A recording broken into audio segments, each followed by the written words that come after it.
and see how we can gather and harness the resources from the private sector, from the public sector, for the welfare of our city.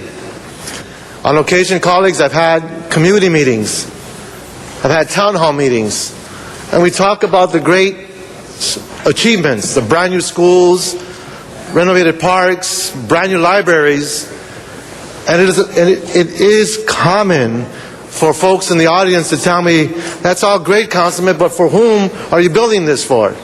I now have to leave. I've just been pushed out of my apartment.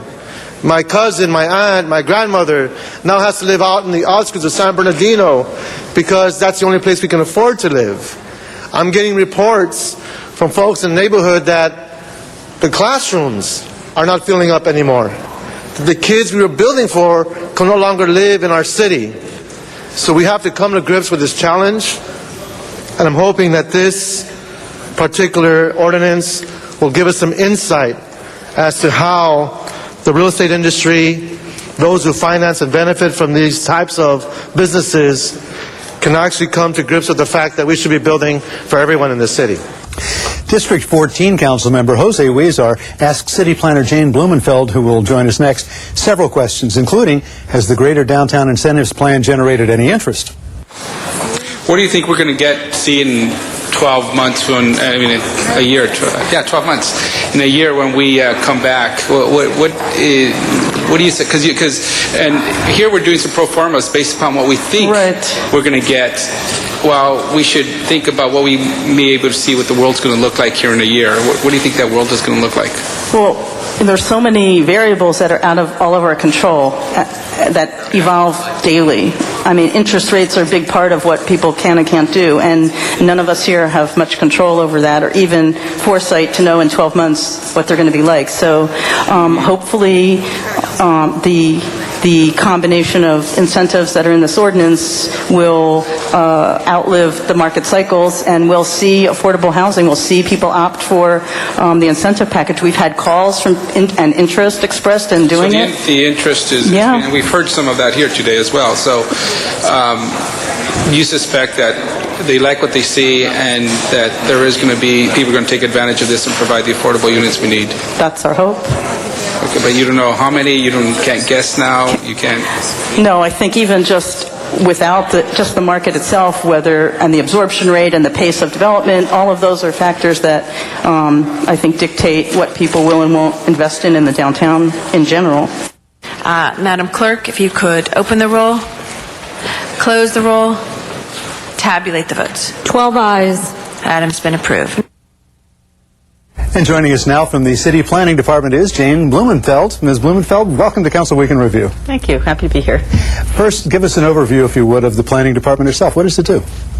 Well, the most significant thing the Planning Department does is create the city's general plan, and that's an effort to establish how the city will grow, accommodate all the growth that's projected to happen in the future over the next decades, so that we accommodate the housing, the jobs, the parks, the open space, and all of the amenities that everybody expects to have in the most sustainable way for the future. And I would assume also transportation issues. You probably have to work closely with lots of other city departments. Yeah, the Planning Department works with all city departments, particularly housing, transportation, the infrastructure departments like Public Works, so that all of their missions that they have as sort of single-purpose departments are synthesized and put together by the Planning Department in its general plan. Moving on to downtown, which I guess a lot of people are doing these days, what are the basic boundaries of this incentive area? The downtown ordinances apply to the downtown between the freeways, the 101 on the north, the 110 on the west, the river essentially on the east, and the 10, although it goes a little bit down the Figueroa corridor and along the Washington Boulevard corridor. Yeah, down very close to USC, I guess. Yes. Why these particular boundaries? Why this area? Well, the downtown is the biggest center we have in the city. It's the biggest job center in the region, the Southern California region. We want to and have the capacity to accommodate a lot of the population growth there. The more people that live in the downtown, the fewer trips people are going to make by car. We've spent hundreds of millions of dollars on rail stations that all stop downtown. We really want to leverage leverage that investment and minimize car trips and maximize the growth of the downtown. Of course, the other huge component is affordable housing. During the council meeting, a lot of groups were mentioned: very low income, moderate income, workforce. What dollar figure or other demographics, psychographics defines each of these groups? Most importantly, by the way, how much do you think they would expect to pay for monthly rent? Well, one of the difficulties of downtown, all of LA really, is trying to find affordable housing and ways to get affordable housing. What the downtown ordinance does uniquely is create a bonus system concept where if developers take advantage of more floor area bonuses, bigger buildings that we would give them in exchange for providing affordable housing, then this would be one more mechanism of being able to provide housing at lower price levels. The kinds of levels we're talking about are what the city calls very low income, which is 50% of the area median income. So the area median income in Los Angeles for a family of four is around $54,000. So 50% of that is $27,000. So that's considered to be very low income. Some of the housing would have to be rented or sold at that level. Some of it would have to be sold at a slightly higher income level. And without incentives like this, only market rate housing is being built, and it's pretty expensive. You mentioned incentives a couple of times. What kinds of incentives are being offered to developers and builders to convince them to provide this kind of housing? Well, in this ordinance, what we've done is create a package of incentives. Some more building floor area, more stories you can put in your building. You also can reduce the parking a little bit, down to one parking space per unit, which is less than you would normally have to provide. There's also the ability to provide some of the internal building open space that's required to be provided, such as balconies or lobbies or maybe fitness rooms, pools, some of those types of amenities. You can, under this ordinance, provide less of them and pay some of it as an in lieu fee instead of actually building it into the building, which is important in a place like downtown where construction is extremely expensive. So the housing could have a larger footprint if they had a greater percentage of affordable units available. That's right. Okay. During the council meeting, we heard FAR and TFAR used several times. Explain what that is, if you would.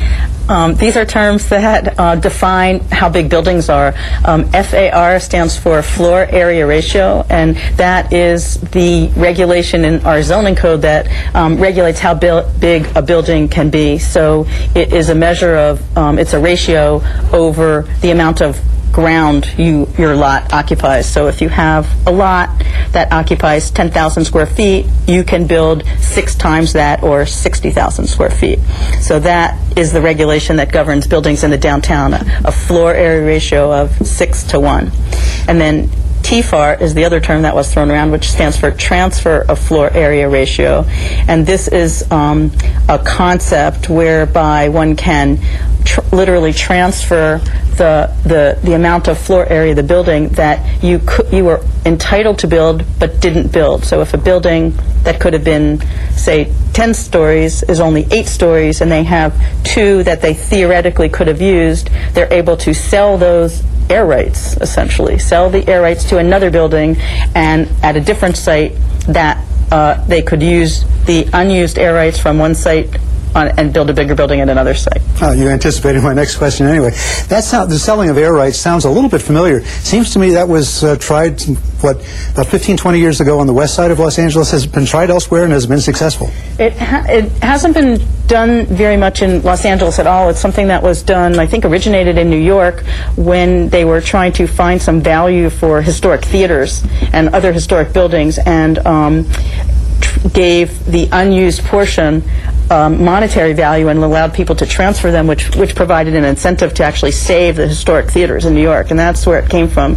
And in Los Angeles, what we've done is the same concept using the convention center. So the convention center could have been a much bigger building pursuant to the zoning, but it was built the size it was built, so it has these unused square feet that now we're saying we're giving monetary value to, and they can be sold and moved around to other sites in the downtown where that could then be a bigger building. sure that is where I remembered it from. Thanks. Now, if this incentive program doesn't produce enough affordable housing, would you anticipate there might be some sort of mandatory regulations in place? And how many units of affordable housing would be even needed for a program like this to be considered a success? Well, I think any affordable housing we get will be some success here, because without the incentives, there is no affordable housing. The market, the land is extremely expensive to buy in downtown, perhaps the most expensive in the city, and the construction is also the most expensive because high-rise construction is a lot more expensive per square foot that you build than it is building what we find typically in the rest of the city with wood frame building. Concrete and steel buildings are far more expensive for every square foot that you build. So if we can get affordable housing through any mechanism, that would be a success here, especially without spending our public dollars. I'm sure you've heard the concerns that some people have. Gosh, that means so much more density in downtown, maybe more gridlock. There'll be less sky space that you'd be able to see. There'd be less green spaces, I think you pointed out, with some of the setback restrictions being removed. A lot of people think, wait a minute, this will make it look like downtown New York, and that's what we moved away from. Well, what we're trying to do in the downtown is, it is a different place than our more suburban locations, and we're trying to create the buildings that make a downtown the kind of downtown people like to be in. People like to walk along stores and see something interesting with glass and windows and activity. Sidewalks need to be wide. There needs to be outdoor cafes, people eating, and a lot of activity. We've put in a lot of cultural amenities recently in the downtown, and more to come on Grand Avenue, and that's why people are starting to move there. Staples, LA Live. The activity draws more activity, and buildings in the downtown like that are not the same as buildings out in very suburban locations where you want lawns and you have courtyards. You don't have those things in the downtown, and you don't want those things in a dense downtown. And when people move to downtown LA, they're opting for a different kind of lifestyle than our suburbs offer. Well, and I think you just brought up a very important point that people perhaps haven't thought about. Included in this area, the whole Grand Avenue project that includes a great deal of green space and other parkland, and right across the freeway on the Belmont side as well. That's right, and people come here to leverage the transit. They can walk. When we have restaurants and offices and other uses, parks, museums, all these uses in walking distance, people are not going to need to drive their cars. They'll be able to walk to access all the kinds of things that you normally have to drive to in most of Los Angeles. So it's for Los Angeles, this is a unique part of the city. It's a unique part of the city that we need to create the right codes, so we foster that kind of development, and we need to provide the amenities so that people want to live here and want to walk around and want to take the red line and the gold line and the blue line that are all within walking distance of the downtown. That will help mobility, that will reduce car trips. It's going to serve a lot of purposes. Well, you've been with the City of Los Angeles for quite a number of years, and haven't we both seen an astonishing change in the silhouette of downtown Los Angeles? The skyline and even the street level is completely different than it was 20, 25, 30 years ago. Yeah, I think we've seen a change in 5 years even. I mean, last night I was at the Art Walk, and it was filled with people at night in the downtown. I don't think 5 years ago that would have happened. Well, if the greater downtown incentive area does prove to be effective, do you think the program could go citywide, or at least to other areas of the city? Because certainly there are other areas that also need affordable housing and where they could use some traffic reduction. I think it's possible that some of the more dense areas could look at some of the components of what is in the downtown. I don't think we will ever have other centers as large as the downtown center will be and the role it will play in Los Angeles in the foreseeable future. But I think there are components of what we've done in the downtown that might be applicable in some of the more dense centers, and also perhaps as we go along and the city matures around some of the rail stations as they open up. Well, I hope you'll come back and talk about this with us often as it goes along. Jane Blumenfeld, City Planning Department, thanks for joining us on Council Week in Review. Thank you. And again, your Los Angeles City Council, in a unanimous vote of 12 ayes, has given approval to amend the municipal code and establish the greater downtown incentive area. Watch Council Week in Review for highlights of the week's council meetings and listen for item numbers associated with those discussions you have an interest in. Then go to the World Wide Web and listen to those discussions in their entirety using the new City of Los Angeles Video On Demand feature. Visit the city's website at lacity.org and follow the instructions on the screen. Now, if you have suggestions or comments about any of the programs you see here on Channel 35 or would like to receive a free viewer guide, call our viewer hotline at 213-473-3978. And remember, you can watch all Los Angeles City Council meetings live in their entirety on Tuesdays, Wednesdays, and Fridays beginning at 10 a.m. On Sundays, you can watch the replay of all the week's meetings, also beginning at 10 a.m. Well, that concludes our program for the week ending August 10th, 2007. On behalf of Michael Flynn and everyone here at Channel 35, I'm Jack Popejoy. Thank you for watching, and please join us for the next Council Week in Review.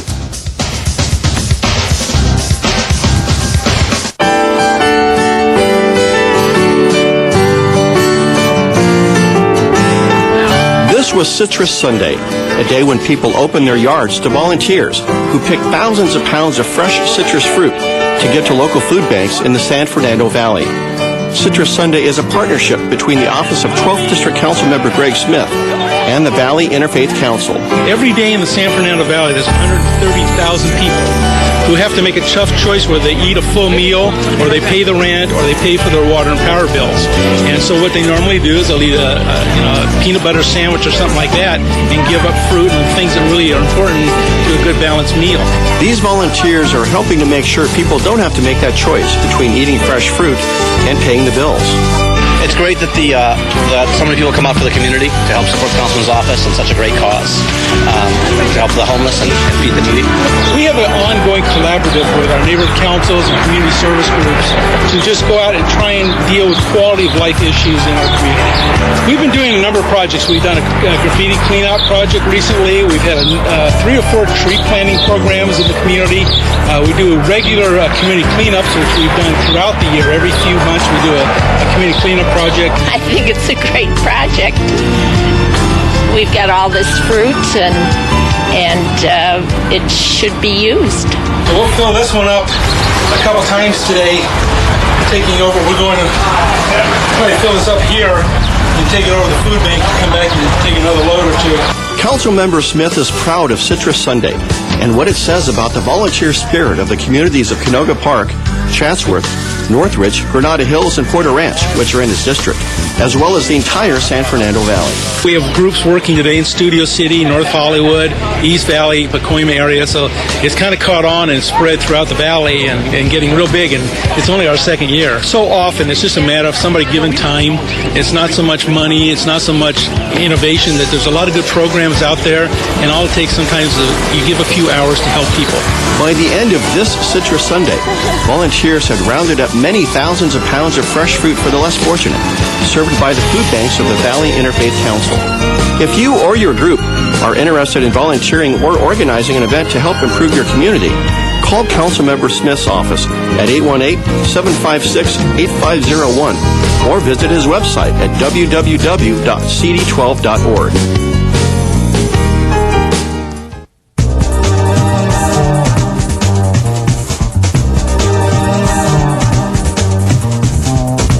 You're watching LA City View, Channel 35.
Good morning, ladies and gentlemen, and welcome to the Los Angeles City Council meeting for Wednesday, August 15th, 2007. We now have a quorum with 10 members. Thank you to Council members Alarcon, Gruhl, Khan, Labange, Parks, Perry, Smith, Weiss, and Zine for being here on time. We are now at two-thirds of our body, which constitutes enough to begin our business. We are televised live on Channel 35, our city's cable channel, LA City View, and also rebroadcast each evening. And our meetings are every Tuesday, Wednesday, and Friday at 10 a.m. here in the John Ferraro Council Chambers, room 340 of City Hall, except for the first Friday of the month, in which we meet down at Van Nuys City Hall, and we invite members of the public to join us there as well. If you're not able to view us on television, we are always available online through the city's homepage at lacity.org, and click on the links to watch a live streaming video and also video on demand of our past council meetings, in which you can pull up some of the previous council meetings, and soon you'll be able to do that for our committees as well. Finally, if you aren't close to a television or a computer, you can always use your telephone and call 213-621-CITY and listen to live audio proceedings of the full City Council and any of our committee meetings as well. Agendas are also available online as well as in the back of the Council. Those are put out 72 hours in advance or 24 hours in advance for our special agendas. If you have any questions about them, feel free to ask our City Clerk or our Council ambassadors in the back, who are local high school students who are here to assist you. Finally, if you are interested in speaking to the Council, please fill out a speaker card in the back. All items receive either a public hearing in committee or here in Council. If it's already received one in committee, it does not necessarily need to receive one here in Council unless a Council member moves for that. If you have general comments that are not on any items that are on the agenda, but nevertheless under our jurisdiction, you can fill out a speaker card for general comments. Please give those speaker cards to one of our sergeants at arms, and we'll make sure we get that in the mix. And with that, Madam Clerk, can we please call the roll?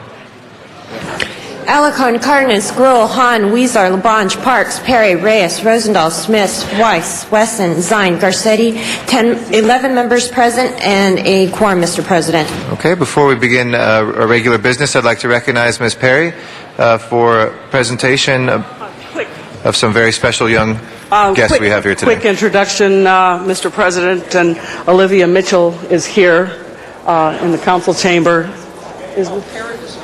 Okay. Mr. Parks is going to prepare this for us, and then I'll just fill in. Thank you, Ms. Perry.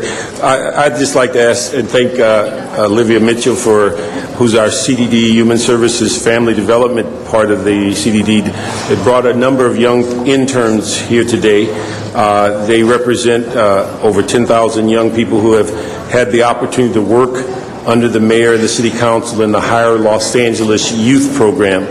Although the 125 hours are coming to an end for these students, the program operates year-round at a reduced level so that the students attending year-round school can be included. The program primarily offers work experience for the young people, but it does also include other service and opportunity to help students in life path. For instance, these 12 students have had weekly computer training, visits to City Personnel Department, local colleges, occupational centers, and had speakers from Washington Mutual, Break the Cycle, and city employees representing a variety of city experiences. On their second day of work, they had the opportunity to participate in a press conference with the mayor announcing this program. I'd also like to, in the sense of to welcome them all here and also identify several 8th District students: Jocelyn Veloso, Jonathan Field, Ivan Jenkins, Hubert Mason, and Victor Patino, and from the 8th District. And thank you very much for being here.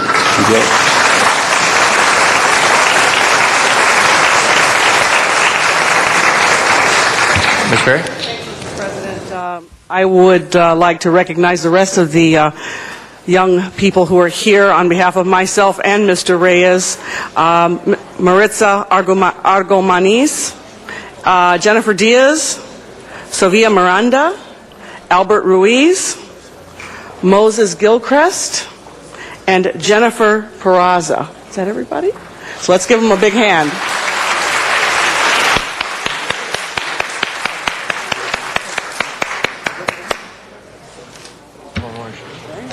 Thank you very much, Ms. Perry.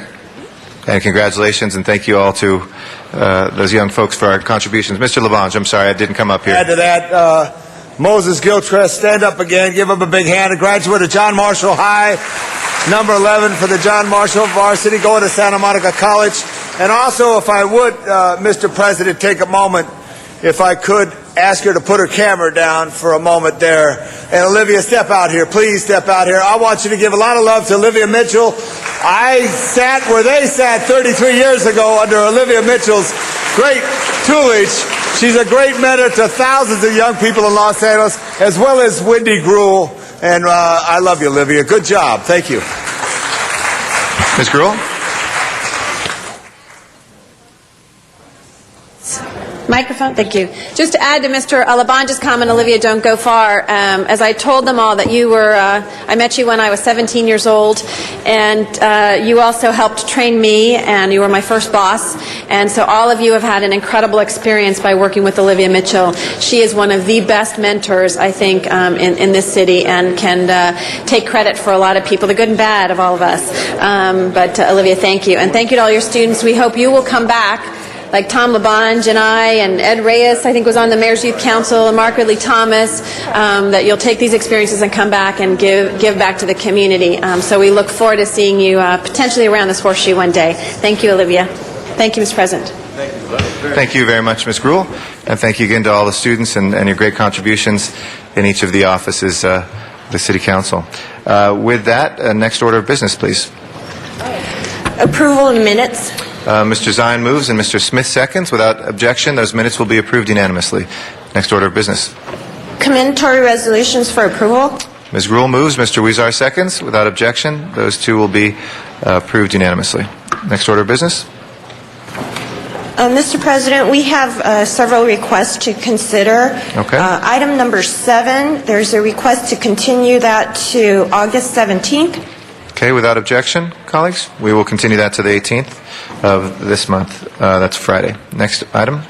Item number 10, there's a request to continue this to September 18th. Okay, is there any objection to that, colleagues, on item 10 to continue to the 18th of September? Seeing none, so ordered. Next item. Item number 25, there's a request to continue to September 14th.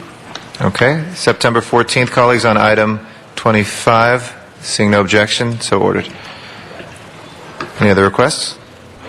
That is all. Okay, let's run through the agenda before public comment. First items, please. Items 1 through 10, with the exception of 7 and 10, are items noticed for public hearing. Items number 1 through 6 are street lighting ordinances. The recommended council action is to close the hearing and adopt the ordinance. Okay, we'll close those hearings. Let's see if we have any cards on those. Do not see any, so those hearings are closed. And we can go ahead and open the roll on those, close the roll, and tabulate the vote. 12 ayes. Okay, those will be approved. And everything will be going forthwith again this week, colleagues, so no need to call anything forthwith. Next item, please. Next is item number 8, and that is building and safety lien, and there is a card on that. Okay, let's call that special for the card, public. Next item, please. Next is item number 9, and that is a finding of public convenience or necessity in Council District 5. The recommended council action is to grant the application. A motion is required, and there is also a card on this. Okay. We will call that special for card from the public then, and we'll take that up in a little bit. Next items, please. Next are items, item 10 was continued. So next are items 11 through 38, with the exception of 25, and those are items for which public hearings have been held. Okay. Item number 11 is a ballot tabulation and ordinance to establish a business improvement district for Brentwood Village.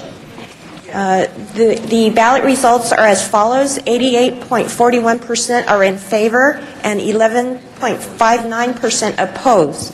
With the majority support, the recommended action is to adopt the ordinance. Okay. We'll go around for specials. Ms. Gruhl, then Ms. Hahn. 26. 20 and 26. Yeah. Ms. Gruhl. Ms. Hahn. That's called 24 special, and then just to remind everybody, 25 has been continued. Is that correct? Yes, 25 Okay. has been continued. Thank Ms. Perry, and then Mr. Rosendahl. 17. 17 for Ms. Perry. Mr. Rosendahl? Well, we're just going to put 73 with 24. We can do that. Okay, I'll make a note of it when we get to 73, and we'll put those two together. Any other ones, Mr. Rosendahl? The Wilshire bus lane, but that's already been done. That's later, okay. Mr. Zine? Item number 14, Mr. President, I'd like to receive and file that matter. Okay. Is there any objection to receiving and filing 14? Okay. Seeing none, that finishes Mr. Labange. Special?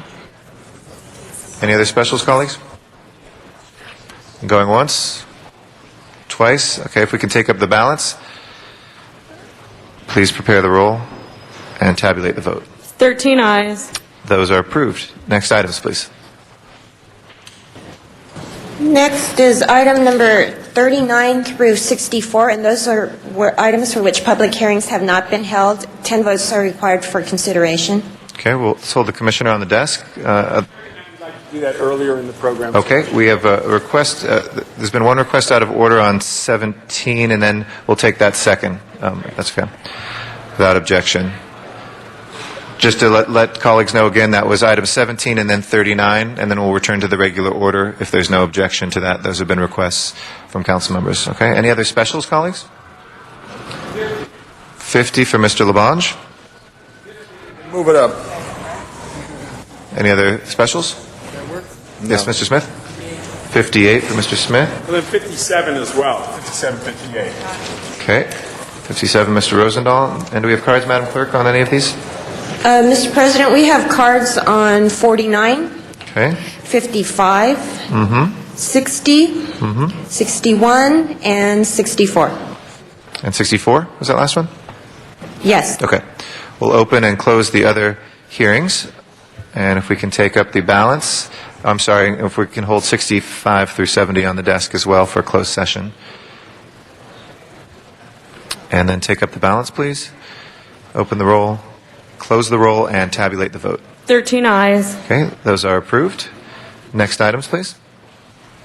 And if we can call the roll for the special meeting. Oh, yes. Alarcon, Cardenas, Gruhl, Hahn, Weezer, Labange, Parks, Perry, Reyes, Rosendahl, Smith, Weiss, Wesson, Zine, Garcetti. 13 members present and a quorum, Mr. President. Okay. First order of business, first items. First item on the special agenda is a presentation by the Los Angeles Police Department. Okay, have we had a public hearing on this? No, there hasn't. Okay, we have also cards from the public, so we'll call that special for cards in the presentation. Next item, please. Next is item 72, and that is an item for which public hearing has been held, and that needs to be considered with item 23 in the regular agenda. Okay, let's go ahead and call that special, and we'll continue that back into the regular agenda in a little bit. Next items. Next is item 73 We'll through continue back in. 74, and those are items for which public hearing has not been held, and there's a card on 73. Okay, we'll call that special for card from the public. That leaves us with item 74. Anybody wishing to call that special? Mr. Weezer? Okay. We're And Ms. at Hahn? item 68. I need to call that special. 68 is it's a Oh, closed okay. session item, so we'll Okay, hold that on the all right. desk. So we got 73, 73, we have cards from the public. Yeah, that's called special. 74, 71, and 74. 71 was called special, 74. and also 74 was just called special. Okay. All right. If we can continue those items back into the regular meeting and take up the continuation agenda now. 75 on the continuation agenda is an item for which public hearing has not been held. 10 votes are required for consideration, and there's also cards on that. Okay, we'll call that special for cards from the public. So we have quite a few specials today, colleagues. It will be a long meeting, and we've had two requests to take items out of order. First, number 17, there was a request, if there's no objection, by Mr. Alarcon, and that was called special by Ms. Perry. And then after that, we had a request by Mr. Rosendahl to take one out of order as well. So we'll now turn to public comment before we go to our items at hand. And I'd like to start out in Van Nuys. Our first speaker will be Matt Dowd. in Van Nuys City Hall. Good morning.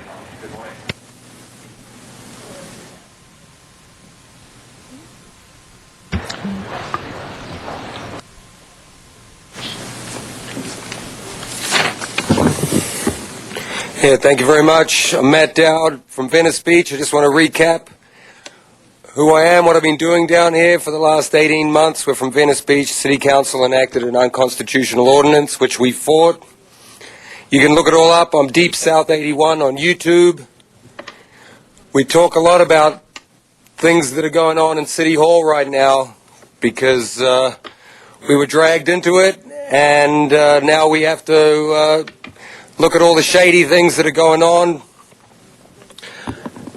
If you look me up on YouTube, look up Zumadog, you'll find some of the things that we're doing. We're in Van Nuys today. This is the beautiful remote location of Van Nuys.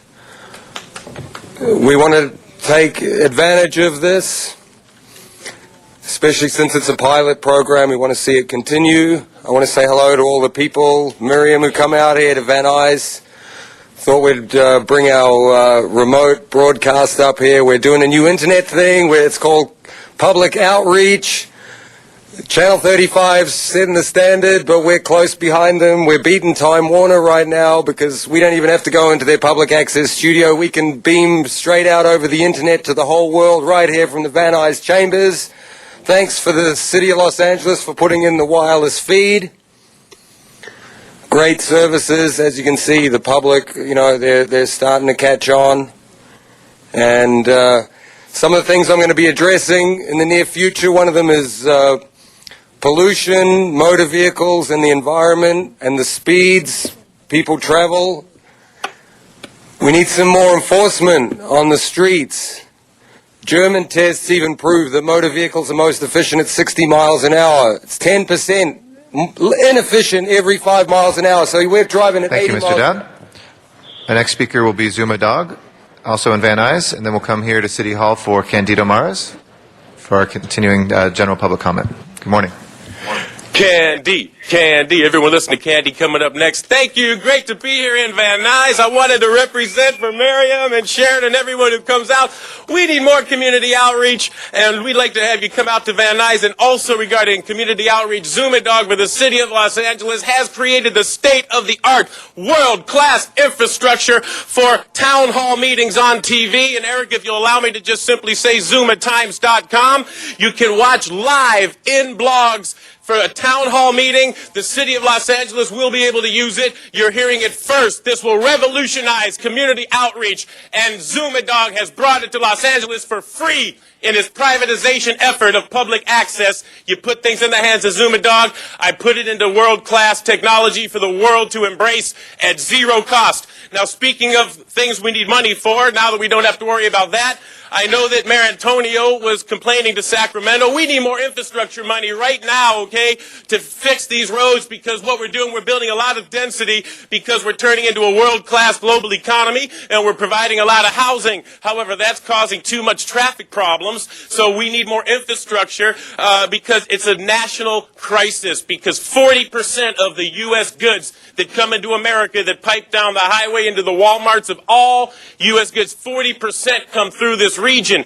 And if we have traffic gridlock, we're going to be slowing down the U.S. economy. George Bush, get on the phone, tell Arnold Schwarzenegger to call Mayor Antonio to drop the politics and get some infrastructure money down here, because you're shutting the city down with gridlock. We have to take all these track maps. There's going to have the density that we just have to say we're going to have. So get the accommodations, get the metro, get the subways, get the more transportation, get the infrastructure. This is no time for politics. Hey, Mayor, hey, Schwarzenegger, go to ZumaTimes.com. I'm doing live public access shows, and just drop the politics. This is a federal crisis. If the city shuts down over traffic gridlock, the U.S. isn't going to have their goods. Thank you very much, Mr. Dog. Candido Maras is our next speaker here in Council Chambers. Good morning, Mr. President, council members. I have some paperwork that I'd like to pass out. Officer? Gentlemen, I have some paperwork that I'd like to have passed out. Mr. President, council members, I've been here since 1991, and one of the privileges has been that I've been here And I've been able to listen to Mr. Labange, the historian of this council, talk about the history of Los Angeles. Over and over again, when people talk about areas and buildings, etc., sites, Mr. Labange is able to give you a history of that facility or that land use, whatever it is. Mr. Labange has that history. Many times I've heard some of you talk about the history in your districts. We in Van Nuys, and I'm a member of the Van Nuys Neighborhood Council, I'm only speaking for myself today, are proud of the history of Van Nuys. In 1994, after the earthquake, they talked about knocking down Old Van Nuys City Hall. As you see today, we have individuals who are there and are able to make public comment from a beautiful facility that was restored. If you saw today's paper, it says, original 1926 Van Nuys Library for sale, $950. You can't put a price on history. This building should be preserved. We talked about it in the first meeting in August, that this building should be used for the community court program. We're passing out some information about the community court. We hope that you'll take a look at it, and one day possibly some of you will take a look at having a community court program in your area. But we must not allow this building to be sold. It can be used for the future to improve the quality of life in Van Nuys. A community has a right to protect itself, to preserve its history, just like Sunderland Tujunga has a right to protect them. Thank you, Mr. President, council members. Thank you. We'll go back to Van Nuys. Sharon Brewer will be the next speaker, and as she comes forward, Miriam Fogler will also be speaker out in Van Nuys as well. Good morning. Hi, Sharon Brewer. Encino Neighborhood Council, June 28th, 2007 election challenge update. I have sent 3 emails to Gary De La Rosa, Human Relations Commission, asking about the time frame for responding to the 9 ENC challenges starting on August 3rd, 2007. As of this morning, I still have not gotten a response from the Human Relations Commission. Last night, I attended an ENC Executive Committee meeting where the election chair and secretary stated that he had received a letter dated August 3rd from Gary De La Rosa, Human Relations Commission, stating that a 15-day extension was being requested by him. Why is a notice of a 15-day extension sent to the ENC, but I, as a stakeholder who submitted 5 challenges, get absolutely no written notice of this extension from Gary De La Rosa or anyone from Dunn? Again, why does the Neighborhood Council get written notice, but a stakeholder gets no notice?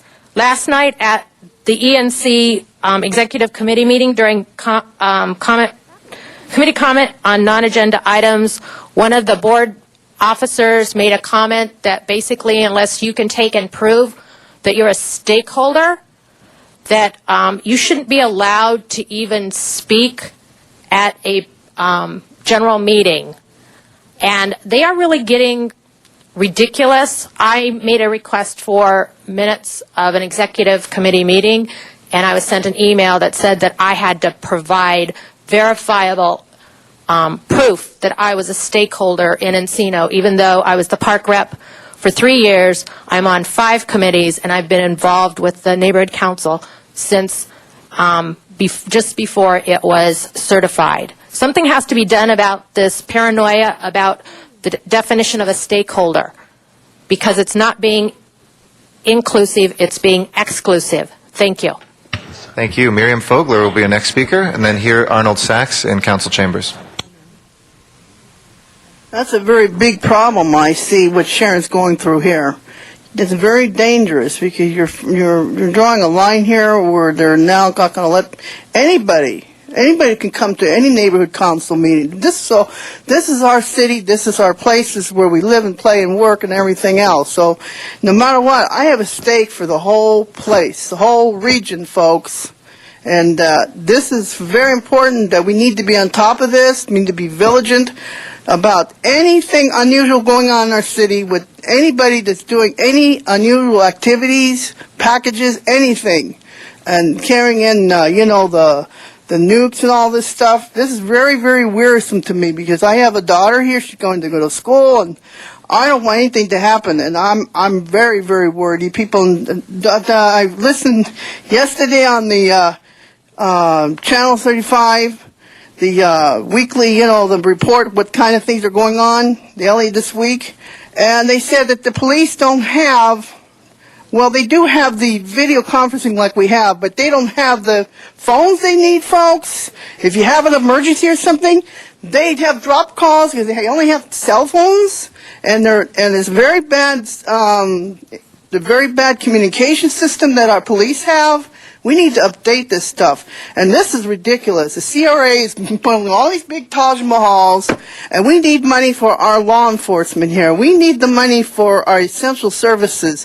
They're gulping up all the money, taking it, and they don't care, because all they care is about, if it looks blight, then we can go in and take whatever we want, and take it for our choosing, build anything, just remove an old thing, that old building, doesn't pay very much in product taxes, put a big story like you're doing downtown. That's a big revenue building thing for them. All that revenue, all that taxes, property taxes.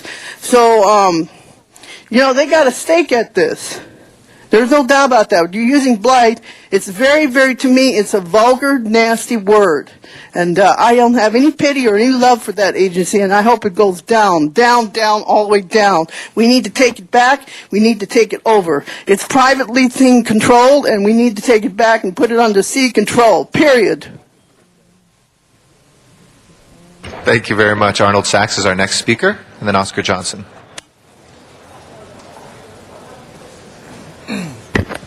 Good morning, council members. Thank you very much. I'd just like to touch a little bit on some ethics things that have come up recently in the pages of the newspapers. Most recently with State Senator Dimely, who is a member of the Legislative Black Caucus. And yesterday, Zumadog happened to touch on nonprofit organizations. It seems that State Senator Dimely doesn't have any idea what his daughter's doing, handing out so-called badges to representative to people that he doesn't even know who has. What's going on in his office, in his own family? We have a problem there. We have a problem with the city attorney not knowing what's going on with his wife's personal life. We have a problem with last week there was a problem where somebody was accused in the buildings department of authorizing work for outrageous sums of money, and it turns out that 2 ex-council members were his legal advisors. It just seems to me that there's a real gap here. People who don't have any idea what's going on in their own family life are running for political office and trying to tell the public what needs to be done. Take care of your own home front before you decide to step on the stage. Thank you very much. Thank you. Our last speaker will be Oscar Johnson.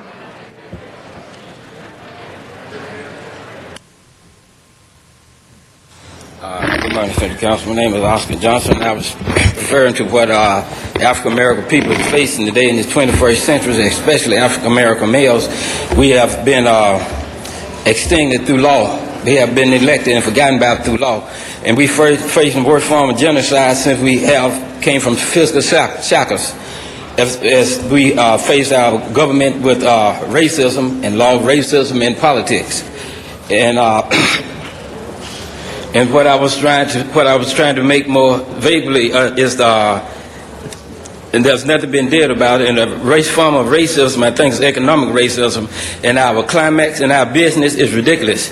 How could we have a independence, democracy when our country has been taken over through corruption and racketeering? And there's nothing legal with corruption and racketeering. And we've tried to face something like the labor laws, the labor laws, and how we've seen our big companies have taken over the labor market, and seeming like one race of people have made this work situation for the minorities. 60% of the workforce is minorities, and we have 300 million people in America, and there's a small number of those 360 million people that are working, and they are minorities, and I think that's very unfair.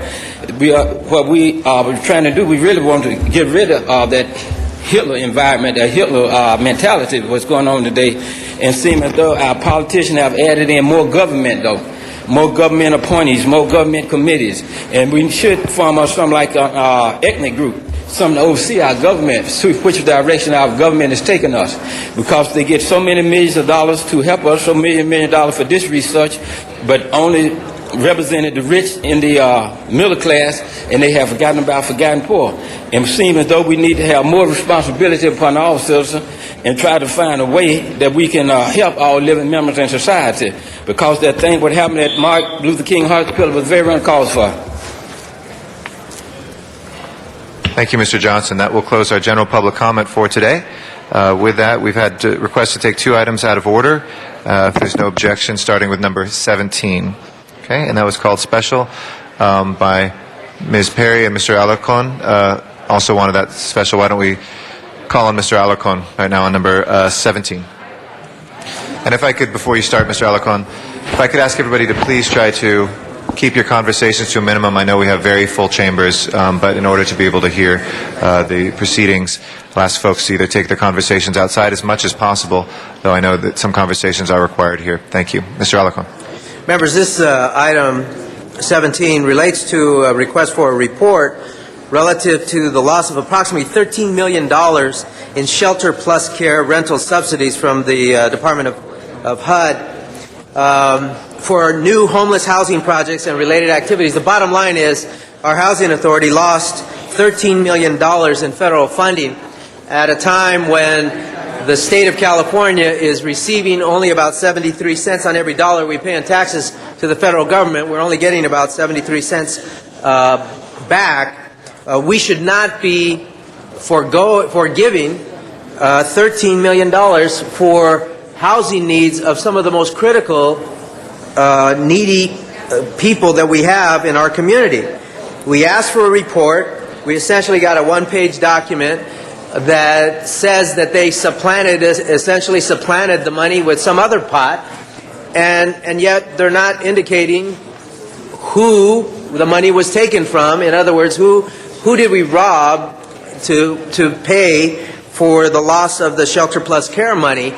And this has many ramifications. So we ask that the department give a full report in writing as to what happened to the money, why did we lose it, how are we not going to lose it in the future, what did we supplant the money with, and who lost out when we supplanted the money, and what kind of confidence can we have that this is not going to happen again? What changes have been made internally in the department to ensure that this won't happen again, and did we properly discipline those responsible for the loss of this money?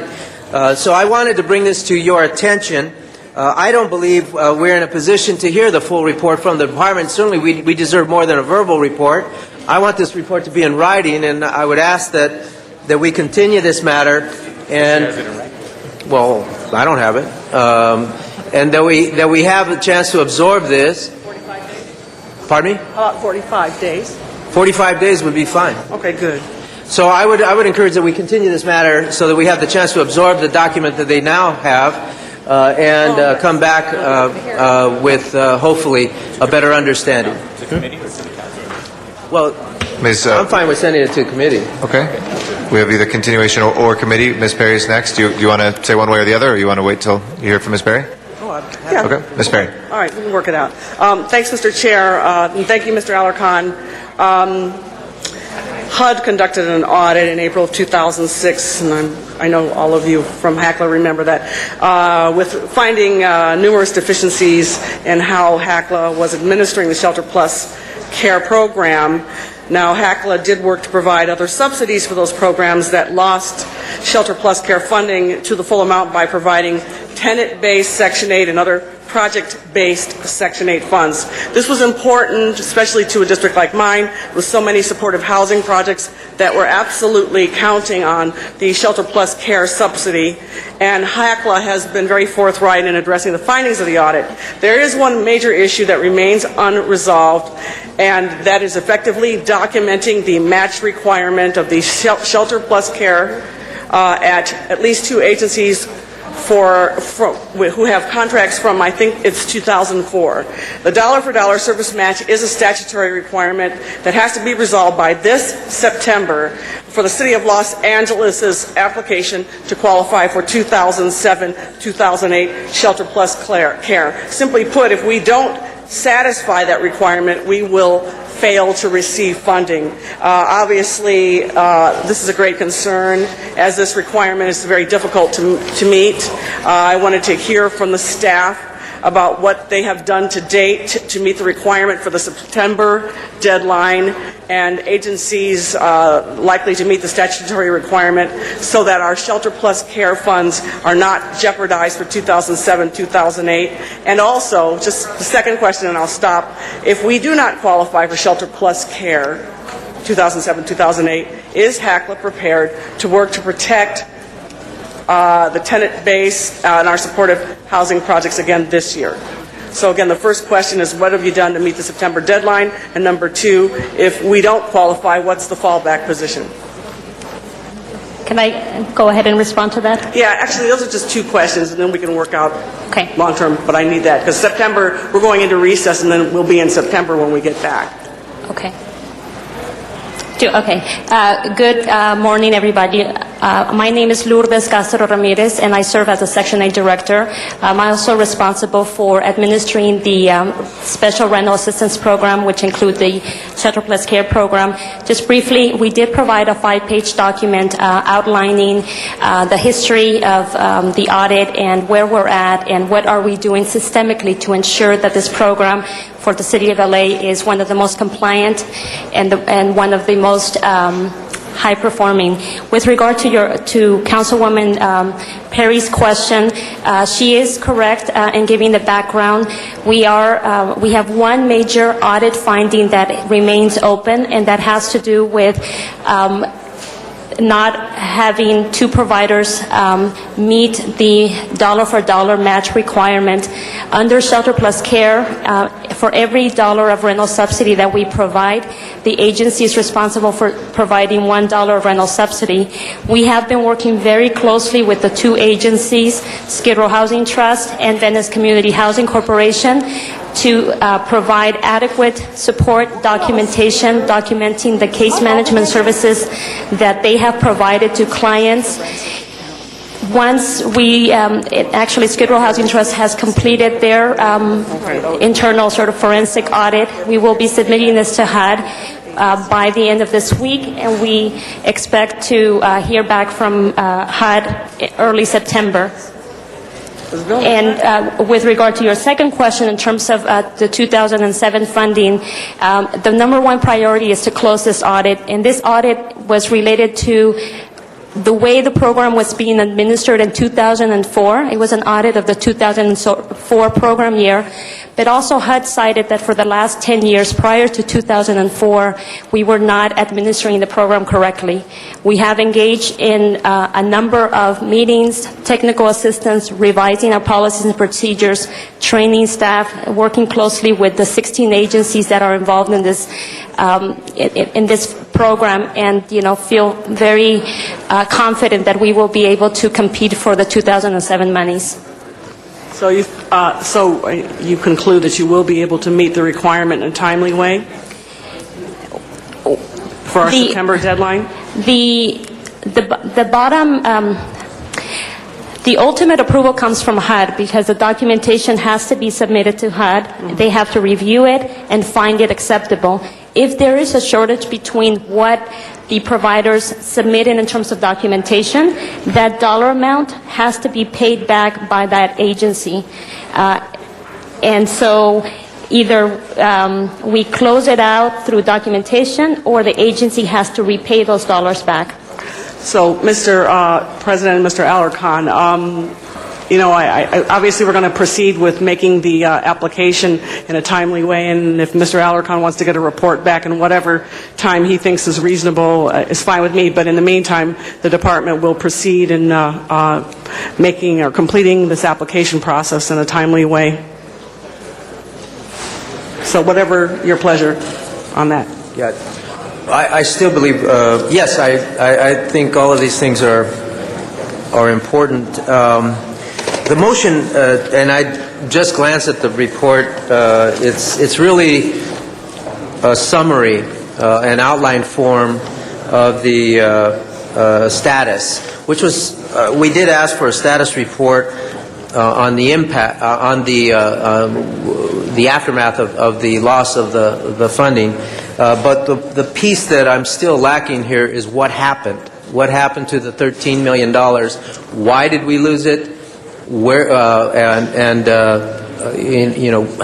what was the specific language of the motion? Was what was the impact of losing the money? So you responded to the piece about the status of the program moving forward, but there's no information and analysis about what happened as to why we lost it in the first place. So I would appreciate that we come back with a full report on what happened and a full report on how we are rectifying it. Not how we're applying for next year's, but what happened and what assurances do we have that that problem will not emerge again and that it has been rectified. So I would like to ask that we continue this matter for 45 days, that we direct the Housing Authority to report back to, in writing to the committee, the Housing Committee, and subsequent to that to the full City Council. Yes. Thank you. All right. There's agreement on that then? If there's no objection, we will take that action. Okay? To continue. Mr. President, so just to make it clear, this item will be continued to September 28th then. Okay, the 28th of September, that will be the continuation date. Okay. Next, we had a request to take our commissioner. Next, item number 39, I'd like to recognize the chair of our Public Works Committee, Bill Rosendahl, for President. our commissioner. Good morning, Paula Daniels. How are you? Good morning. I'm well, thank you. Good morning, Mr. You've President. been reappointed by the mayor, which I'm delighted. You're also a constituent of mine, and you live in the 11th District. Would you reflect on your experience so far in the commission role and what you see the issues are going forward? It has been a fascinating couple of years, Sure and I have been quite privileged to work on a number of issues that I found very important. One was the Mayor's Million Tree Initiative. I was privileged to be able to start that, and that is now in the capable hands of Lisa Sarno of the Mayor's Office to move forward. I also worked on some issues that arose in the council district that we share on septic tank placement near streams, and we developed through the very good work of our Bureau of Sanitation and Adele Hodgkill there a new policy relative to the siting of septic tanks. We're going to continue our work in that area because, as you know, septic tanks can be a major source of contamination to our water if they're not well maintained or if they're placed in the wrong area. In that issue there, I know that the various homeowner groups, there are 3 of them in Mandeville Canyon, were very much focused on that because of the concern, and was also other elected officials on the state level, about it getting into the water system and polluting the waters. Do you feel comfortable that the strategy we have in place now will work? The strategy we've developed, I think, is an appropriate one for addressing that issue where for areas that are high risk, in other words, there's streams or they're impaired water bodies, we've developed a process to make sure that the permitting for the septic tanks goes through the Bureau of Sanitation, and we consult with the Regional Water Quality Control Board, and in some instances we'll ask for a supplemental treatment system type of device to be used in septic tanks. It's amazing how many there still are in this city. But I want to say in that regard that it was very helpful that the homeowners association groups in that area brought the matter to our attention so that we could address it. We're very grateful for their bringing that to our attention. And as we move forward, part of what we're going to be looking at is not only how septic tanks are sited in proximity to these streams or impaired water bodies, but maybe we can see if we can get them connected to the sewers in places where they're within 200 feet of a sewer line. That would be excellent to get it into the sewer system. There is this collaborative effort now going on between environmentalists in various parts of the city talking about Prop O and other issues of the systems, identifying points where we can do filterization and all of that. What do you think of how that's moving along? Propo's been moving along well. There's a lot of other efforts that we're working on. Part of what we're working on in Public Works is to increase what you mentioned is filtration, biofiltration. It's something we've learned over the past several years that really the best way to address urban runoff, the polluted runoff, the biggest source of pollution to our ocean, is through the natural services that are provided by trees, by vegetated areas. So the more that we can introduce that into the massive amounts of hardscape that we have in the city right now, the better. So we have a Green Streets program where we'll start looking at trying to green the sidewalks, try to direct runoff instead of having it bump along the streets, which are a rapid conveyance system for pollution, and move it into the storm drain system. Instead of that, we'll run it over vegetated areas for what's called biofiltration. So we also want to start taking a look at alleys, and we'll be coming to neighborhoods near you soon. Any one of the council districts who has areas that they think might be helpful to have the streets regreened or greened, and also maybe some of the alleyways. We're looking for projects in those areas that we can start making those changes. Excellent. You know, since I've been on the council the last 2 years, I've learned over and over and over again to fix our sidewalks, those that need repair, will take over 80 years, and to do our streets that are on the list that our constituents want done will be over 60 years. So many of my colleagues around the Horseshoe, Mr. Smith, Mr. Cardenas, myself, Mr. LaBonge, a whole group of us have taken a deep interest in putting a bond measure on the ballot, November of '08, $1.5 billion bond measure to get our streets in shape over a 10-year period. And secondly, with Mr. Parks' leadership as well as the other colleagues, we're looking at doing the sidewalks as a point of sale issue and get that done over a 10 or 12-year period. These are two big issues where the city has not reinvested in the sidewalks or in the street infrastructure. Your sense of that? Well, I hope that the bond measure includes the green infrastructure that I mentioned. I think it's very important to move forward, as you suggested, and it's also important to look at how these streets are designed. So not only do they need to be repaired and maintained so that vehicular traffic can move smoothly and pedestrian traffic can move smoothly, but it's a great opportunity for us to design these streets so that they can absorb runoff, infiltrate it through the vegetated areas, provide beauty to the neighborhoods as well as clean runoff, and infiltrate it through to the groundwater. So hopefully that will be built into the bond, and I think that would be a great benefit to the community of Los Angeles. Well, I want to thank Mayor Villaraigosa for his genius in putting together people on commissions that really care, really are engaged, and really will make a difference. And you're an example of that. And colleagues, I ask for your unanimous support. Thank you, Madam President. Thank you very much, Mr. Rosendahl. Mr. Huizar. Thank you. I just want to echo the Chair of Public Works, Mr. Rosenthal, for his comments. I think your perspective is highly valued on this commission, a commission that sometimes people think it's just bricks and mortar, put in the sidewalks, et cetera, and that's very, very important. But bringing your perspective of environmental issues and your background in that area, I think brings a lot to that. And I love what you guys are doing because you guys ask those questions, and they're so important. And sometimes when we say we can't do things, from what I see and hear on your commission, in particular, your voice is one where we're challenging ourselves to do more on the green front, and we really appreciate that. So thank you, keep it up, and I'm so happy you're on that commission. Thank you. Thank you, Councilman. Mr. LaBonge. Thank you very much, Paula. Thank you for your service. Raise your hand if you want clean streets in Los Angeles, okay? So that's what people want. Power to the street cleaners. Let's get them out there as much as possible, because the more debris we get out of the street, because 80% of all debris is within a foot of the gutter, the less they're in the drain, less in the drain, less in the river, less in the river, less in the ocean. Street cleaning is key. So make sure, as Bill talked about sidewalks, pushing those street cleaners, asking for more, and effectively making our streets cleaner for all that. And also supporting a lowering of the fine for littering, so we give tickets to people and teach them not to disrespect the public property. Thank you, Councilmember. And I agree with you. I think to have people stop littering would be a very helpful, important step. Thank you very much. There are no further speakers in the queue, and thank you, Ms. Daniels, and appreciate the mayor reappointing another fine graduate of the University of Southern California. And for those of you who are here in the circle, please hear that again. University of Southern California, the finest university in the city of Los Angeles. Thank you very much. All right, please open the roll, close the roll, tabulate the vote. Congratulations. 13 ayes. Thank you.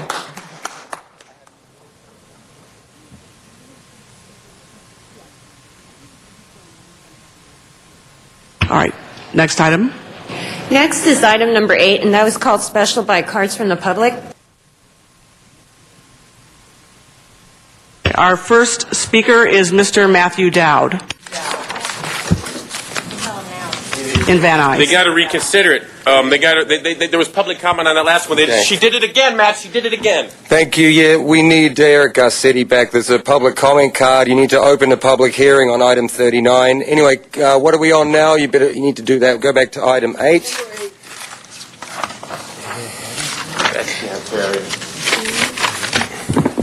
So can we have the city attorney address that? Item 8. Okay, Building and Safety Department report. This is one of these liens to cover the cost of barricading. This is a $10,000 bill they're sending someone to clean up their lot.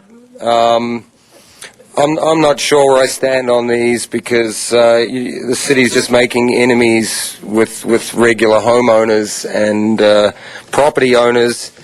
And I believe there should be a way for these guys to pay these off over a period of time as well. $10,000 is a lot of money. And mind you, I don't have sympathy for people who just want to trash their lot either. But yeah, I want you to reopen the other item, please. Thank you. All right, thank you very much. No further cards in the box or speakers in the queue. Please open the roll, Madam Clerk. Close the roll. Tabulate the vote. 13 ayes. There's been a Move to reconsider. there's been a request to 39. Item 39 has been a request to reconsider that.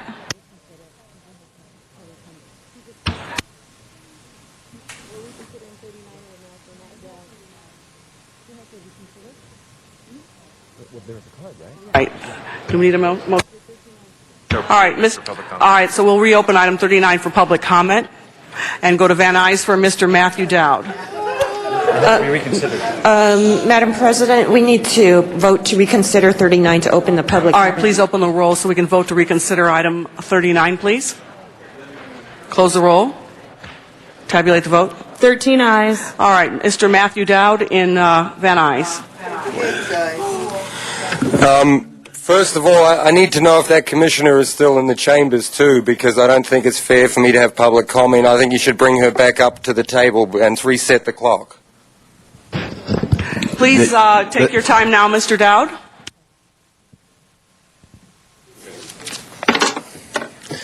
See, because this is an important issue, and to miss the public comment is exactly the kind of thing we're talking about.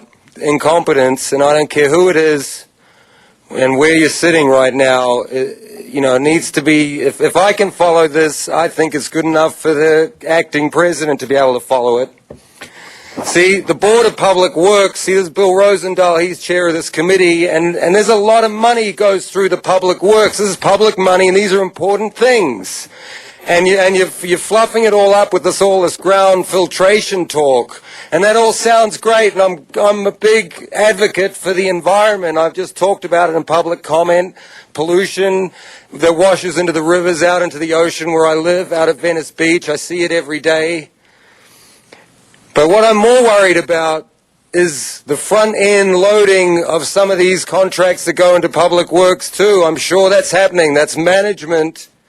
Correct me if I'm wrong. They load up the management fees with the money at the front of the contract, and then by the time they get halfway through the public work, the money's run out, so then they have to come back to the city council, and of course there's a way for you guys to throw more money when it really should have been spent properly in the beginning. So this is an important position. Ms. Paula Daniels, and I'm a little disgusted and disappointed with the city attorney for not picking this up either, because we need to keep these people in that chair until the public have had their say, because that's what this forum is for. I didn't come all the way to Van Nuys to be turned away on that. Thank you. Thank you, Mr. Dowd. Our apologies about the card. We will now reopen the roll on this item, close the roll, and tabulate the vote. 13 ayes. That is approved, and like all items, that will go forthwith today. We've had a request to reconsider item 19 from Mr. Weiss. We can take that up next. Please open the roll, close the roll, and tabulate the vote. 13 ayes. Okay. We have number 19 before us, Mr. Weiss. I know we were visited by Assemblymember Levine. Thank you very much, Mr. President. And yeah, we have been joined by our friend Assemblymember Lloyd Levine, who, Lloyd, if you could have a seat at the table, if you like. While he represents a portion of the San Fernando Valley, he and I have been working together, and he has sponsored in Sacramento legislation that we're going to go on record, I hope, today in support of, to create a statistical district along the Wilshire Corridor to better help the city qualify for state and federal transportation funding. You may recall in the past we've done things like this with respect to the San Fernando Valley to break out a part of the city so that funding sources can better understand, or so we can better make the case to funders about certain economic, demographic, and transportation facts of life in Los Angeles. Thanks to Assemblymember Levine, I hope we'll have the chance to do this on the west side, where there's so many issues that we focused on to try to improve traffic and quality of life, but inevitably we're going to need to build a better public transportation system. And so, Mr. President, if we could hear from the Assembly member before voting on the measure, that'd be great. Welcome. Nice to see you. Thank you, Mr. President, council members. I'm here today to request that the LA City Council support my Assembly Bill 922, which will create a statistical district within the City of Los Angeles along the Wilshire Corridor. As we all know, the Wilshire Corridor is the commercial, economic, and intellectual epicenter of Los Angeles, running from Santa Monica to the outskirts of downtown Los Angeles. The area faces many challenges unlike most other places in LA. For as bad as traffic can be across the City of Los Angeles, standstill traffic through the Wilshire Corridor is routine at all hours of the day and night. Elected officials from the city, county, and state level have begun to think creatively as to how to tackle this problem. There have been proposals to extend the subway line 13 miles down Wilshire Boulevard, which I strongly support. There have been proposals to convert Pico and Olympic Boulevards into one-way streets or to eliminate street parking. Recently, these various proposals have been presented and debated, and a common problem has emerged. There's no reputable data specifically regarding the Wilshire Corridor that can be analyzed to determine the merits of these various projects. Each new proposal requires planners to launch new studies, new study groups, all of which begin by gathering the most basic data before they can analyze the particular plan. This has happened numerous times in the last several years and has slowed the process of planning and construction. It has done nothing, however, to slow the increase in traffic. My bill will help facilitate the development of all future projects, regardless of type, along the Wilshire Corridor.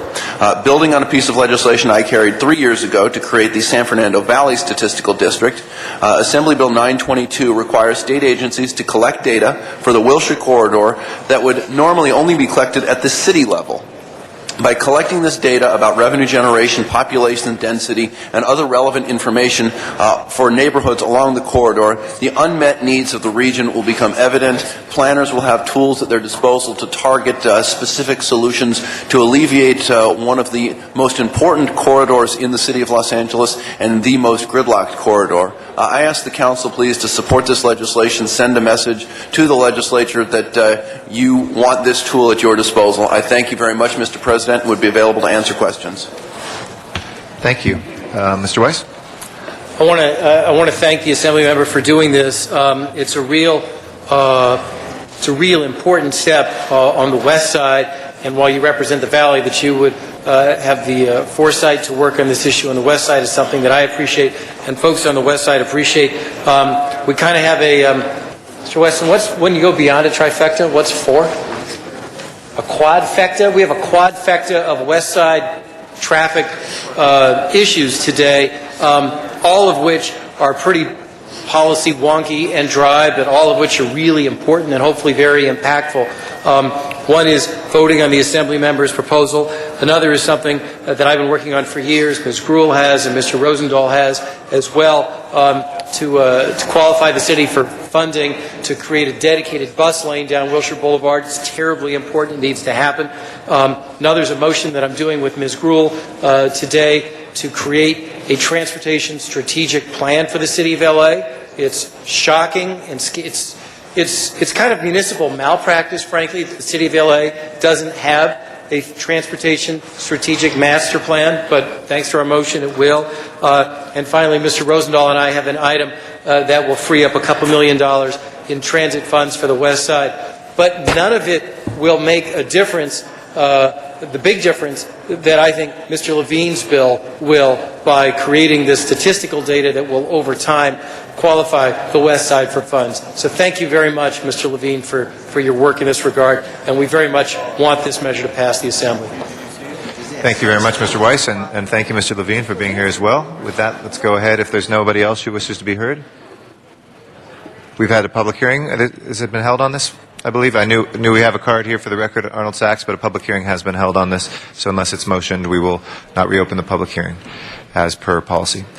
Please open the roll, close the roll, and tabulate the vote. 13 ayes. That is approved. Next item, please. Next is item number 9, and that is a finding of public convenience or necessity in Council District 5. The recommended council action is to grant the application. A motion is required, and there is also a card from the public. Okay. Why don't we go ahead and take the cards from the public first. Christine Overstreet is the first speaker, and then Gennaro Leon will be the second. Oh, I'm sorry. And on that one, wish to speak if there's only somebody against. So we'll hear from Christine Overstreet first. Is Christine Overstreet here? Oh, why don't you come forward, ma'am? Welcome. Thank you. Good afternoon, President, council members, and staff. Thank you for the moment. Is there a protest against this? I do not see one. There is one card. It's unclear whether it's for or against, but does not look like there's a protest. Because I don't want to waste the time of the council if there's not a protest. We'll let you know. We'll go to the one that's unknown, and we'll see if Thank there's a you very protest much. and call you up if so. Matt Dowd in Van Nuys on item number 9. Thank you very much. Yes, Mr. Garcetti, it's great to actually, I wondered what I was missing the last couple of weeks, and it's the Rhodes Scholarshipness, the way you handle the meeting and have everything in order. I love that. Great work. Let me address this. Yeah, it's a protest.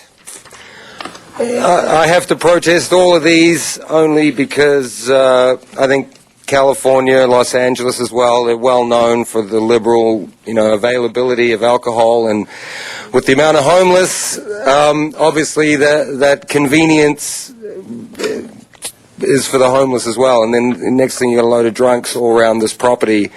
So, I'm going to protest this. Mel Gibson forced me to protest this. Paris Hilton, Lindsay Lohan, they're all out there publicly, conveniently abusing alcohol, and it's like cigarettes in this city.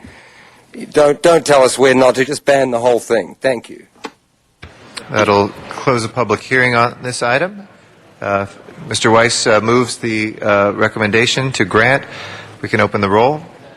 Please close the roll and tabulate the vote. 13 ayes. That is approved. Next item, please. Next is item number 20, and that is called special by Councilmember Gruhl. Okay. Ms. Gruhl? If I could, Mr. President, ask for there to be a public hearing, 10 minutes on both sides for this item. So 10 minutes each or 10 minutes total? 10 minutes on each. Okay. And we have, I think, almost 60 cards on this item now. We will go to the first ones that we have received, switching back and forth, as is practice here, from the for side to the against side. And Mr. Garcetti, I'm sorry, and what happened in Plum, and this is up to you, is they did kind of say, Here, we have the cards. Go ahead and have, I know from the Home Depot side, they have the lawyers in their presentation, and similar on the other, and then after that, go to other public comment cards. Okay, If that was all that's right fine with if you. there's no objection to that, since this is a discretionary second hearing. If the proponents would like to bring the first three from the proponent side, No, the no one. and then we'll hear from three from the against side. From the pro or against?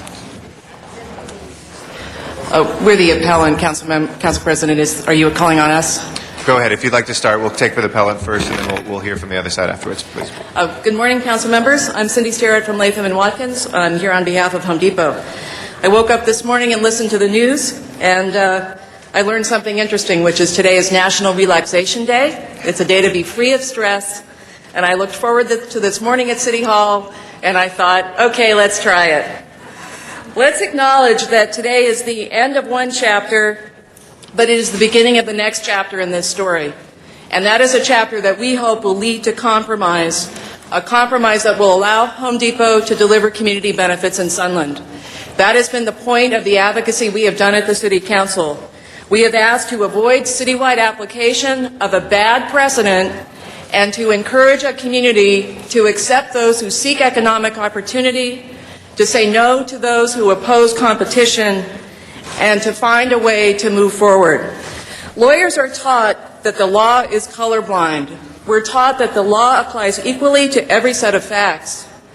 I've learned something else in 20 years of working here and with all of you, which is that all politics are local. But I also believe that the law should not be applied unevenly to achieve a particular local result. That is not what the law requires. And here the local opinion is divided. It is divided between those who seek economic opportunity and some who seek to deny it.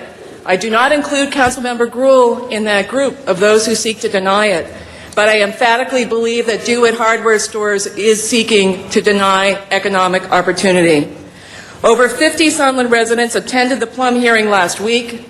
They joined 3,000 individual supporters and 50 small businesses to seek investment in Sunland and to disagree with the business that is also using lawyers and lobbyists to oppose this project.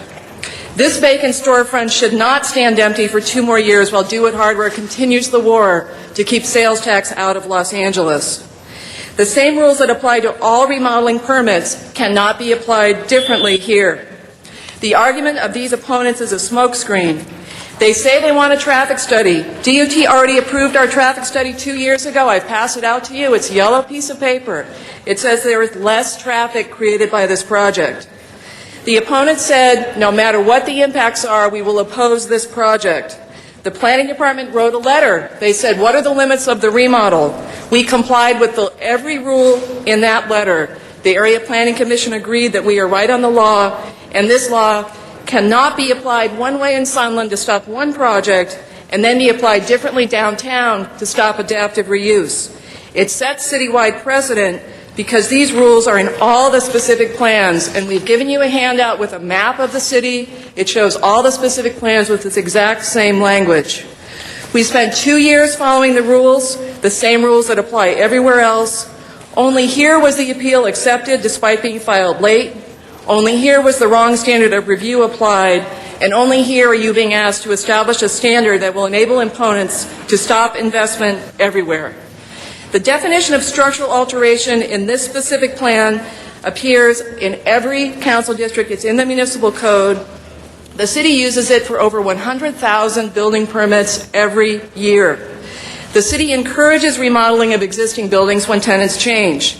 That's the only way they can be brought up to new fire life safety codes. New energy efficient air conditioners are one of the ways this city fights global warming. They are not discretionary approvals that take 2 years to install. Many buildings in Los Angeles require this type of upgrade, and every time a building closes, those jobs end. They ended for the Kmart employees 3 years ago. DeWitt Hardware Stores is telling you to end them for 2 more years. Building and Safety had substantial evidence to issue this building permit, and that is the standard that the zoning administrator should have applied. Ignoring those rules means that we're here over a year after this permit was issued, because the appeal didn't issue until March. It means we spent $2 million in reliance on a remodeling permit, and that building is 90% complete, sitting empty. This is a permit that is categorically exempt under CEQA, and even a new store, because we started asking for a new store, would have been an MND, and now we're being told we have to do an EIR for a remodel.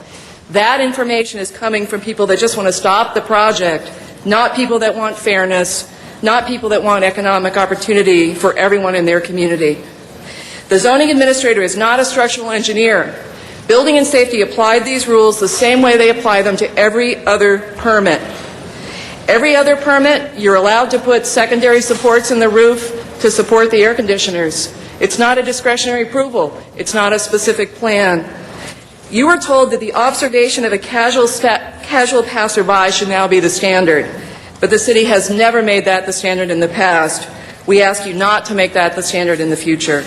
Retail is changing all the time. Retail employees deserve the chance for continued employment. Vacant storefronts are bad for the city, and Building and Safety had substantial evidence. The standard the city requires, the Area Planning Commission recognized that standard. The opponents have created no examples, none, not one, to support their interpretation. They can't because it's never been done before in the city of Los Angeles. What's that called? That's called unequal application of the rules. That is what leads to damages, and that is what leads to the necessity to explore legal options. We are asking the council to enforce a compromise, to establish a short process that we can all move forward together and deliver community benefits to Sunland. Thank you very much. Thank you. We have 3 minutes, 52 seconds, about 4 minutes left on that side. We'll keep it at 4. Yes, Go ahead. Mr. President, members of the City Council, my name is Rick Green. I'm the Los Angeles area real estate manager for Home Depot. I'm here to ask the City Council to uphold the Area Planning Commission's issuance of our permit. Home Depot is a good neighbor, a good employer, and a tremendous source of revenue for the City of Los Angeles. I've been dismayed this week by some of the things that have been said and written about Home Depot. Our commitment to corporate citizenship in Los Angeles dates back to 1992 when the city asked Home Depot to participate in the rebuilding of Los Angeles. We did so, we opened stores and invested in the community. Home Depot provides high quality and well-paying jobs. Each Home Depot generates some 200 jobs. These are jobs that pay above the city's living wage. They offer medical benefits to both part-time and full-time employees, and in addition, college tuition benefits. I submitted a letter to you today with all of the public outreach and good projects that the Home Depot has done within the city of Los Angeles. Home Depot continues and contributes significantly to every community it's in. It participates in the Mayor's Day of Service, the Mayor's Million Tree Campaign, boom programs for playgrounds, cleanups of schools, and many other things. Thousands of hours are volunteered by the employees of Home Depot into community benefits for the city of Los Angeles. So starting with the Sunland store, Home Depot wants to bring more of these benefits to the city of Los Angeles, and I urge you to grant Home Depot's appeal. Thank you. Good morning, Brendan Huffman with VICA, Valley Industry and Commerce Association. VICA is here because we're concerned about a process that has been interpreted the same way since 1946. Probably well over 1 million permits have been approved using the same interpretation until this one. This is going to create a lot of havoc down the road for anyone who's trying to take out a building permit, and we ask you keep that in mind before you cast your vote this morning. Thank you.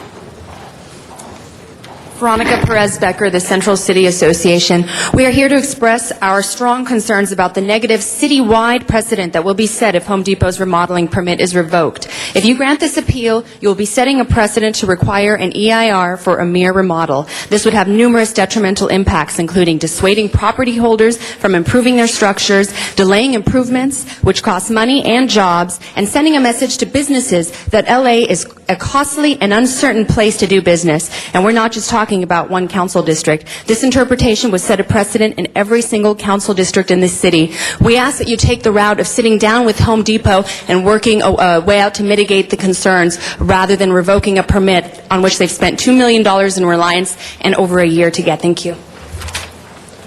And in closing, Vanessa Rodriguez with the LA Chamber. Beyond the president, we'd like to draw awareness to the fact that cities throughout the nation have seen sales tax revenues rise, while the city of Los Angeles has remained stagnant. A ring has formed just beyond the city's boundaries with retailers and business people who have chosen to bypass Los Angeles. Other cities are reaping the financial fruits of our missteps. This shouldn't happen, not here in Los Angeles. So the Chamber respectfully requests Council to support Building and Safety's issuance of Home Depot's tenant improvement permit and grant Home Depot's appeal. Thank you. Thank you. That will close the 10 minutes on that side. The other side, I was informed Abby Diamond, I think, is going to be the first person to begin the testimony. We'll set the clock at 10 minutes, and you can use it however you see fit. Okay? Thank you. Sure. We'll have 5 people, including myself. Good morning, honorable council members. My name is Abby Diamond. I represent the Sunland Tujunga Alliance. We're a neighborhood grassroots group. The Planning Department, LADBS, and the Plum Committee have determined this work to be a project and not mere tenant improvements. A picture is worth 1,000 words. So we have provided a notebook for you to look at with photos so you can see the extent of the construction for yourself. Please take a look at it and you'll see what we're talking about. We urge you to enforce the Foothill Boulevard Corridor Specific Plan. Adopt the findings of the zoning administrator and the recommendation of the Plum Committee. Remember, this is not about jobs or tax revenue. This is about implementing land use policy. It's time to do real planning in Sunland Tujunga. Thank you. Distinguished members of the Los Angeles City Council, my name is Juan Martinez. I'm a professor at Fuller Theological Seminary and a Sunland resident, living about 5 blocks away from the property in question. As a Sunland resident, and as a person actively involved in immigration reform, accusations, the new sanctuary movement, and working also with day laborers on a regular basis, I respectfully request that you accept the recommendations of your own experts and declare Home Depot's work a project. Voy a decirlo en español. Señores concejales, en nombre de mis vecinos y de nuestros niños que asisten a la escuela a 2 cuadras de esta propiedad, les ruego que voten a favor de una planificación seria que beneficie a los que vivimos en Sunland y Tujunga. Muchas gracias. Thank you. Good morning. My name is Arnold Bookbinder. I'm a structural engineer licensed in the state of California for 51 years. I've been very active in reviewing and preparing various chapters of the Los Angeles City Building Code. In fact, I have just reviewed the proposed 2008 Los Angeles Building Code on behalf of the Building and Safety Department. I spent hundreds of hours reviewing the plans and work associated with this project and firmly believe many structural alterations have occurred. First, it is key to understand that the city zoning code definition of structural alteration does not distinguish between a primary and a secondary member or even a building shell. A support member as defined includes any support beam. Many new support beams have been installed on the existing roof structure. The use of the term primary and secondary members were formulated by engineers from the East Coast. They are not commonly used in California. No one single member, a beam, a column, girder by itself can be individually evaluated. The entire structural system must be evaluated together. There is no simple difference from a structural engineering perspective whether a structural member is called a beam, a purlin, a girder, or a sub-purlin. There is no difference from a structural engineering perspective when evaluating the structural adequacy of a beam. All members of this building are critical elements. When a beam or purlin carries live loads and dead loads, it is a support member, as defined by the city code. At least 114 new 3.5 by 16-inch LVL beams spanning 28 feet have been installed to support approximately 57 pieces of new equipment weighing from 250 to 1,200 pounds. This is indicated in every one of these red circles on this drawing. There also have been 338 skylights with very large 4-foot by 8-foot openings. These are all these orange members in here. They have installed 5 new steel W10 by 33 beams. They have installed 13 more steel beams in the Garden City area. The weights of all of this equipment I have calculated to be 388,217 pounds. Due to this added weight, building and safety should be required to ask for new structural loads calculations and a structural analysis from an earthquake standpoint, and this has not been done to date. The need for and location of each piece of mechanical equipment and the skylights was solely a decision of Home Depot and its engineers.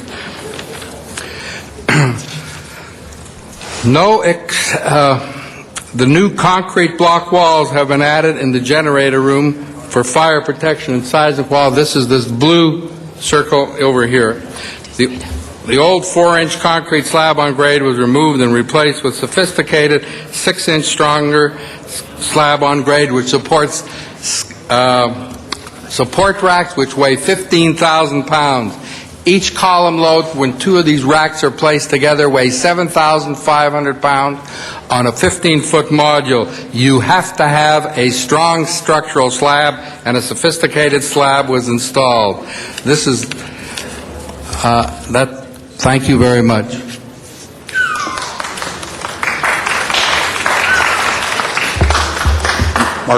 Mark Sellers, with Jackson DeMarco Law Firm, representing the No Home Depot campaign as well as the Do It Center hardware stores, which is a longtime resident of the Sunland area. There was some discussion earlier here about precedent. We basically looked at the city code, and the city code very simply says if it's a support member. It doesn't say whether it's a primary support member or whether it's a secondary support member. We followed the code. And the reason we followed the code, because the legislative intent behind that code is basically to encourage people to spend money with buildings that comply with the specific plan, that upgrade the exterior of the building, that mitigate their environmental impacts. That's the purpose. And when you read that code with that purpose in mind, this is a project. And that should be the policy. I don't know what the policy's been for the last 40 years, but that is what the legislative intent was of that section. That is what the good public policy should be. We frankly then took that code, looked at the project, and determined that structural alterations were made. But there's an easier test, and that's exterior modifications. And we looked at this project, and they took the garden center and basically took chain link fence and replaced it with permanent large steel vertical columns and beams. They changed that facade completely. They changed the loading dock behind the Home Depot, the exterior modification, automatically triggering this as a project without even getting into this definition, this precedent issue. Then finally, they put 57 new ugly air conditioning units all over a sloped roof. That is a visual impact. That is one of the goals of the specific plan, is to screen that kind of equipment. That's an exterior modification that in and of itself makes this a project. I feel that if this is a precedent, it's a good precedent.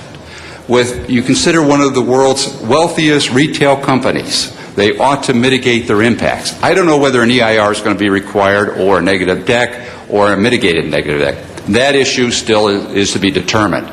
But they should mitigate the traffic impacts from that particular project. And we already have looked at their traffic study and find a lot of errors and problems with that study. Why? Because that's a self-serving study that they got themselves. And that needs to go through a public review and analysis process. The bottom line is, I think that we want this project to comply rather than avoidance, and that's the policy, and that's the direction we ask the council to go with.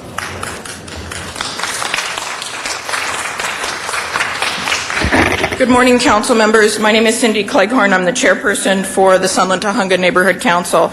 We are united. This is a critical issue for our community to see today that the City Council will uphold the great laws of our city. This is Sunland Tujunga's Foothill Boulevard Corridor Specific Plan and unique to Sunland Tujunga. This is a project, it is as clear as a bell. The community respectfully asks that you vote to ratify Plum's recommendation and thereby declare this a project.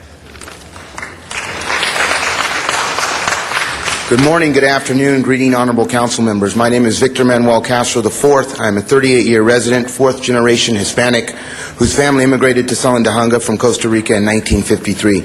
I stand before you today as a 38-year resident who is in love with my community of Sunland Tujunga. My community involvement includes chairman of Design Advisory Committee of the Sunland Tujunga Neighborhood Council, handling all land use issues within our great community, as well as vice chair of the Sunland Tujunga Neighborhood Council. However, most importantly, a proud resident of Sunland Tujunga and father of three. The community came together and learned the process, the city process, the process of the planning department, and the process of building and safety. Auto use space, piecemealing, foundation, retail or commercial, renovation cost, replacement value, tenant improvements, and my personal favorite, structural alterations, along with so many other terms, became part of the community's everyday conversations. As this process took its course, this great community came together with its city council representative, Sunland Tujunga Neighborhood Council, and Sunland Tujunga Alliance. In this case, the community as a majority whole together brought together enough questionable evidence and facts were brought forth that the zoning administrator as well as Plum have declared this to indeed to be a project. I can ask you to It must, for the environmental aspects, public safety, and overall majority community well-being, require a full project permit compliance review. Sir, just to remain fair to both sides, if I can ask you to conclude, please, because the 10 minutes is up. Okay. Today I stand before you and ask you to please support the zoning administrator and Plum's recommendation that this is indeed a project. I thank you for your time, due diligence, and service to my community and our great city. Thank you very much. We had another 54 cards that we were unable to get to today, but I think if people come all the way down to City Hall, their names should be at least read into the record, so bear with me as I read these 54 names. Carol Schatz, Denny Schneider, sorry, I should say which side, against, Denny 4, Elaine Brown 4, Mary Benson 4, Jacob Stanish 4, Marlene Hecht or Hunt, I'm not sure, 4, Audrey Parmiter 4, Patricia Jakeman 4, Rena Blake 4, Brian Oost 4, Bud Tarosa 4, Marlene Rader 4, Roberta Cole 4, Andrew Falstich 4, Deborah Falstich as well 4, Edwin Bagramian 4, Elaine Robinson 4, Cheryl Smith 4, Kimberly Harris 4, Nina Royal 4, Karen Zimmerman 4, Regina Clark 4, Darlene Gogoyan 4, Irene Robertello 4, Dan McManus 4, Tommy Lynn Bowling 4, Terry Hake Church 4, Peter Moen 4, Matthew Oliphant 4, Judy Tosti 4, Irene Monroe 4, Francine McCartney 4, Debbie Statland 4, Nancy Pistol 4, Gary Cook 4, Marco Buntich 4, William Lloyd Hitt 4, Dixie Mattern 4, Alice DeBant 4, Ava Lopez 4, Norma White 4, Paula Bogus 4, Linda Bustamante 4, Geraldo Lopez 4, Candido Maras 4, Brendan Huffman 4, but I think as this is being represented against, based on testimony, Laura Gutierrez 4, Vanessa Rodriguez also put down 4, but I'll say against in this context. Cindy, we heard from Cindy Cleghorn and Victor already. Ashley Grant 4, Melissa Wyckoff 4, Lydia Grant 4, and Miriam Fogler indeterminate here. Okay? With that, we'll return to Ms. Gruhl. Thank you very much, Mr. Garcetti, and to my colleagues, I want to thank them for giving us this opportunity and voting unanimously a few weeks ago to assert jurisdiction on this issue before us, and for the Plum Committee, Mr. Reyes and Mr. Wiesar, for also supporting the reclassification of this as a project. I want to make something very clear. The impetus for this were community members who said, we are concerned about the impact in our neighborhood. That was the impetus from people's homes I sat in to community meetings to neighborhood council. All the accusations that have been made, I resent, because it's been the community that has come to me and said, we care about our neighborhood. Now, I want to ask you to support the Plum report. Now, although I believe that this is one issue that is before us today, whether this is a project or not, I know that you have heard, and I know many of you are excited that this issue is here today and will be gone today, so that you will not be visited by a number of people and an unprecedented number of lobbyists who were hired on this issue. The case involves one single question. Is this, the remodeling work proposed for the Home Depot site, a project as defined in the Foothill Boulevard Corridor Specific Plan? Colleagues, this is simply about playing by the rules. All businesses in the city of Los Angeles, big or small, and to the business community, you want your businesses to represent you well and that they're following the rules in the city of Los Angeles. If Home Depot had followed those rules and chosen to do so, they would probably be open by now. And when they talk about economics and talk about job creation, that is one of the things that I have fought for since I've been on the city council. But I think you have to do it in a way that ensures the community is represented. The only question before us is, does the level of construction at the site demand traffic and environmental mitigation measures and community input based on the criteria in the Foothill Specific Plan? I will say that again, in the Foothill Specific Plan. When we focus on this issue before us today, I believe that the question of enforcing the rules as set forth in the specific plan, the answer is obvious. I believe, as you have heard, there are wide-ranging issues that have been brought up.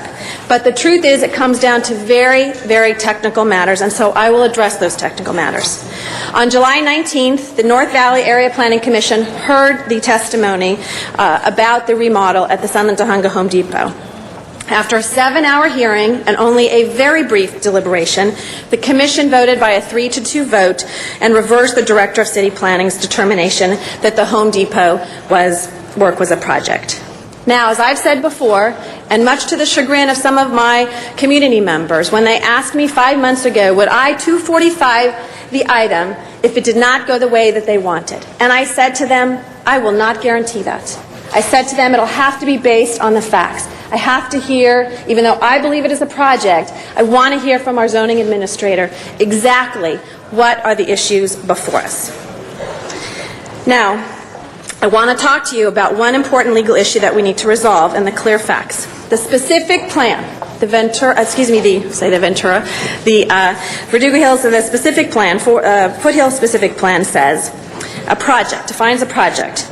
The construction, erection, structural alteration of, or addition to any building or structure which requires the issuance of a building permit or change of use permit on a lot located within the specific plan area. The LA Municipal Code further defines structural alteration as any change which would prolong the life of the supporting members of a building or structure, such as bearing walls, columns, beams, or girders. The Director of Planning, after reviewing all of the documentation, including 100 sets of plans over several weeks, concluded that this, in fact, is a project. The Director found that the extent of the renovation is simply too complex and extensive to be considered a mere tenant improvement.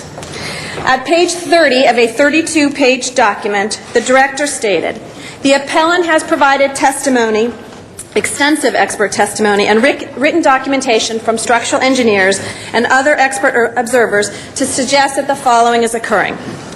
The floor slab is being replaced with a significantly thicker floor that will support a heavier rack system. The floor slab will be tied to the foundation and become a supporting member for an integrated functional structure. Roof support or framing beams are being structurally altered and strengthened in order to support a new roof and more HVAC equipment. The roof is being replaced and strengthened to support HVAC equipment, and the exterior doors have been removed and portions of exterior walls have been opened. The Director went on page 31 of her action, and if I could, I know I could hopefully get my 6 minutes yet, so. Based on the evaluation of all submitted evidence and the legal issues before the zoning administrator, I find that a reasonable conclusion can be determined that construction activity constitutes a project due to significant structural alterations and is therefore subject to project permit compliance review with the provisions of the Foothill Boulevard Specific Plan pursuant to 11.57C of the Los Angeles Municipal Code.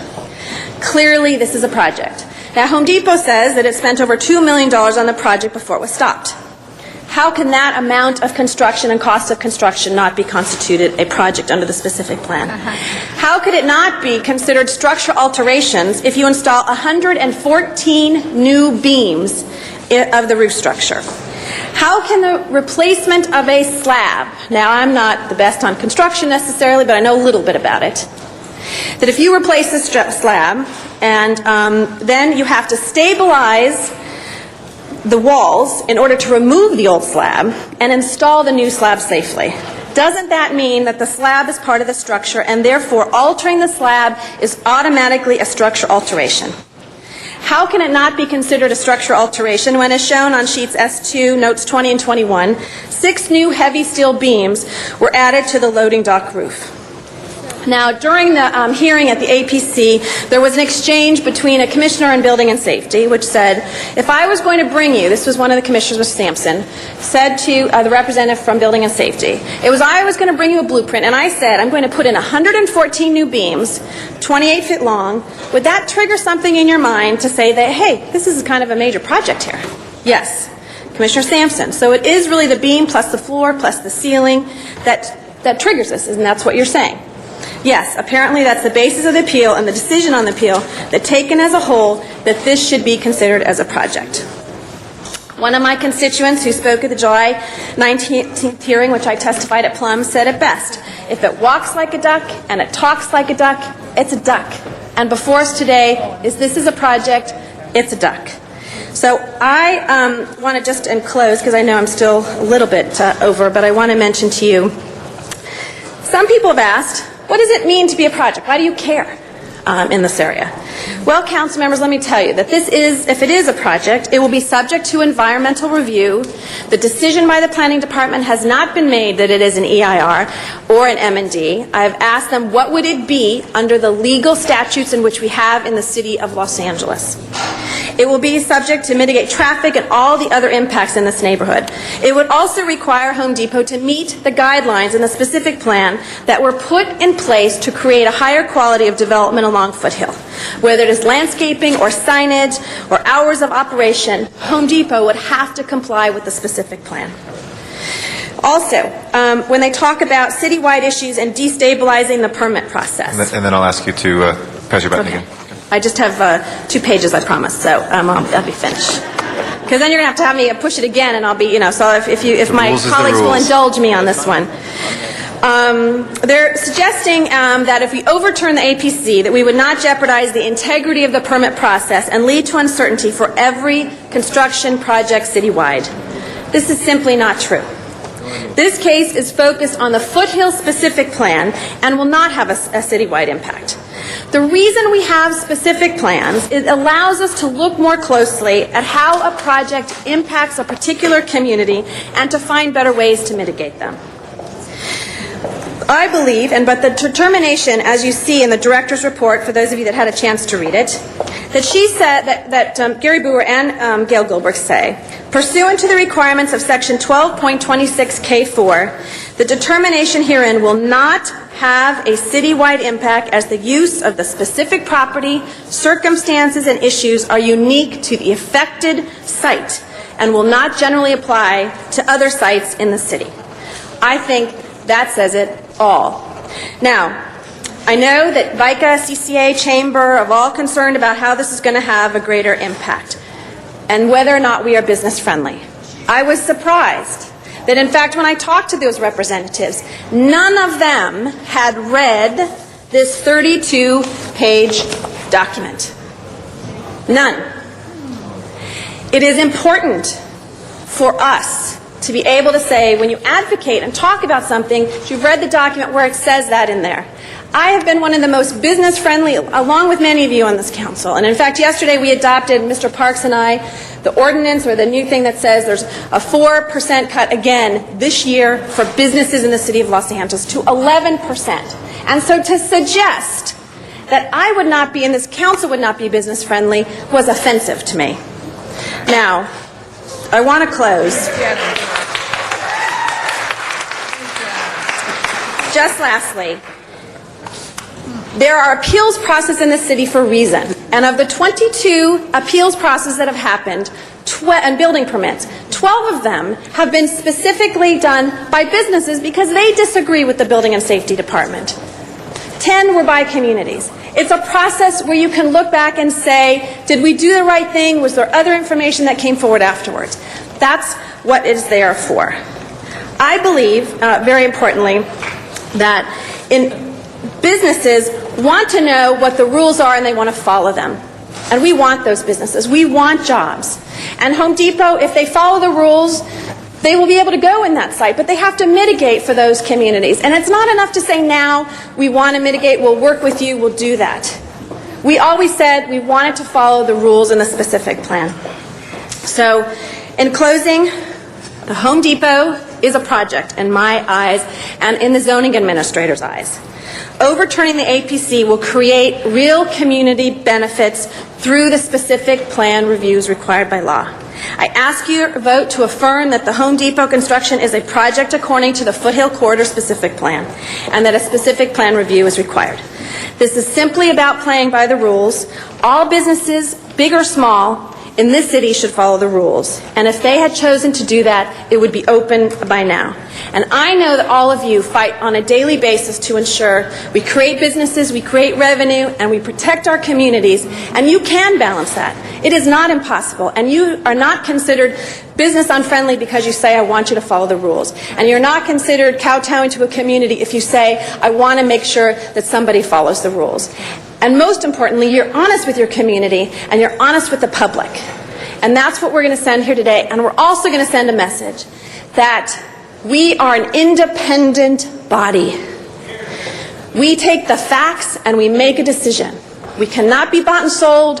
We cannot be influenced by those outside focuses, and we're going to listen to the facts. Look at that 32-page document. You listen to the community, and let's say something to the city, and let's say to everyone in the city, we're going to fight for what's right. Thank you. Thank you, Ms. Grewal. And our next speaker,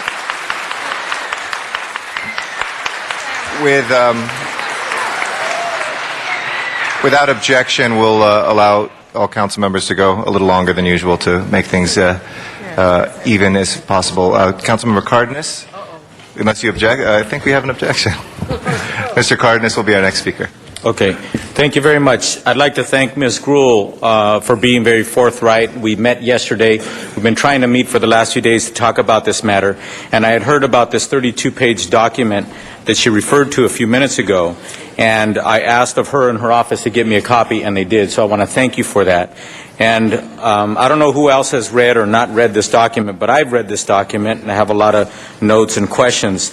But I want to start off first by reminding everybody in this room, and I've said it many times, Wendy, I'm glad to hear you say it as well, that we are an independent body, and our responsibility is to respond to this democratic process. We've been elected as a body of this city, and we are the legislative body of this city, not some appointed board, not even some zoning administrator or staff. The bottom line is it is appealable to this body because this is where the buck stops. So thank you, Wendy, for enlisting this body to go ahead and 245 this into our purview. And so this is where we can have the open discussion in front of the public. I want to also remind people that this is about process. It's not about jobs. It's not about how many trees you plant in the community. And it certainly is not about who hangs out in the parking lot of certain businesses. That's not what this is about.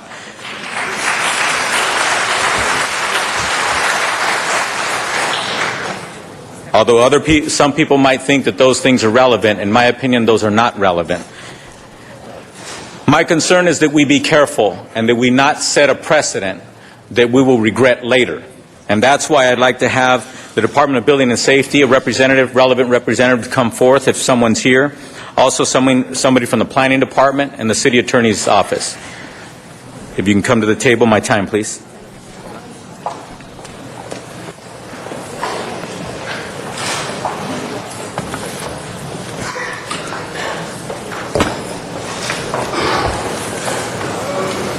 My concern is that we be careful not to set a precedent that we call remodels or tenant improvements projects when they are not. And right now it seems like we've crossed into a gray area on this particular project.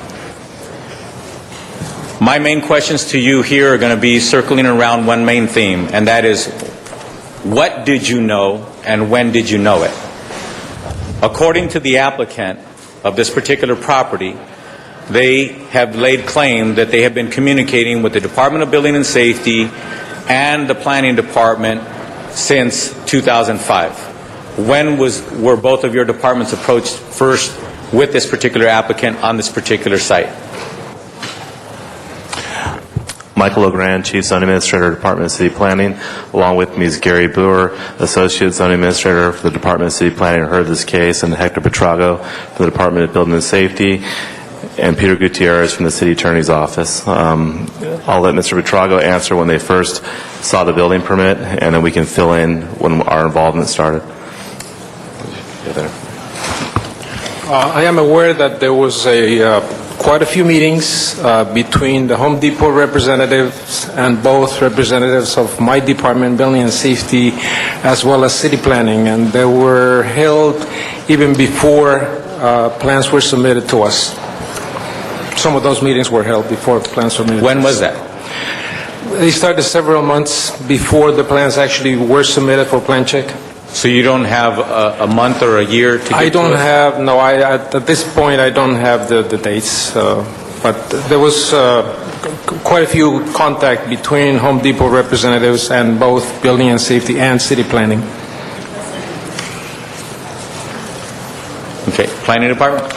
Gary Board, Planning Department. This matter was referred by Building and Safety by the plan checkers following established city procedure to have the Community Planning Bureau staff to look at this matter to see whether or not it could be defined as classified as being a project that would be subject to the provisions of the Foothill Boulevard Corridor Specific Plan. Initially, when it came to staff, they looked at and they thought, well, it looks like it was a project, and do you have a month they and a worked year? together. I'm trying to find the date here, and I'm sorry. Okay, go ahead. They were working together so that it could be altered so that it would not necessarily be considered a project.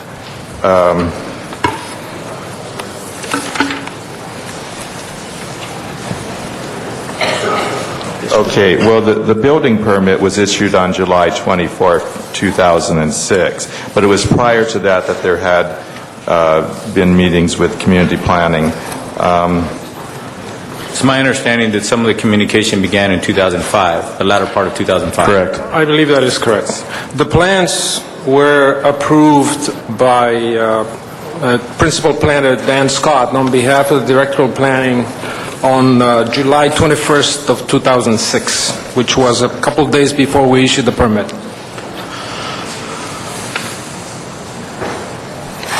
Okay, while he's looking for that, at that time, did either one of the departments opine that this is a project, as we use the term project in this argument here? Just to clarify, Michael LeGrand, Department of City Planning, the initial application that was reviewed by the department was actually for a new Home Depot store, not a renovation of an existing store. That project subsequently was reduced in scale to the project that you see today. That was drastically reduced, part of which was reductions that were aimed at not requiring review by the specific plan or the planning department. So as multiple plans, you've heard the appellant mention 22 meetings took place between Building and Safety and the plan checkers. Again, a lot of that effort that was undertaken was to reduce the project to something that would be more of a by right project rather than discretionary for timing reasons and financial reasons and others. So the initial project that came in was a director's case under our codes for a new store, and then subsequently to that, the project was reduced to a level of to where it is at today. And many times there have been meetings with staff to say, no, this is still a project, further reductions would be made. It still looks like a project until at one point the planning department did sign off saying that it was a project.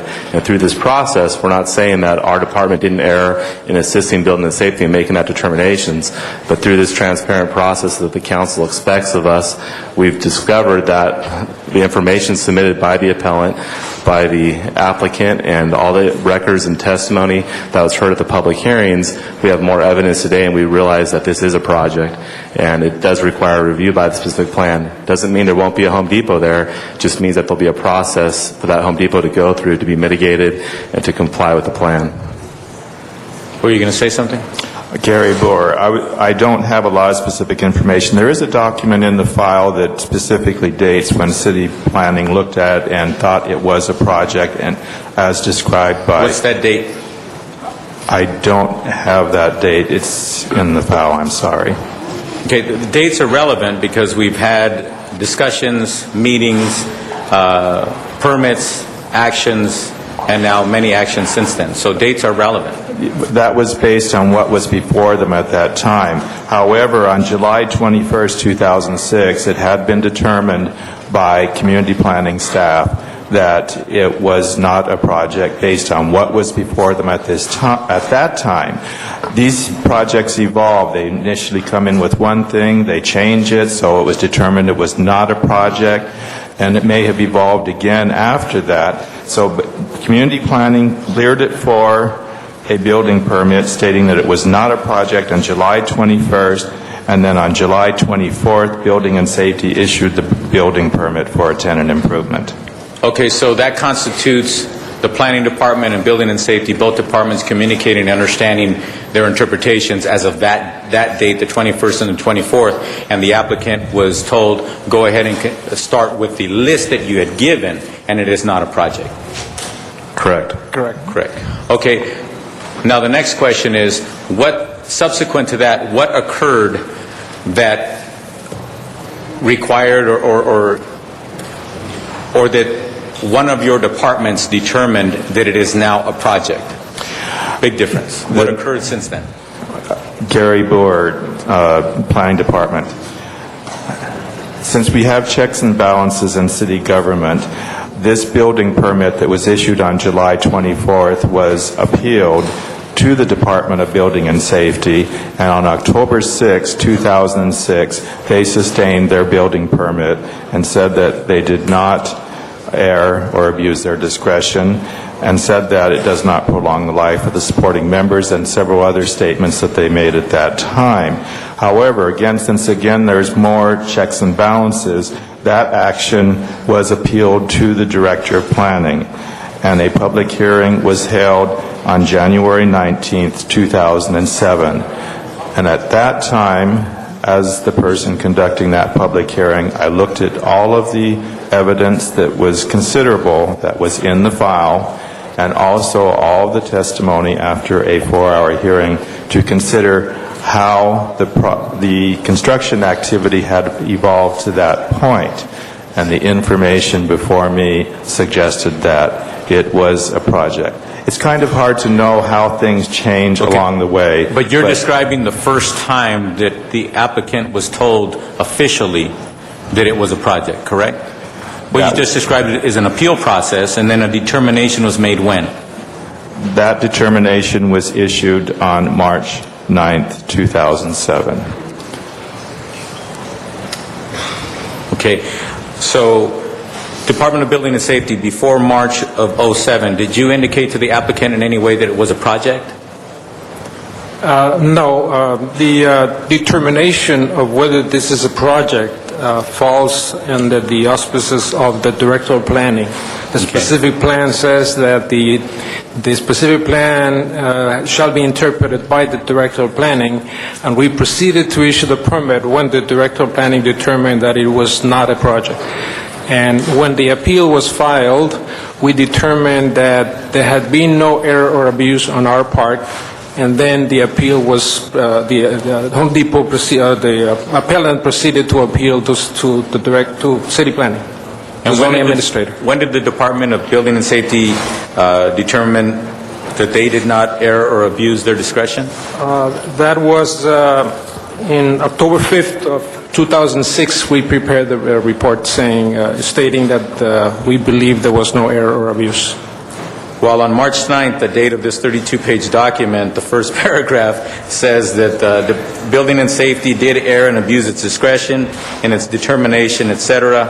And so it was only on that date that the actual planning department, which has the true discretion of determining whether or not it's a project, gave the opinion in writing for the first time and also at a public hearing that it is in fact a project. That is correct, since that is the legal language that we follow in the municipal code.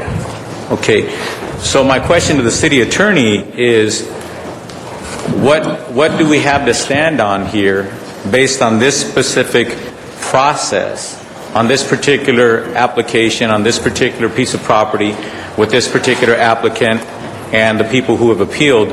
Where do we stand if somebody were to try to sue us and say we've been misled? Peter Gutierrez, Senior Assistant City Attorney.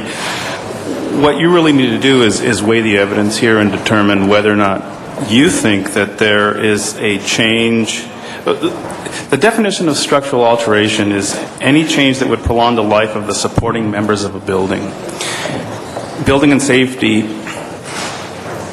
did not think that the plans that were submitted suggested that there would be the prolonging of the life of the supporting members of a building. Other evidence was presented to the zoning administrator that was contrary to that by the opponents and their experts. You have to weigh that evidence and decide whether or not where you come down on whether or not there is evidence that supports your decision. I'm an engineer, but I'm not a structural engineer, so I'm going to ask the experts here. The slab was mentioned earlier.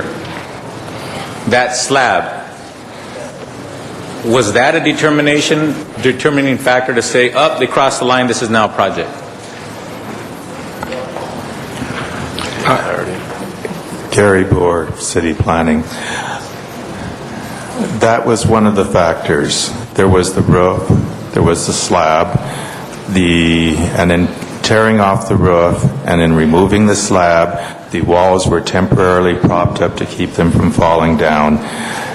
And my determination was that the totality of all of this evidence, any one of which could have been considered a structural alteration, but the totality of this was more than a tenant improvement and was a structural alteration as defined in the municipal code and as defined as being a project per the specific plan.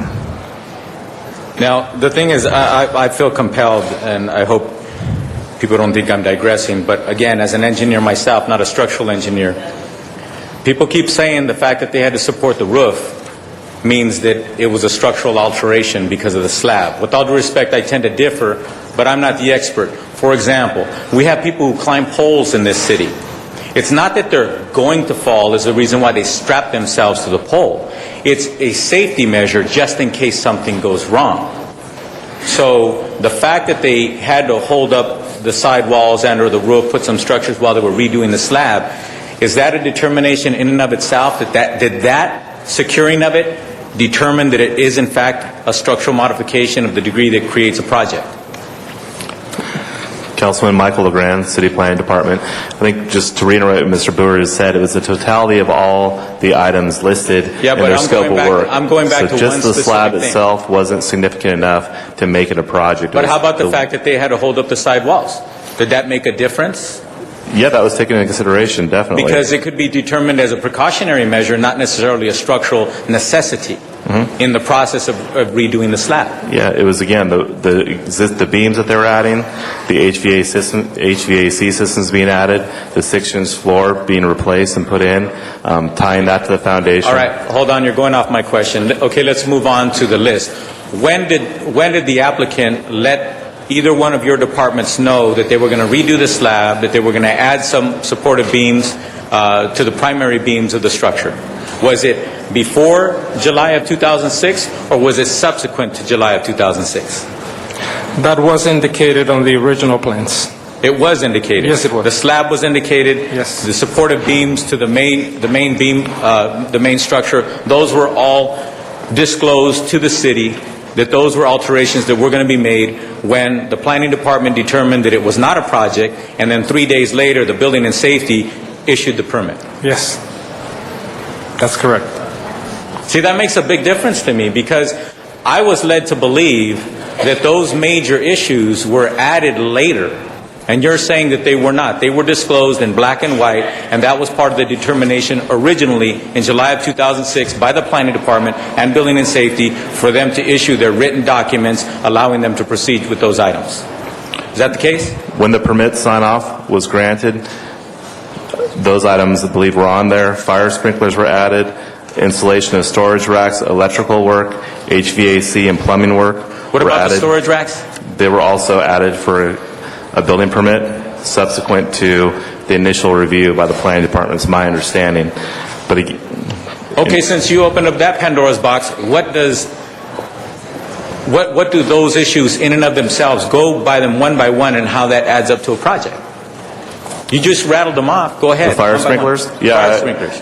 Again, it was the totality of the entirety of the scope of the project, listing their scope of work that the zoning administrator heard with expert witness testimony and weighed that in looking at the building and safety, error and abuse of granting the permit. Expert witness testimony. I Correct. think I'm listening to expert witness testimony unless you tell me otherwise. Who is this expert witness testimony that you keep referring to? That was part of the initial hearing conducted by the zoning administrator. We had representatives from the community who hired engineers, licensed engineers, who looked at this, submitted volumes of documents from both sides that were reviewed by the zoning administrator in his investigation of this. And so the totality of all that information that was submitted, that was reviewed, deliberated on, and that's what we looked at in terms of determining if it was a project. It wasn't just the individual building permits. It wasn't just the same information that Building and Safety looked at, but it was all the information that was taken into place from hours of testimony as well as written documents in a case file that's voluminous. I'll push my button again. You can continue to go. We have 4 minutes over with Ms. Gruhl. If you want to take 4 minutes, we can equal that. Go ahead. Thank you. Appreciate that. See, what I'm getting at is I don't think anybody is acting in a malicious fashion, or anyone in this situation is acting in a way that they are acting in an egregious fashion either. It sounds to me as though we have opportunity for this kind of situation to develop in our process. Because we have someone who came with a big application, and even with that big application and 22 meetings or whatever it was determined that this is not a project. And then subsequent to that, when somebody or the community appealed it, then all of a sudden people started finally taking a deep re-look at this. Between July and October, it was October that I think that the appeal began, correct? Correct. Correct. Between July and October, is there any evidence that there was any red flags or anybody internally within Department of Building and Safety, Planning, or any other official party within the city actually said, wait a minute, we need to review this, or we need to now call this a project? There were, Michael LeGrand, Department of City Planning, there were some internal staff communications identifying early on that this was a project. Again, with most of these cases, when there are large issues like this that are contentious, they're reviewed out by a higher level, and our department did sign off originally that was not a project. And again, the 1226K process of building a building permit, we have to take in the new information that's given to us through that project. So definitely the amount of time that was spent by high-level staff through this appeal process could definitely be a lot more than was spent by the initial person reviewing the plans and signing it off. So that's definitely a true statement, Councilman. Now, so what you're saying after this is... question, if you'll press your button again after this question, go ahead then. After this one? Yeah, please. Okay, so what you're saying is there were some talk, or was it documents that this may now need to be determined as a project, but yet no action was taken? Was anything communicated to the applicant or the community that it is now a project before the appeal process started? Kerry Boer, Planning Department. Typically, the department staff would not have discussions or take actions on matters that basically have been decided until they're appealed. The building permit was issued on July 24th. Just a few months later, the appeal from Building and Safety was October 6th. until the items have had their due process through the appeal procedure and we hear the evidence at that time, we would not be actively looking at, well, gee, did we make a mistake? Was this really a project or not? At that point, community planning had signed off that it was not a project. Building and Safety issued a building permit for a tenant improvement, and it wasn't until after the determination by Building and Safety on appeal on October 6th that it was subsequently then appealed again to the Director of Planning would we start to look at the evidence that was gathered as a part of the public hearing and the case file. On that point, Mr. President, I need him to clarify something. In October, we do that in the second round. We're a little far. We'll let you press the button again. On that point, while he's very quickly, please. So therefore, the October appeal process ensued. Is that a reason for cease and desist on the previous? The October 6th was internal review by the Department of Building and Safety. It was about a 3 or 4 page document which sustained their issuance of the building permit. Then after that, it goes to the Director of Planning on appeal. Okay, thank you. Thank you. Mr. Labange is our next speaker. Okay, Mr. Zine. Thank you, Wendy. I want to congratulate you on your research on this. You've spent a lot of time putting it together, so congratulations to you, Wendy.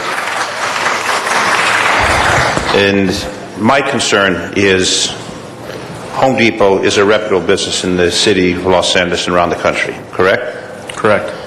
We encourage business to establish within the city of Los Angeles for jobs, for sales tax, so I don't want to make them the villain. And whatever we do, requiring them to do an EIR, a traffic study, whatever else we require them to do, we're not going to prevent them from opening a business in the city of Los Angeles. Is that correct? Correct, Councilman. But the process is you follow certain procedures. And as Councilmember Gruhl talked about, the foundation that had to be enhanced, the pillars that had to be raised, and the issue that drew this in this particular community drew great concern to this abandoned Kmart. Whether it's the building and safety, the planning department, transportation, somehow, which is not uncommon in my experience, is somehow the city becomes disconnected. Somehow the right hand doesn't know what the left hand's doing. So I don't want to make Home Depot the villain, but what I want to do is make sure that a community that's obviously concerned to spend a lot of time and energy, and we don't turn our back on a community and say, we're not going to listen to you. Both Councilmember Hahn and I are members of the Charter Commission, established neighborhood councils to get people to participate. And what we have here is participation from the community, a lot of participation from the community. And whether it's orchestrated or not, the fact is people are here. They're taking off from work, they're not doing whatever they would do, and they're here. So that impresses me. On the other side of the coin, we have a room full of lobbyists, we have a room full of Home Depot representatives because of their concerns. So my issue is, whatever we do, if they were forced to do an EIR and a traffic study, they're still going to be able to open a Home Depot in Sunland Tujunga. Is that correct? Correct. As long as there's impacts that can be mitigated to a level of insignificance, they may not even be required to do an EIR. It really depends on what we find on their applications they submit, but we welcome them with open arms, and we'll assign a case manager to help them through the process and make it as transparent and expeditious and business-friendly as possible, while still taking into community's concerns and input, as well as that from you and your colleagues. So the issue that Councilmember Gruhl has, the hours of operation, the loading, the unloading, the et cetera, that goes along with that particular facility versus what the Kmart had, they've already invested the place. They're going to be there one way or another. Mm-hmm. My concern is that we have a system that must be followed. We have a procedure that must be followed. And if it's going to inconvenience them, I'm sure they spent a fortune on the attorneys, a fortune on the lobbyists, a fortune to this point. And if it would have been done, and Councilmember Gruhl and I have discussed this, if they had started with that, and maybe if the city was more responsive, then it would have been done that way in the beginning stages, and we wouldn't be here right now discussing this. And it's taken a lot of time from the committee that heard it, from the previous council meeting, the time that we're spending today. So I'm going to support the 245. I'm going to support what Councilmember Gruhl is doing. But the message to Home Depot and to other businesses is that we have a procedure we ask you to follow. And if you follow that procedure and work with the community, and in my district, any business that wants to open meets with the neighborhood council. I won't talk to developers, go to neighborhood council. And once neighborhood council listens to it, then we'll listen to what modification has to be made. But we don't want to turn business away, and we don't want to turn our back on the community. And one thing that I found a little irritating today is the Daily News cartoon that shows some council members basically puppets of Home Depot. I think that's kind of ironic in what we're trying to do to establish fairness and openness and transparency in this. So all due respect to Home Depot. In fact, a man contacted me recently from El Camino High School, said Home Depot has given the high school refrigerators and a lot of other appliances because the school has asked for it. They're not a bad company. Maybe they've done some things to irritate some community members, but I'm not going to say they're a bad company. They've irritated some people.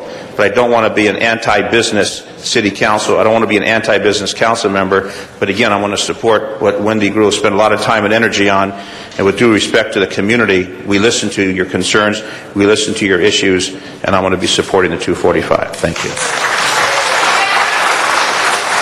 Ms. Gruhl. And I will be brief. Just to ask, because a lot of the questions that Mr. Cardenas asked, I asked many months ago as part of this process to ensure that we were being business friendly, that we didn't send someone down the primrose path. But let me explain to all of you, this, as I think it was Mr. Boer or Mr. LeGrand stated, that they kept going back and forth, whether or not it was a project or not. Home Depot wanted it to not be designated as a project, so tried in every which way in which to say it's not a project and change the plans. That's why there was 22 different meetings and that. What Mr. Boer and Mr. LeGrand have said is that it was the totality of all of that. And as I understand it, the role of the zoning administrator in this process is to review all of the facts prior to the permit being released, and what happened subsequently to that to determine whether it is a project or not. It is not a point in time that says at the time they gave the building permit, was it accurate? It was everything going along. And as Mr. LeGrand mentioned, there were a number of other things that occurred after the permit was given. Is that correct? Correct. Okay. And it is, Mr. Boer, Mr. LeGrand, and the city attorney, is it true that it is the compilation of before, at the moment of the permit, and after that you make your determination? Gary Boer, that is correct. I may also add that as part of the hearings before Plum, and here there has been new information that perhaps I didn't even hear, so the City Council in making its action needs to consider the totality of its information and evidence. Yeah, and I concur. Okay. So I think that in this instance, the Building and Safety and the Planning Department tried to look at all of those things and may have not had all the information. Whether because it was on accident or on purpose, I don't know. But what it was is you looked at all of the facts before you in making this final determination. And so I think that is very important as we look at this, and for the business community and others. When the Home Depot the community appealed the first building permit, then it went to Building and Safety. Building and Safety did the report, then the community appealed that Building and Safety, and then it went to the zoning administrator.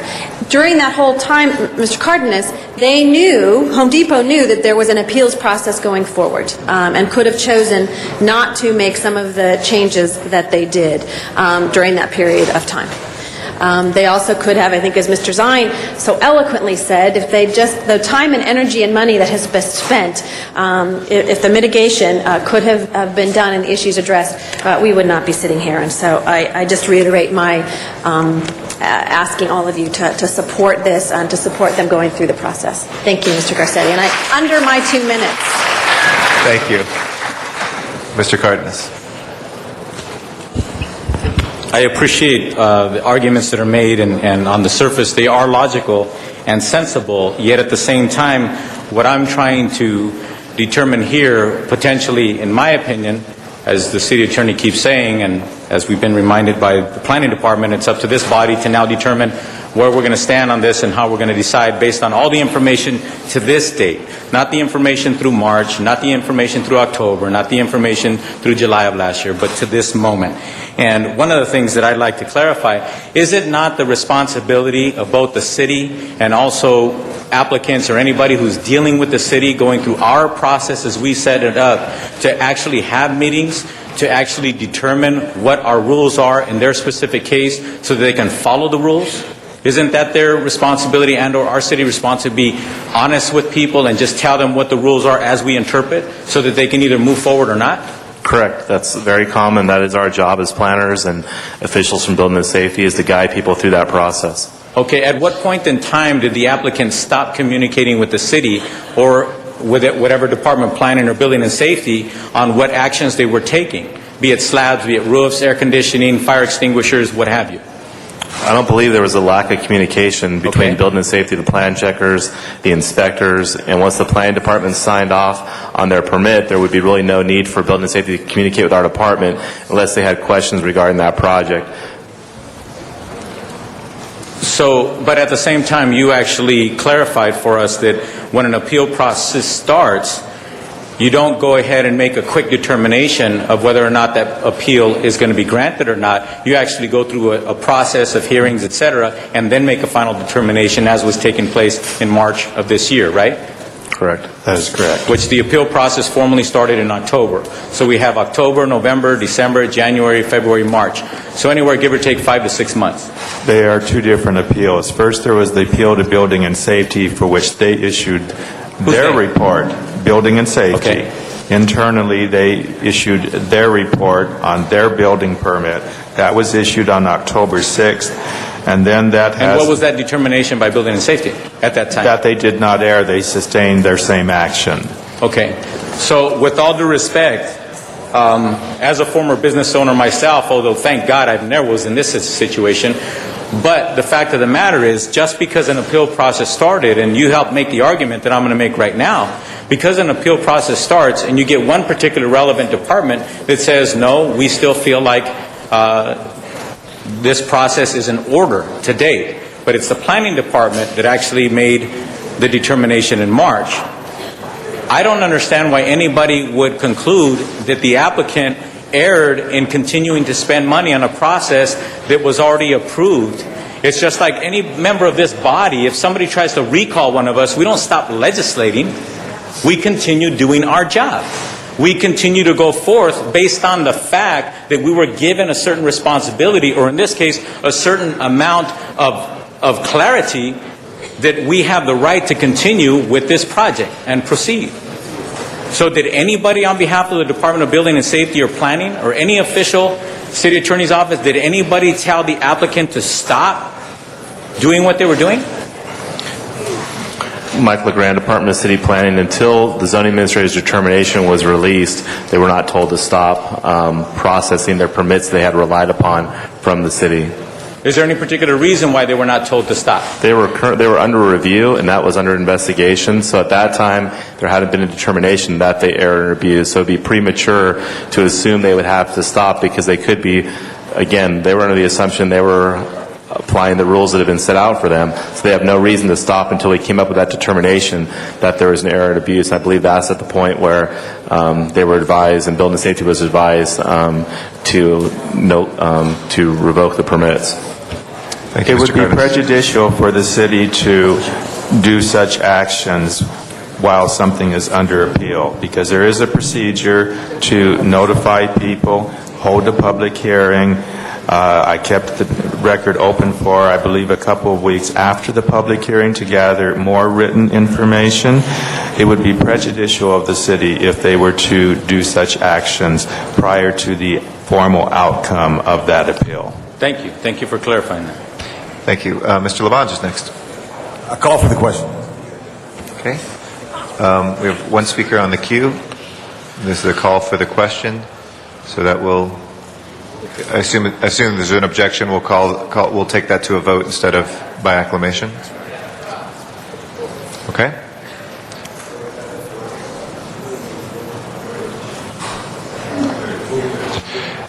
Because each speaker has not yet had a third, it requires 10 votes to move the previous question. So a yes vote is to end debate, a no vote is to continue. And Mr. Cardenas is the last person on the queue. Please open the roll, close the roll, and tabulate the vote. 12 ayes, 1 no. Okay. Debate is closed. The previous question has been moved. We now have before us the recommendation.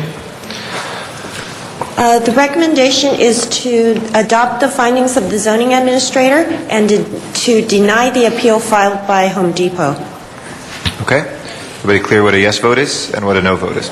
Yes is to deny the appeal, and a no vote is to reverse that.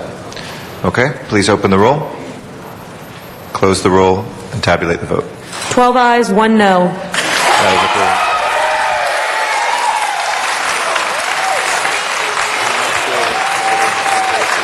That is approved. We will send that forthwith to the mayor. And thank you. Thank you to everybody who spent time to come down here, and thank you for your patience this morning. We appreciate it very much. All right, we have had a request to take 71 next out of order.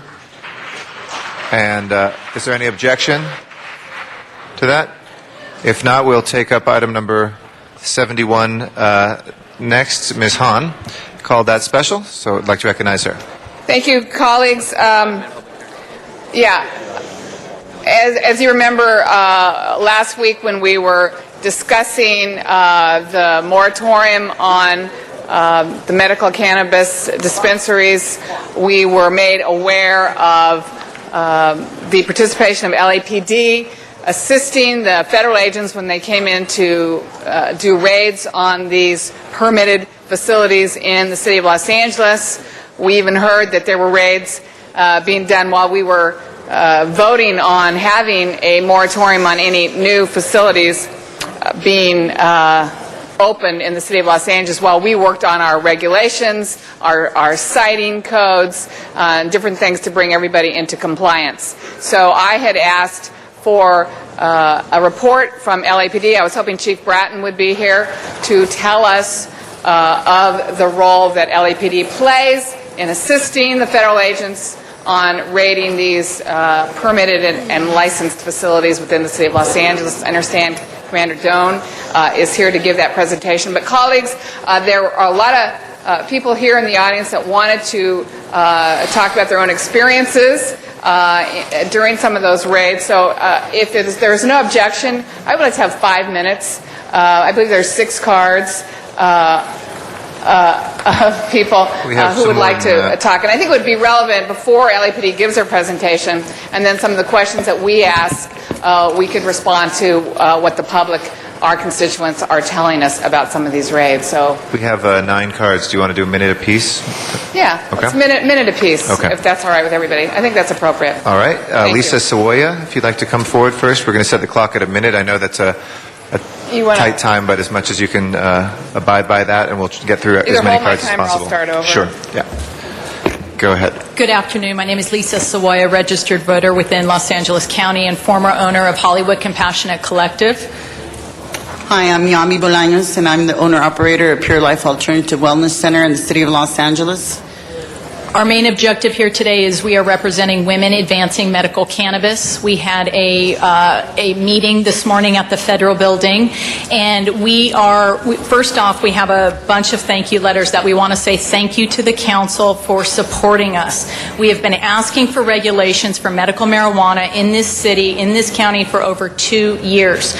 So we say thank you very much for finally making this an issue for us. Thank you.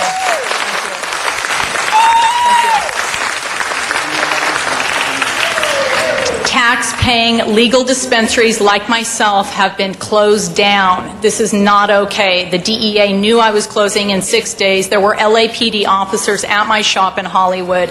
This is going to be forcing women to be going onto the streets if good dispensaries are closing down. And I do not think anybody on this council wants to force anybody, man or woman, to have to go to the streets to get their medicine. It's absolutely just not necessary by any means. Lauren Green is our next speaker. Women. Thank you. Okay, thank you. Okay. We offered armbands to anyone that wants to wear them in representation of being supportive of our movement. We can ask Lauren Green to come forward, please. Is Lauren Green here? If not, Corey Escalante. Hello, I'm Cora Escalante, a resident of Los Angeles, and I work with Americans for Safe Access, and I'm very proud to be here today to watch my city work, and I'm glad to know that it does work. I just want to let you know, as you do know already, that the DEA is using LAPD funds to assault medical marijuana providers and patients. There were 8 to 10 raids on the day that the city stood up together and said they were going to support medical marijuana. I counted personally over 20 officers at one location during these raids. There were 8 to 10 raids that day. Furthermore, I personally saw Dennis Packer of the LAPD wearing a DEA t-shirt outside of the premises that I was at. These DEA raids seem to be conducted by rookies, although I do know that there are some longstanding agents there. The rookies are nervous, they're young-faced, they're holding M16 guns and Glocks at patients and providers. One report was that a clip fell out of an M16 gun as they were entering a facility. Another one was 20 agents trying to squeeze into a 600-foot building, not aware of how small it was inside, stumbling and crowding into each other with armed guns and weapons. And finally, stories of dispensaries that were already closed, have been closed for 2 weeks, 30 agents showing up to raid those facilities with no one in there. Appreciate it. Chris, Is the DEA conducting trainings Sorry for on getting medical cut marijuana off there. providers? That's what I want. Chris Fusco, please.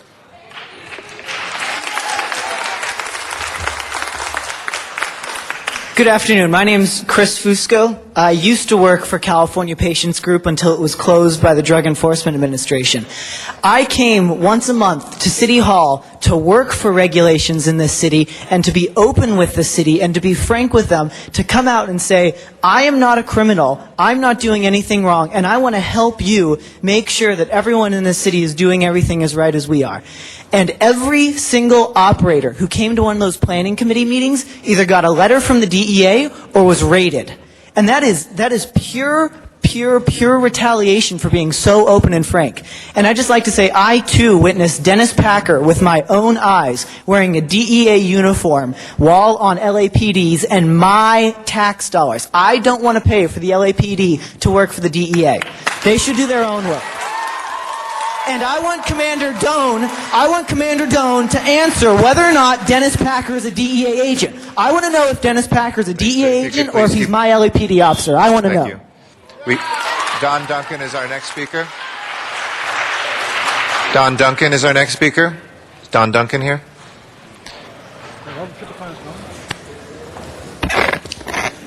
Hello, Mr. President, council members. My name is Don Duncan, and until July 25th, I was the operator of the California Patients Group, one of 9 medical marijuana facilities raided on July 25th.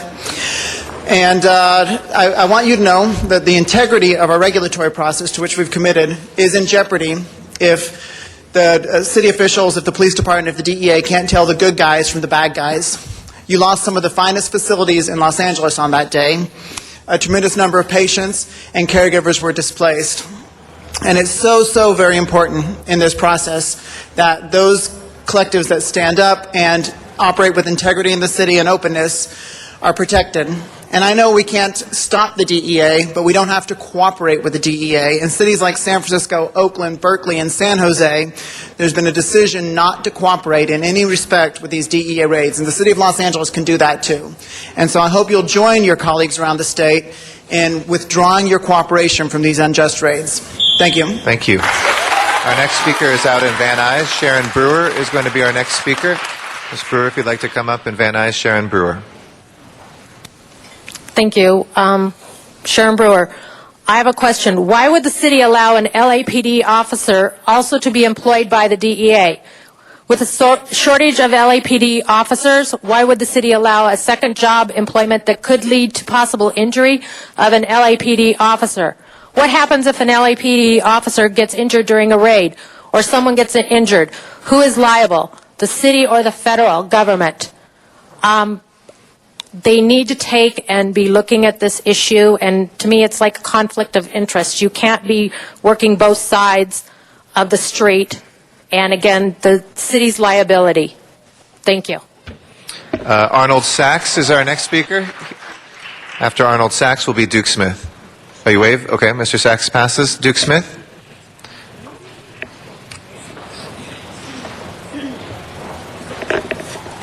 Hello, my name is Duke Smith. I'm a patient and a voter here in LA. I'm in Wendy Gruhl's section of the Valley. That day I was one of the protesters at CPG. You've closed down almost all the compassionate facilities in the Valley. You've given all of the really compassionate people who have compassionate programs for patients, for vets, you've put them out. And I don't know what this city describes, but, you know, when you have a cross-deputized DEA agent working, Mr. Packard, and he's been into almost every facility, and he picks and chooses which ones he wants to close down, you've got a corrupt system of justice here. And we've been coming to you for the past 18 months asking for these regulations to be passed, and you've been putting us off and putting us off. You finally passed them. Well, thank you for doing it a day late and $1 short. You shut down most of the best ones in the LA. I don't know what they're going to do. Thank you very much. Our last speaker is Ana Ricabal. Ana Ricabal. Hi, my name is Anna, and I work with Americans for Safe Access and trying to keep safe access here in LA. And I want to know how much resources is used with the LAPD cooperating with the DEA. 70 million. Why isn't that money used for education and helping the poor? And what about the resources that we're taking from these people in all these dispensaries? Where's that money? And we demand the medicine to be given back to the patients who need it to live.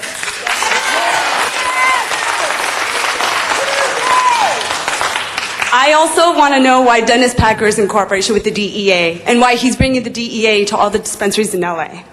Fire Packer! Fire, fire! Thank you.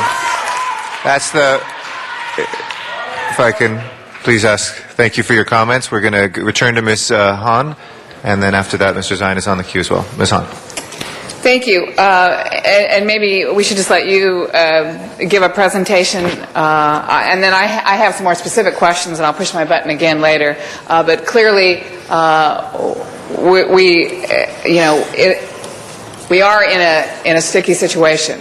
Basically, the voters of California 10 years ago voted to pass Proposition 215, which was the Compassionate Use Act, which said that we believe in California that those who need medical marijuana as prescribed by their doctor for use of pain medication, to ease nausea, to give them some dignity and respect as they're trying to deal with their very, very serious illnesses. We believe in California that it is legal. And again, we in the City of Council have issued a moratorium while we begin to put into place guidelines and rules for the permitting and licensing of these facilities in the City of Los Angeles. So we want to know, Commander, what role LAPD has played in the past in assisting the federal agents in coming in and raiding these facilities, shutting down these facilities,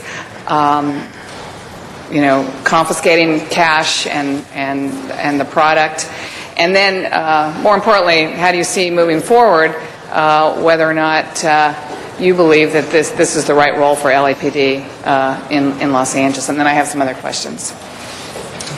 Good afternoon, council members. David Doan, Commander, Los Angeles Police Department Detective Bureau. I'm the department's representative on medical marijuana issues. To give you an understanding of what our relationship is with the Department of Drug Enforcement during the time they do their raid, you need to understand our ongoing relationship with them, so I'll give you a little bit of background information.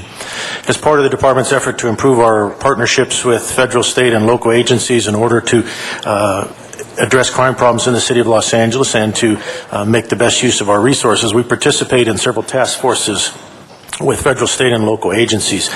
In particular, we participate in HIDTA, which is a high-intensity distribution drug trafficking area task force. That is a DEA partnership with us in which we work on many issues impacting this community, covering all types of issues. We also work on a state agency task force called LA Impact. We also provide a lab squad as part of our state support, and in fact in the County of Los Angeles the only lab squad that exists is the LAPD squad. Our fourth collaborative effort that we do with other agencies is the asset forfeiture detail, in which I have one officer or one detective assigned to that in conjunction with DEA, in which they work on seizures of assets across all narcotics types of activities, and it is the unit that has been mentioned by several speakers here today in regards to asset forfeiture at medical marijuana locations. These task force operations in which we commit our officers, and in some cases they're cross-designated as DEA agents, provide us the opportunity to maximize and in some case a force multiplier, in that we get more resources from federal and state and other local agencies that work on collaboratively with us on drug problems that are impacting the city of Los Angeles. LAPD's policy on medical marijuana facilities, our chief supports the state law that was enacted in January of '04 under Senate Bill 420, which outlines what is an authorized medical marijuana facility and what they may and may not do.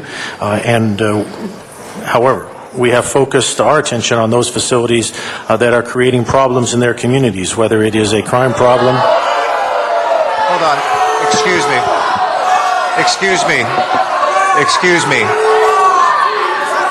This will be a warning. This will serve as a warning. If you would like to participate, we're going to ask people to please stay in your seats, first of all. Secondly, to allow us to hear what's happening. We do allow folks to positively express themselves if you want to clap about something, but otherwise, please allow us to hear this information. This will serve as a warning for that. We need to be able to hear this information, and it's very difficult when folks are shouting after that.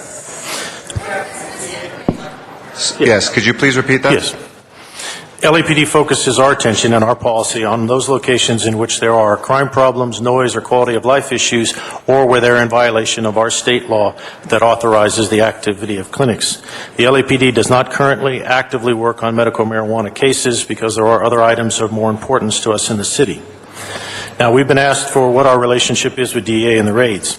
DEA has told us that they obtained approval from the United States Attorney for authorization for the number of marijuana cases that they may work on in any calendar year. DEA indicates to us that they then prioritize their efforts to focus on those clinics in which they believe there is a significant issue, and some of the issues they have described as their rationale, and I have no way of knowing which of these are true or which apply to any particular clinic, that they are involved in organized efforts, meaning the clinics are owned by multiple people, generating significant profits. They're involved in causing problems in their community. They are controlled or subject to the control of organized crime or street gangs. DEA works these cases with their own resources and not with LAPD resources, with the exception of the one detective who's assigned to asset forfeiture.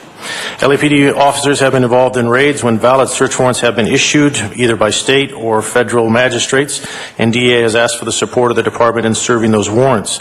Our presence there is only to facilitate the legal service of a lawful warrant, and not as the case agents, with the exception of asset forfeitures. Officers assigned to one or more of the task forces may have provided logistical support, and certainly there have been uniformed officers used to keep the peace at those locations. But however, these raids have been DEA operations. Additionally, if a individual case that they're working on, the seizure warrants asset forfeiture, then the DEA's asset forfeiture team, which does include an LAPD detective, would be participating in those cases. On a go-forward basis, the department very much supports the concept of the ordinance and worked very hard to get an interim control ordinance in place. And we very much believe that we need to get a permanent ordinance in place to regulate clinics in the city of Los Angeles.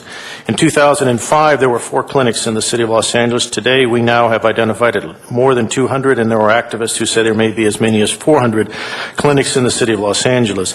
It is clear, based on the things that we have seen, that not all of these new clinics are in compliance with the state law, and that some of them may be hiding behind the Medical Marijuana Compassionate Use Act in order to make profits. And the department feels very strongly that the sooner we can get a permanent set of regulations in place, the sooner we can get those organizations that are detracting from the need and clouding the issue of those people who have a compassionate need for the use of marijuana in medical conditions to be resolved. Ms. Hahn?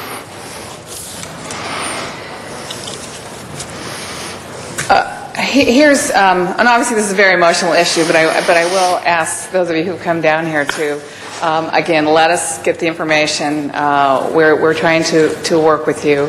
But I know it's emotional, and I know when you have, or you yourself are a patient, or you have a loved one who needs this medicine, it's very emotional when you feel like, the federal agents as well as your own Los Angeles Police Department are, sort of thwarting this effort. And we know LAPD is supposed to protect and serve, so it's a conflict, and I know you're feeling that. But if you could just, I think we heard today was the day of relaxation, so if we could just be peaceful and get the information. Here's a concern. There has been a task force with members who have these facilities working with LAPD to come up with what we're trying to do, which is to come up with guidelines, to come up with regulations so that those that are permitted, we all agree, are not being sited near schools or churches, and we've come up with a lot.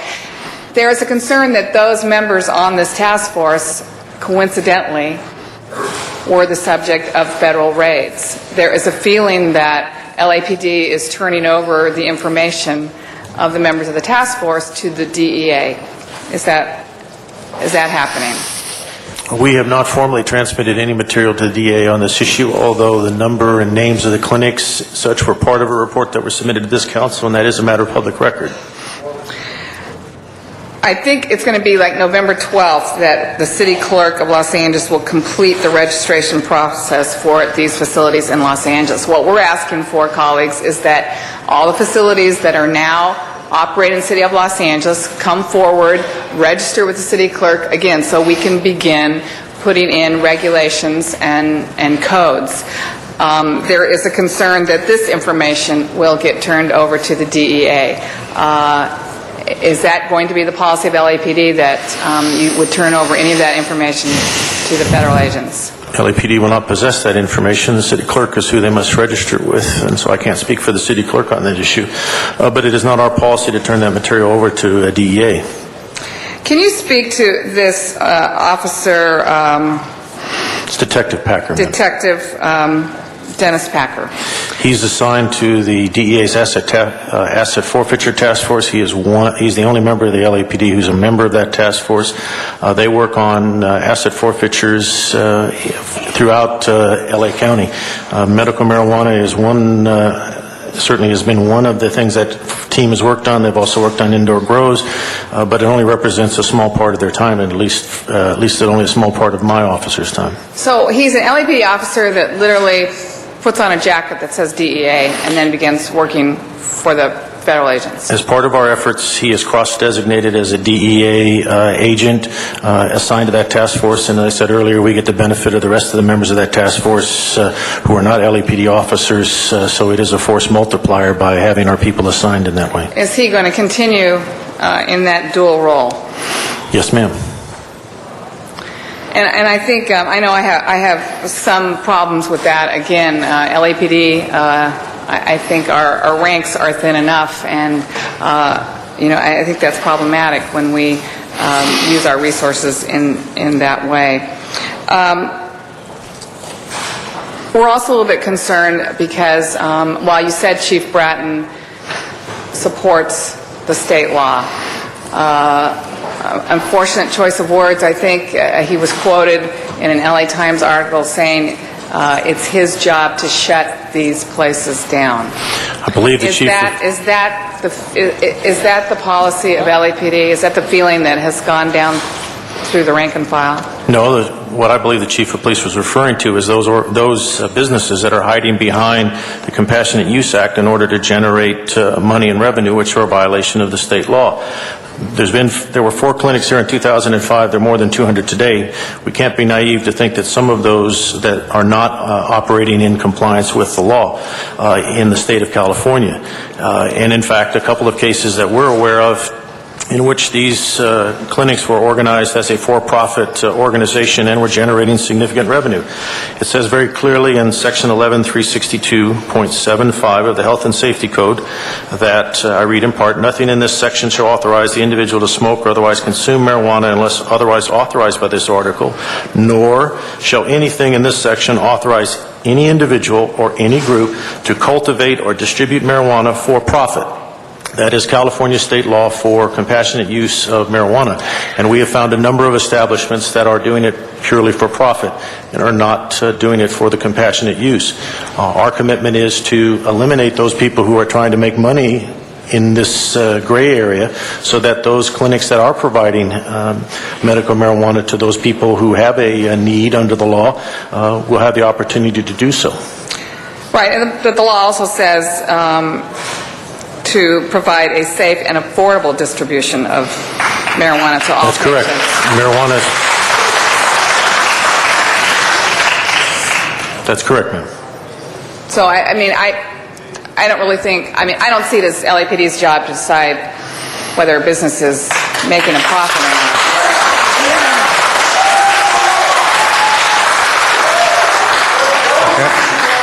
I agree with you, and I would think those who are trying to have safe access would not want to have price gouging out there.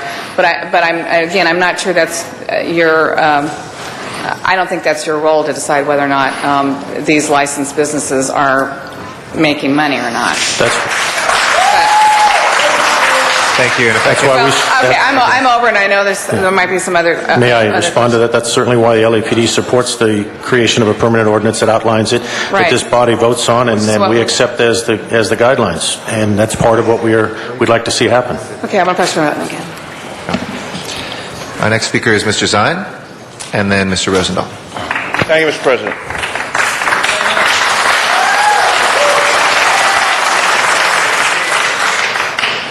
You can clap after I say something. Thank you very much. The Los Angeles Police Department works in cooperation with other law enforcement. Is that correct? Yes, sir. Sheriff's Department, Highway Patrol, FBI, United States Marshal. Among others, yes. We have LAPD officers that are assigned to FBI Task Force, LAPD officers assigned to U.S. Marshal Task Force to protect the people of Los Angeles. That is correct, sir. So they work in cooperation, and they have that ability to be a local police officer in Los Angeles, but have that authority to act on a federal level with those allied law enforcement agencies. That's correct. It has brought a number of federal agencies into the fight against street gangs and other criminal activity in the city of Los Angeles that would not otherwise be here. And that's been occurring for a number of years in a cooperative effort to protect the people of Los Angeles. Yes, sir. So when the DEA and the LAPD work in cooperation to shut down a cocaine dealer, to shut down a heroin dealer, to shut down a gang that's involved in drug distribution, that is for public safety. Yes, sir. The issue regarding the dual status, do we have an account, a number of how many LAPD officers, detectives serve in a dual rank position where they have that dual authority, federal and local? There's approximately 20. Throughout the department of over 9,500? Yes, sir. So it's very limited how many officers serve in that dual capacity? We're talking about with DEA, correct? Yes. Yes, 20. And then I know there's others that work, for example, fugitive warrant detail that have status with the U.S. Marshal Service, officers working gang detail status with the Federal Bureau of Investigation, That's which correct, gives them sir. broader law enforcement authority. Right. There are different cross designations with other law enforcement agencies, but with the DEA, I believe there's no more than 20 in the city.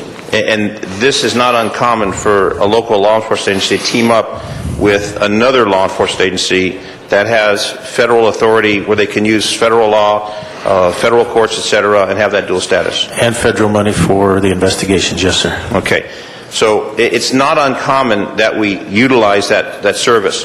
The concern that was brought to me by members of the community in the legal medicinal marijuana is that there was a belief that Detective Packer, who I know, who's a well-qualified detective, very dedicated to the people of Los Angeles, well-experienced, is that he was serving on a committee where we were trying to develop a standard and trying to develop the ordinance, and at the same time being involved in the activities with the DEA and the raids at some of the locations.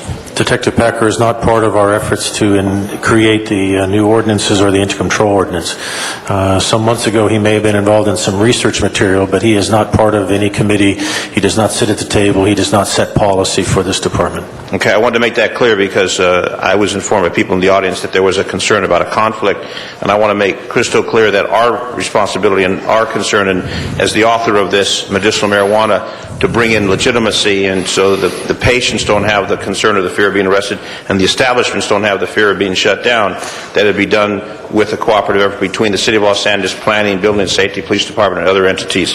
The jurisdiction, when DEA wants to go out and do a raid, and I don't think there's any secret that medicinal marijuana facilities that are, whether it's 200 or 400 in the City of Los Angeles, they advertise in the papers. They don't have to do a lot of investigation to find out where they're located. There's not a lot of underground. I'm sure there may be some.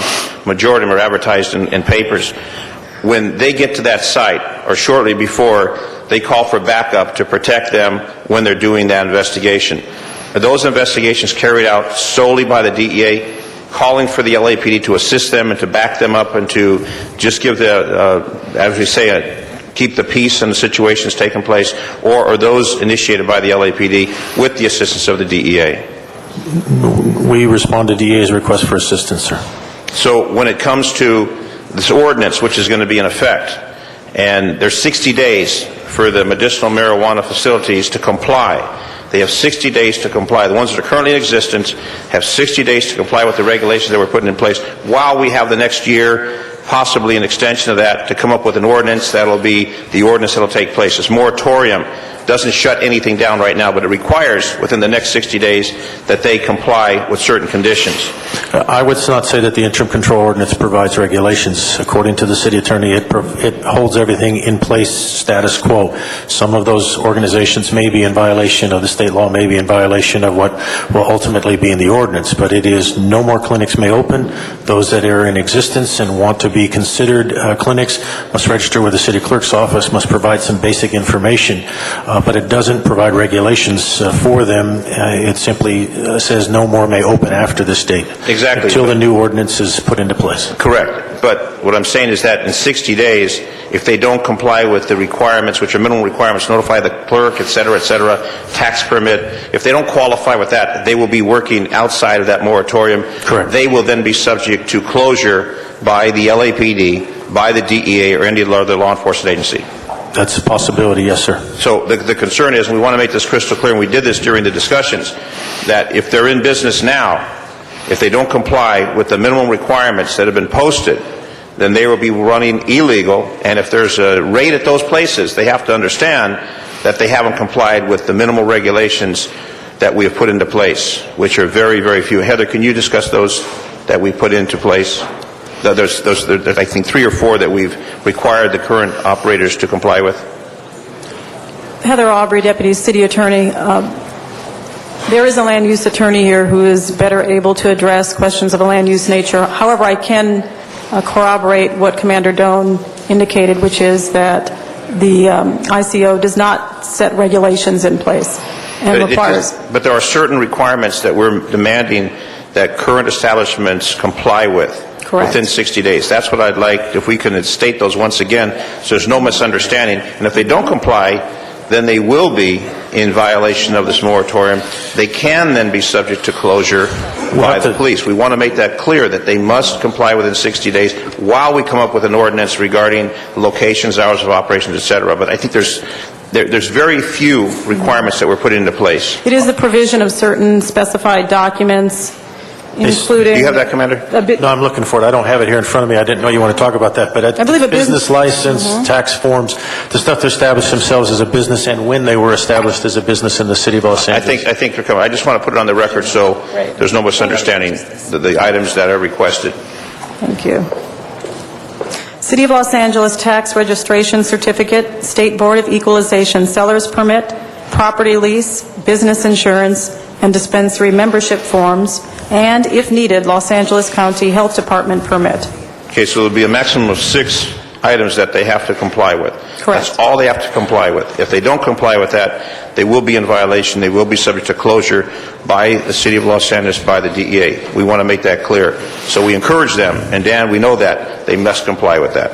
The other issue I have regarding the County Sheriff's Department. Does the LA County Sheriff's Department have the same program that we have at cooperation or lack of cooperation with the DEA as far as medicinal marijuana facilities?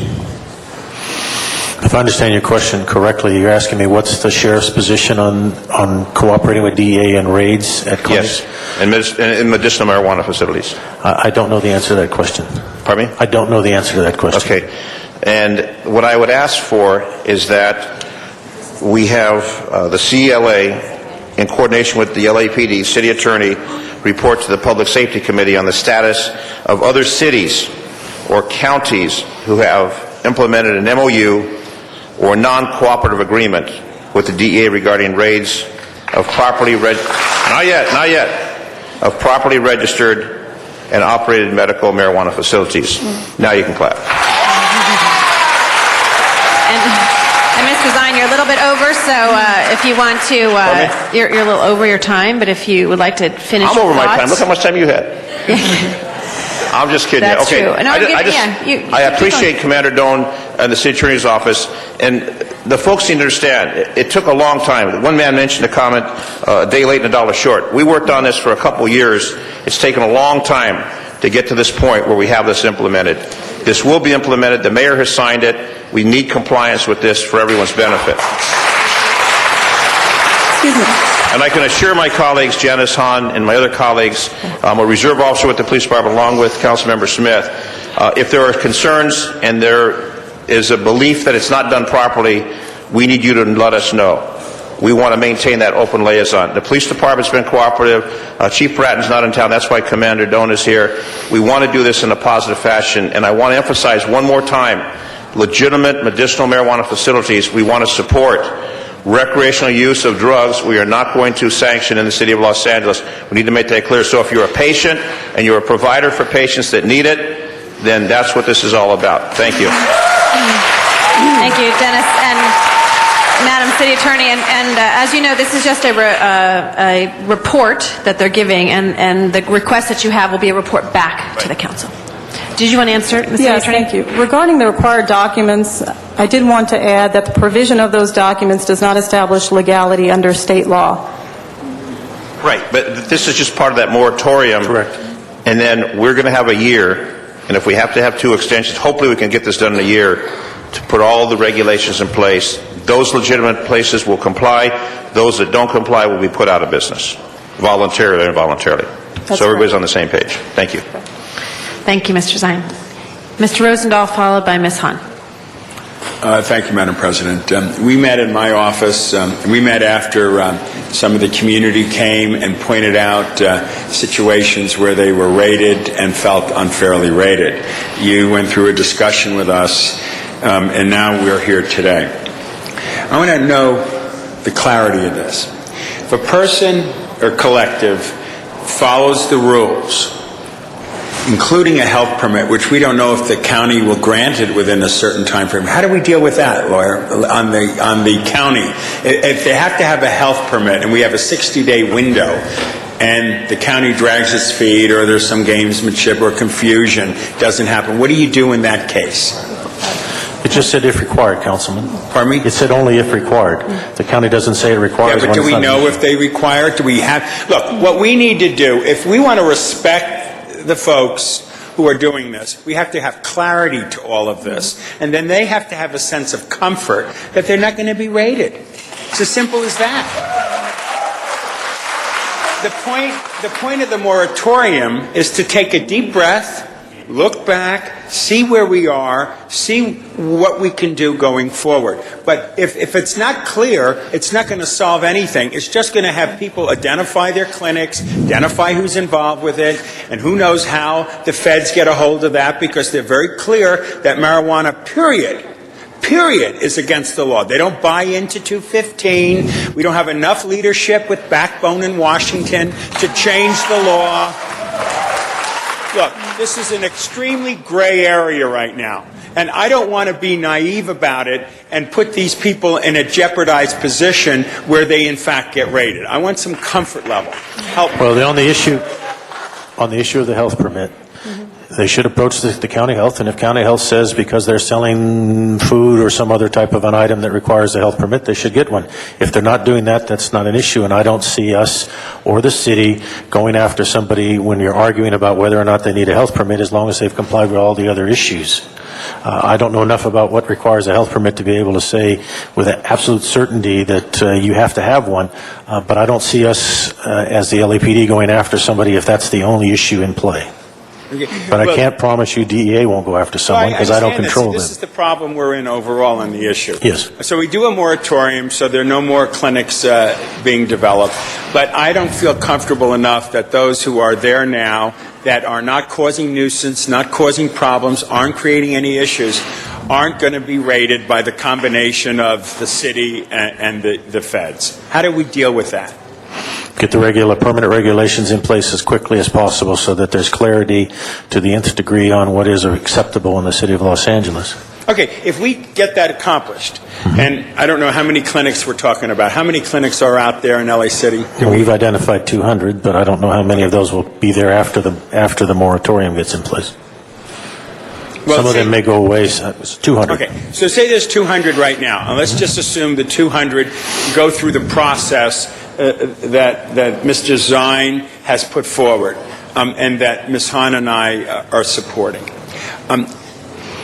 Will that mean that those 200, if they followed the rules, that the city's police force isn't going to cooperate with the feds? If the feds say, screw that, I'm going to raid it anyhow? If the DEA wants to serve a valid search warrant on any location in the city of Los Angeles, I cannot stop them. You cannot stop them. So, in part, aren't some of these folks putting themselves out in a situation where they could be more vulnerable than they are now? As was mentioned earlier, all of these locations advertise. Whether they register with the city of Los Angeles or not, they're putting themselves out there as an available source of marijuana for people. And so I don't know that registering with the city of Los Angeles is going to put them at any greater risk. And in fact, I agree with Mr. Zine that it's in their best interest, if they want to be considered a legitimate clinic and want to be part of the process, that they should do so. But I don't see that puts them at any greater risk because of the fact that they all advertise. Or less risk.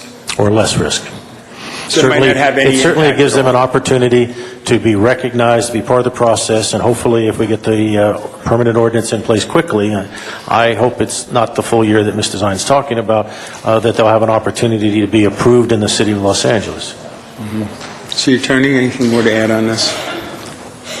To the extent that the rules encompass the state law as well as any eventual permanent ordinance, I do again want to emphasize that legally speaking, all dispensaries, collectives, cooperatives do need to comply with state law as well. In your research and homework, have you looked at San Diego County, city, and how they, or let's say San Francisco as a better example, where there are a lot of folks with HIV who got very, medicinal with this, of how they've dealt with this issue? The issue of having the clinics, is that what you're saying? Clinics that are registered and so on. There are a number of cities who have those. We have copies of their language that they use for their particular ordinances, and it's part of what is going into the city family's negotiation with the representatives of the clinics. City Attorney, Police Department, Planning Department are working with representatives of the compassionate use community to try to come up with the guidelines, and that type of material is part of the source material that we're using to try to develop regulations.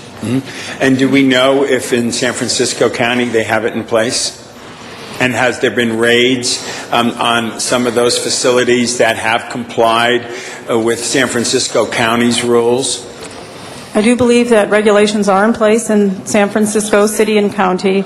I am not familiar with recent activities regarding raids in that area. I have not heard of that activity. You haven't done any research on that to see if the feds are respecting the local county's rules?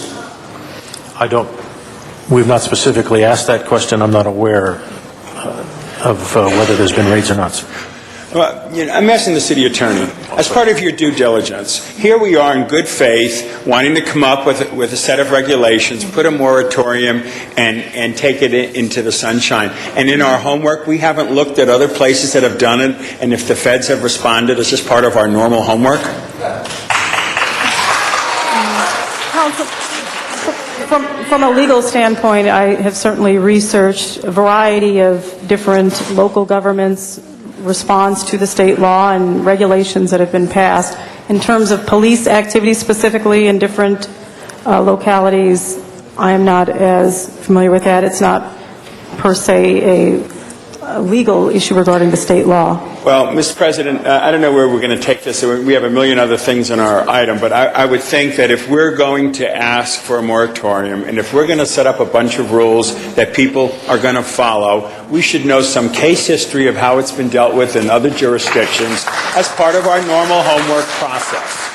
And frankly, Councilman, we have history. We know what cities and counties have passed ordinances. We have copies of their ordinances. We've done that piece. The only question we are a little vague on is whether or not there have been raids conducted by DEA in those cities after those ordinances have passed. I'm going to say that's not a vague thing. That's an important thing we need to know.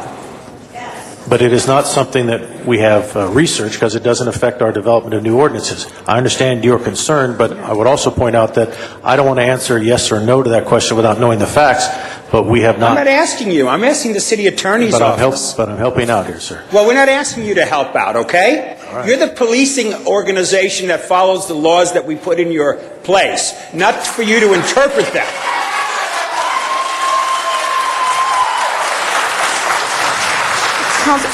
Are you asking about the... I'm asking about if we put in place a set of rules, will this give that particular collective rights and responsibilities and an ability to operate? I mean, I want to know where other places have done this and have it been respected by the local policing authorities and by the DEA. And if it hasn't, this is just a sham that we're playing out here. I can certainly... I'm sorry, I do believe I may have misunderstood your question initially. Certainly other jurisdictions have put regulations in place which have not necessarily resulted in the federal government not taking enforcement action. In other words, the federal government is not required to follow a local ordinance in terms of enforcing federal law. And that's the big problem, I know. Mm-hmm. Right. So there is no assurance, to answer your question, that the passage of regulations here in Los Angeles would necessarily prevent the federal government from conducting enforcement activities. But since you've asked the question of local agencies, it is the Los Angeles Police Department's position that we get the permanent ordinance in place. We will not go after those organizations that are in compliance with that ordinance. That is very good. That is good for me to hear because on the record you've made that very clear. And if in fact collectives do register, meet the requirements, RLAPD is not going to cooperate with the DEA on any of those issues if they say balderdash to what we did. We will not go after those clinics if they're in compliance with the Los Angeles City Ordinance. Okay, great. That's what I really wanted to get at here right now. Thank you all very much. Ms. Hahn? Thank you. And, this has been an interesting debate and discussion. The problem and what I care about today is what role LAPD is going to play in assisting the feds when they raid these facilities. And that is not clear. Of course, what we're trying to do today, or what we're doing with Janice Zion's help is coming up with regulations and rules, code guidelines. I'm trying to educate myself on this issue. This has not really been an issue I've ever really been involved in, but I actually went and visited one of the facilities last Friday. They had on their wall already 5 permits. They have 3 from the city and 2 from the county. I mean, they are licensed to operate within the city of Los Angeles. My question, Commander, what I care about is, once we get up and running with our regulations, our ordinance, making sure that these facilities are in compliance. Great that you're not going to initiate going after them, but what I need to know is, because you're right, Councilmember Rosendahl, actually this is, I don't want to use the word a bit of a sham, but the DEA will continue to raid these facilities. What I want to know is LAPD going to assist the feds when they come in and raid those facilities which we have deemed in compliance with our ordinance and our regulations? It is our policy to assist other law enforcement agencies in the execution of their warrants. The question you have asked is better answered when we come back with a permanent ordinance, and my department will restate its policy at that point. You're asking me to predict what our position is going to be on regulations we haven't seen in a time in the future that I'm not prepared to project about. I am prepared to say we will not go after someone who's in compliance with our ordinances in the City of Los Angeles. If it's going to be our position to say we're not going to support the DEA if they go after any of those types of clinics, I'm not authorized to make that statement yet. Colleagues, that's the issue here before us. But it can't be resolved today. Okay. We need to get the ordinance in place as quickly as we can, and in part of the discussion of the adoption of that ordinance would be an appropriate time to ask me that question. Okay. As you know, we've called for a moratorium on the opening of any new facility in the City of Los Angeles.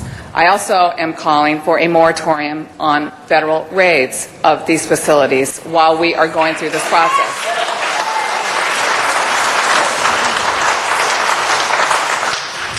What I would like to have you ask Chief Bratton, since you all have such a great relationship with the federal agency, I would like Chief Bratton to ask the federal authorities to have a moratorium on their raids of our facilities in the City of Los Angeles until we can come up with our own rules and regulations and guidelines for permitting, licensing, and regulating these facilities, which under the law in the state of California are there to provide safe access for those who are in desperate need of using this medicinal cannabis as prescribed by their doctor for their medical condition.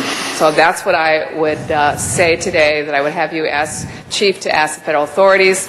And I will tell you, when we come back with our new regulations, I know that I will be one of those that will then ask LAPD to rethink your policy, and I will ask you, just as you do in Special Order 40, where you have agreed to not go after people's immigration status, even though it's a federal law, I know I will be one of those that will ask you to rewrite your policy in assisting the federal agents in raiding those facilities which are licensed in the City of Los Angeles. Our last speaker is Mr. LaBonge as our last speaker. Mr. LaBonge. Is this a report right now? We actually, the city attorney did clarify we can vote on the motion that Mr. Zine put forward and any other motions that we put forward. What's the motion is to restate it? Could the clerk restate the exact wording of Mr. Zine's motion, please? Councilmember Zine's motion was to instruct the Chief Legislative Analyst and request the LAPD and City Attorney to report to the Public Safety Committee on the status of other cities or counties who have implemented an MOU or non-cooperative agreement with the DEA regarding raids of properly registered and operated medical marijuana facilities. Okay, and then just a question for the city attorney, I don't know which one there. Just explain to me, because I understand what Ms. Hahn is saying there, but the federal government, because I remember years ago I was working with another agency in the federal government, and they said they came to Los Angeles at a courtesy to Los Angeles, and what requests that I have, they didn't have to listen to. The federal government doesn't have to listen to a municipality, is that correct? Yes, sir. That's correct. So we know. Is anyone for the DEA here today? Who, no, there? Would you like to come and speak? No, I made you all look. I'm sorry there. So with that in mind, I just think it's real important, that we follow it, because there's a lot of passion right here, okay? There's a lot of passion right here, and I think there's a lot of passion right there, if I could say that. I've known this commander for a long time, but yet what people need is regulation that is very spelled out, and I think what Mr. Zion proposed is something that's very important. And also, as we look at California from border to border and what other cities are doing, I think that helps a lot of people. And not only just in California, but in this county, there's 88 different cities. And I think it helps people, and a lot of our cities are mixed in with each other, and it helps people to have that clear, straight approach to it. So I thank you, everyone, for their discussion today and their work in this effort. Thank you. Thank you. Okay, we have before us, colleagues, now we do have a formal motion that was moved by Mr. Zion. We have that recommendation. We appreciate the report as well. Thank you for your time. So with that, we'll open the roll on the recommendation, close the roll, and tabulate the vote. 12 ayes, 1 no. Okay, that is passed. That will go forward. Thank you very much. We appreciate your time and your attention. We have two other items. There's one that has been requested out of order. I know there's two groups of people that have a lot of cards and a lot of speakers. One of them, item 55, Mr. Wesson has requested without objection out of order. After that, there is the Wilshire Boulevard bus lane, which we'll take after that. So with that, I'd like to recognize Mr. Wesson on item number 55. Thank you, Mr. President and members. I believe, and I'm looking to get the okay sign from Charlie on this issue. I have asked the community to afford one person in support the opportunity to speak. Charlie, has this been... No, they'll call you. I just want you... So you will speak for the support side. So we've got one card, and if we can maybe give him an extra minute. And then there are two, it's my understanding, two individuals that are here to speak in opposition. So I'd like to have them come forward first. I know Mr. Weezer has a very important item, and I want to move this quickly. So if you could ask for opposition, sure. Let those two individuals speak, and then Charlie will speak, and Charlie will have all of the supporters stand up. Okay. Thank you, Mr. President. Thank you, Mr. Wesson. If the two speakers from the opposing side, I have a couple here, Changmi Bai, Bung Ko, Bang Ko. If any of them would like to come forward to first speak on the against side, this would be the appropriate time to come to the podium. And we'll do 2 minutes per speaker there. Hi, my name is Bung Ko. I'm a resident and homeowner in Windsor Village. I'm here to speak against the ICO for the HPOZ and also for downzoning for Windsor Village. There are two areas in Windsor Village, one that's zoned R1 for single-family home and one that's zoned R3. And I just wanted to let the City Council know that the R3 area already is pretty heavily developed with many condos and apartment buildings, some of them that were built as early as the 1920s.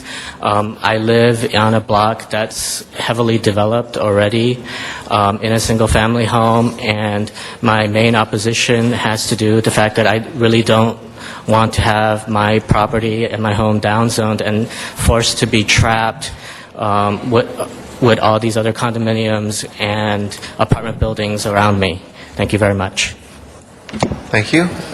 Also, on the against side, I had Changmi Bai or Bung Ko.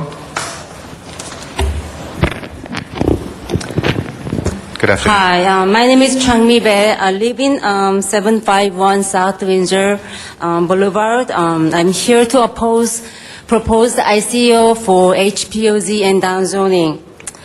I lived in this neighborhood for about 5 years. When I moved in 5 years ago and we purchased our home, previous owner demanded a lot of money that is much higher than market value.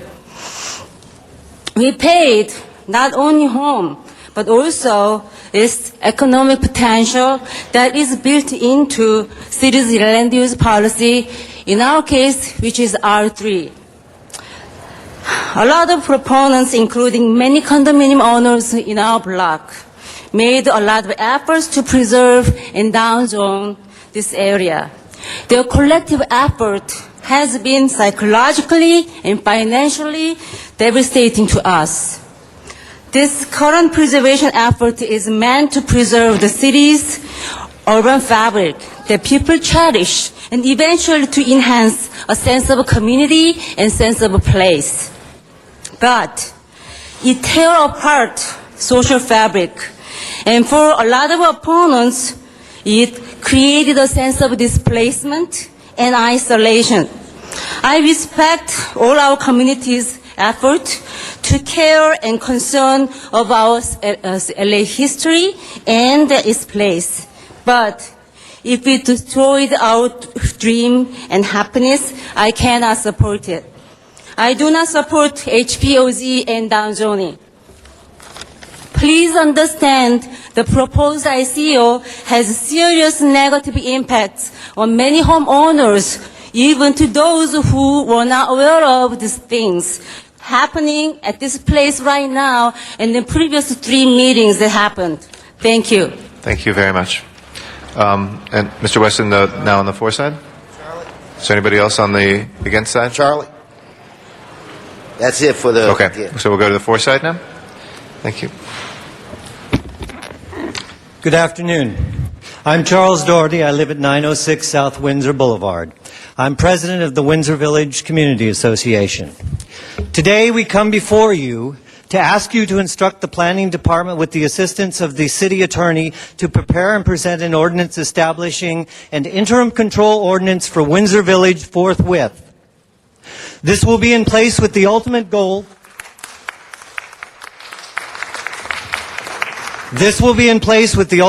being an historic protection overlay zone for Windsor Village, as well as a study on the downzoning of Windsor Village that will consider downzoning of some of the streets in the neighborhood. Our neighborhood is under assault from developers whose only interest in is economic. You have heard from a couple of them just recently. They have no interest in the uniqueness of Windsor Village, and I would venture to say they are not global thinkers in terms of responsible urban planning that realizes that vintage neighborhoods are as much the lifeblood of a city, any city, as our public services and local shops. As the Planning Commission staff report states, Windsor Village is an important historic and cultural resource to the city, retaining much of its original design features, including its street pattern, the size, scale, and architectural integrity of many of the historic homes, as well as mature landscaping. Windsor Village still exists with its park and its church, with its tree-lined residential streets and its arts club. If redevelopment is allowed to continue, a year from now, 2 years from now, the picture I will paint will be very different. The city of Los Angeles will have lost yet another resource that makes it a great and livable city. Quality of life will go down. Crime, because of density, will go up, and history will be lost. From a pragmatic point of view, the streets of Windsor Village will be overburdened by development they were never intended to endure. There will be a very real risk of a breakdown in city services and the ability for emergency response to be effective. We think this is preventable and that the preservation of Windsor Village in Los Angeles, along with the Country Club Park neighborhood and scores of other neighborhoods in the heart of the city, will be what urban planners point to on an international level when they discuss the health of cities in the 21st century. Thank you. As Mr. Wesson pointed out, we're going to ask the people in support of the ICO to stand and or raise their hand. I would also point out in attendance is Mrs. Clara Yost, who is a longtime owner of a number of the vintage apartment buildings in Windsor Village and is passionate about protecting the historic value of Windsor Village. Thank you all for your time. Thank you.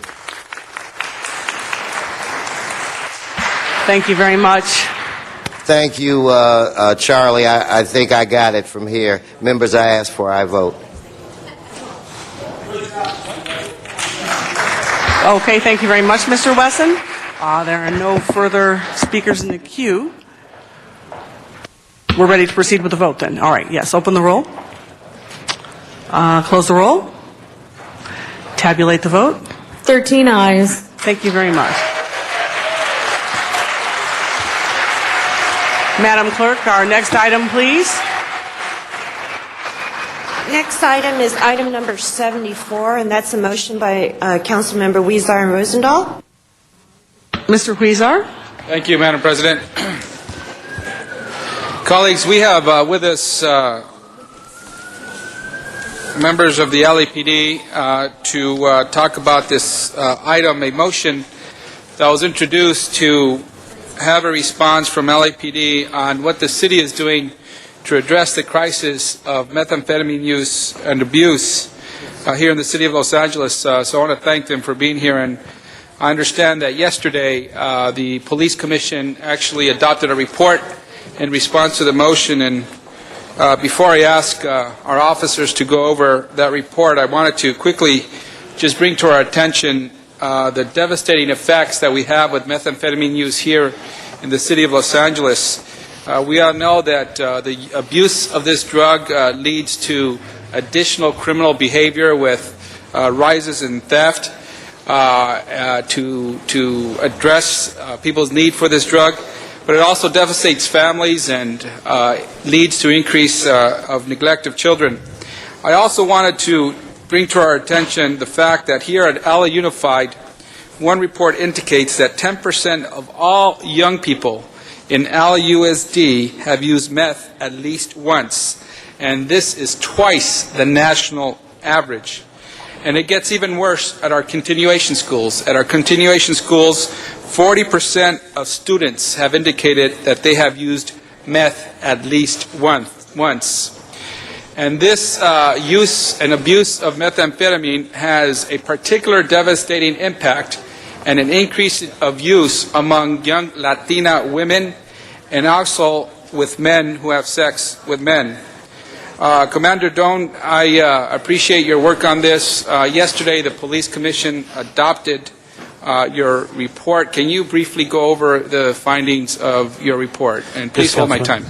I have Commander Doan, LAPD. I have with me Lieutenant King, Detective Granados, and Mr. Delfino from Narcotics Division. I'm going to ask Lieutenant King, who is responsible for this issue and wrote the report, to give the preliminary remarks in response to it. Thank you. Thank you very much, sir. Appreciate your interest in this, and after looking at the information that you provided, we took a look at some of the information relative to methamphetamine seizures and methamphetamine arrests since 2002 to year to date.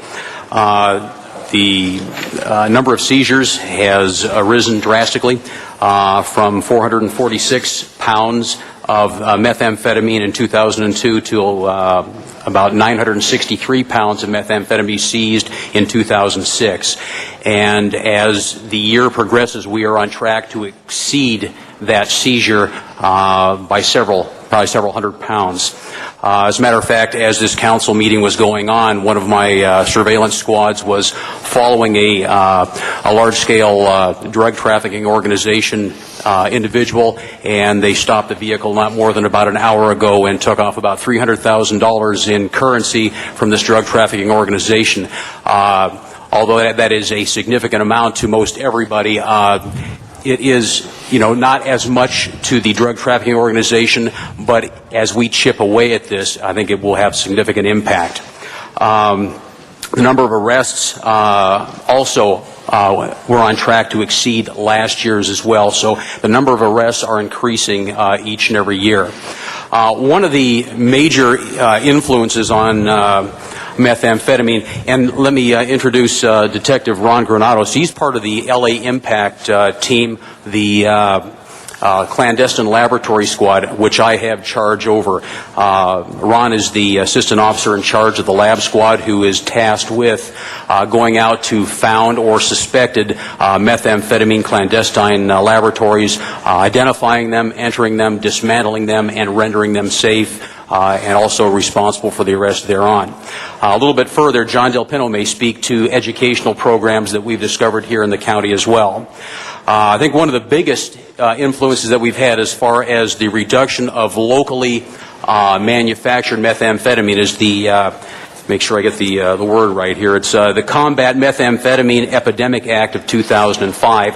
What that basically does is it regulates legally the ability to purchase, the ability to sell various precursors of methamphetamine, including ephedrine, pseudoephedrine, red phosphorus, and the like. So there's a lot of stringent regulations on those chemicals now. As a result of that regulation, and it is strictly enforced through the State Department Bureau of Narcotic Enforcement, a lot of the drug trafficking organizations from south of the border have taken to manufacturing methamphetamine now. We call them super labs, where a lab is capable of manufacturing at least 10 pounds at a time. Those large-scale laboratories are all, Sinaloa, Jalisco, Mexico. The labs are, erected there. The methamphetamine is created there, and they smuggle over the border, similar as they have done in the past with both marijuana and cocaine and money, as a matter of fact. Let me add one point, Councilman. We have driven labs out of Southern California, not completely, but significantly when you see the number of lab seizures are down.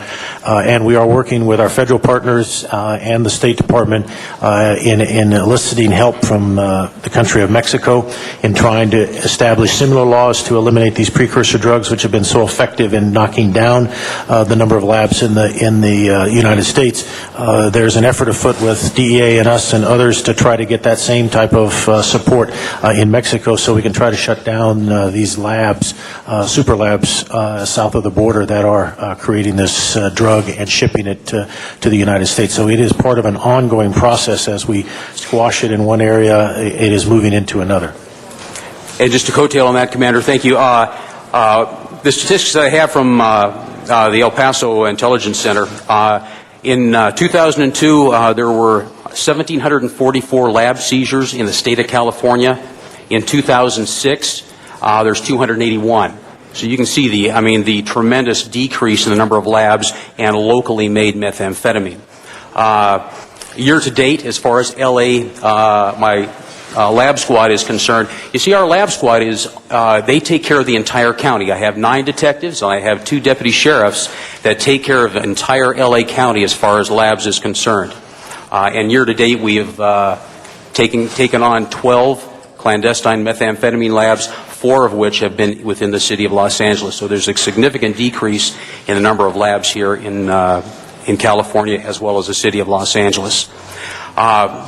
In addition to that act I was speaking of earlier, if you go to any Rite Aid, you can see that a lot of the Sinutab and a lot of the antihistamine medicines are now locked, or now are behind the counter, to where access is going to be tough. And through the state of California Bureau of Narcotic Enforcement, there are now some of the larger scale drugstores like Rite Aid or that type of thing that have this electronic interface with the state. So if somebody exceeds the number of boxes of medication that they should get, there's a stop sale. It lights up and it says you can't sell to this person anymore. Those places, the small mom and pop place that basically has, just maybe a very small medication aisle or what have you, they are required to keep a log as far as who it is, what they're getting, the date, and all of that. So there's regulation in place put in by the state to try to really regulate those precursor chemicals, because clearly, Sinutab has that pseudoephedrine in it, and they will extract that in a very tedious process to make that future into to methamphetamine. And to that end, I'll turn it over to Detective Granados. Ron, if you have anything to add.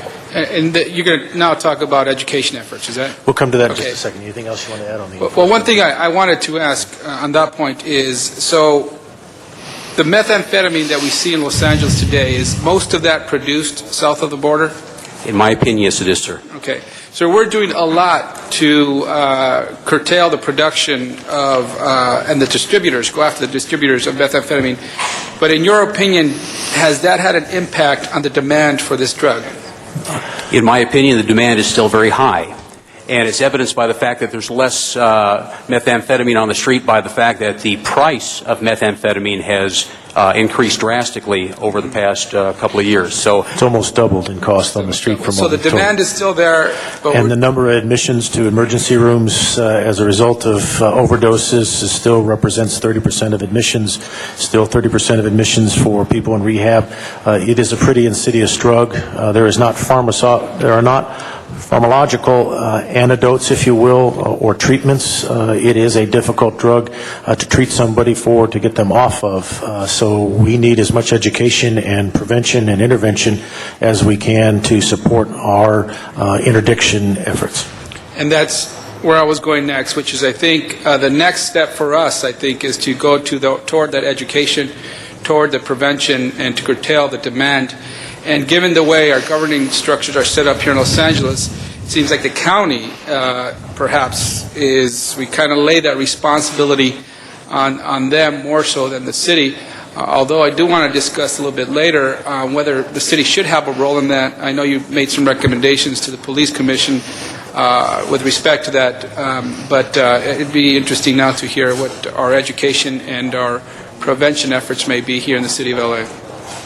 Go ahead. Just one more thing and we'll get into it. I just want one more thing to add, sir, regarding methamphetamine and abuse. The state in Los Angeles County has established a drug-endangered child program as well. So those little ones that don't know what's going on and the parents are involved in this type of behavior, whenever we do an operation, whenever we arrest anybody, whenever we're involved in search warrants relative to methamphetamine or cocaine or heroin, frequently, if there are small children there that are exposed to this kind of behavior, there is a contact at the Bureau of Narcotic Enforcement that can be called and can roll out to make sure that those kids are given the best shot as far as getting out from underneath that type of behavior.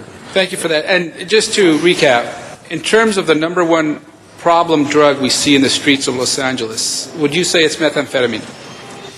I'd say it's methamphetamine, closely followed by crack cocaine. And in your interdiction suppression efforts, do you specifically target methamphetamine, or do you blanket and just go after all illegal drugs?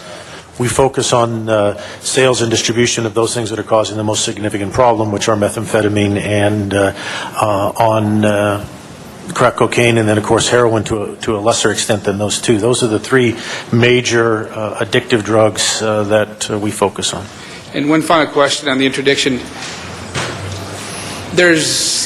Anecdotally, I've heard that a lot of the gang activity that we see, a lot of the crime we see amongst gangs today is based on the drug trade and not so much on the historical reason, which was territory. Now it's based on drugs.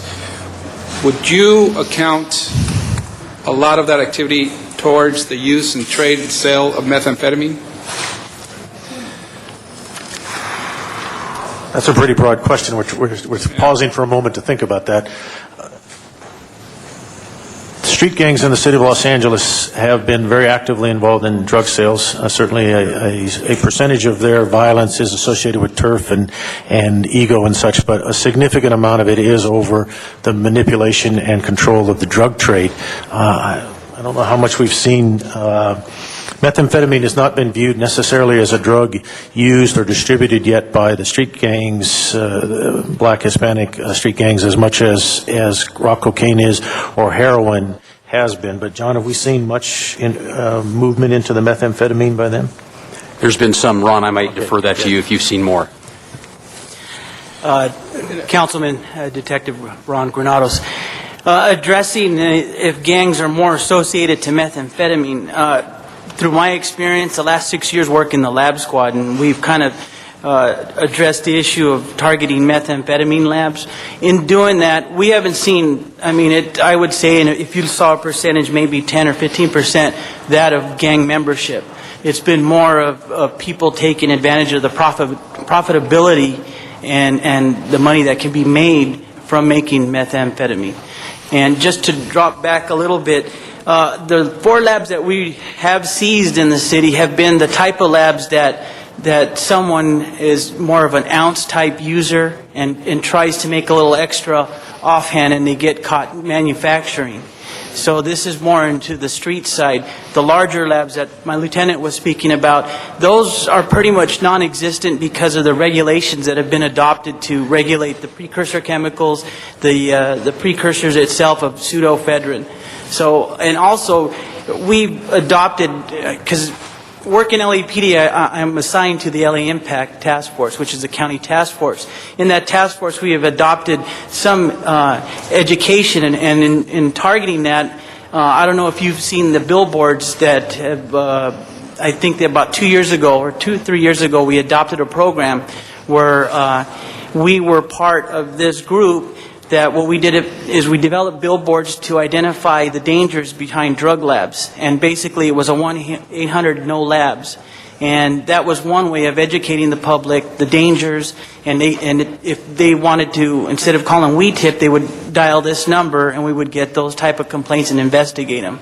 And also, within our group, we do have a cadre of detectives that go out and on request from citizen groups, we've done training where we've helped the citizens kind of identify the dangers behind drug manufacturing, and not only with methamphetamine, but there's other drugs that are also manufactured. And these efforts, do you coordinate with the county? Yes, we do. You do? Okay. There's a lot more to speak on this subject, and we've had a long meeting here today, and I know my colleagues, we also have some more business to attend to. But I want to first thank you for coming today. I want to thank you for your presentation to the Police Commission. The reason I brought this today and I introduced the motion is because I do, I mean, we all know there's a crisis in our streets with methamphetamine. I wanted to raise it to the level of us understanding what we're doing as a city to both do prevention, education, along with suppression, but also to coordinate that with some of the efforts that the county is doing. We know that they have a task force, aside from the Impact Task Force, to deal with this, but it's my understanding that we're not a member of that additional task force that the county is doing. I think it's called the Methamphetamine Work Group. That's just what they call it, simple name. Yeah. And so what I would like to do, Madam President and colleagues, is if we could get this motion back to committee and further discuss it to accomplish. I can speak to the methamphetamine work group, sir. I contacted the president of that, Dorothy DeLeon, this morning, and she said that LA City does have a person on that. We do have a person on that. Okay. Wendy Schwartz is her name, and I don't know her title. I didn't have time to research it this morning. Okay. I was on my way to this council meeting.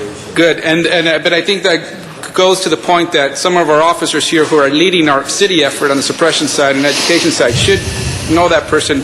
If that's new information to us, it kind of shows us we have to do a much better job in coordinating our efforts in addressing methamphetamine. It sounds like we've done a great job in reducing the production of this dangerous drug, but we've got to have better coordination and I think put more emphasis on the prevention and education, and that's mostly what the county is doing. So the other reason I highlighted this as well is because we're talking so much about reducing gangs, addressing the gang issue in the city of LA, and we know that drugs has a lot to do with the existence of gangs, and we have to make those connections and linkages as well so that whatever efforts you're doing, we are aware of them on the policy-making side as we address gang issues, and if it's a type of different services that are nonprofits, whoever's providing services to keep kids away from gangs, we're also educating ourselves and coordinating all our efforts.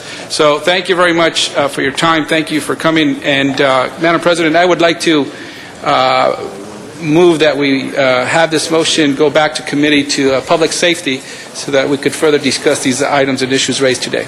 Thank you, Mr. Huizar. And before we go on, there are two speaker cards on this item. They are in the Van Nuys, Mr. Zumadog and Mr. Matthew Dowd. We can go to Van Nuys.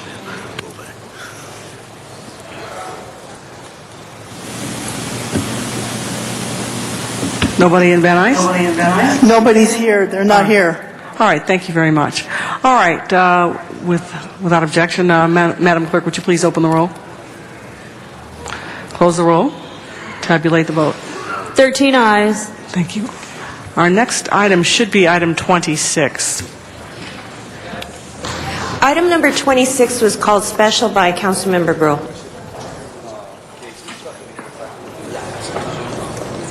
Ms. Gruhl, item 26.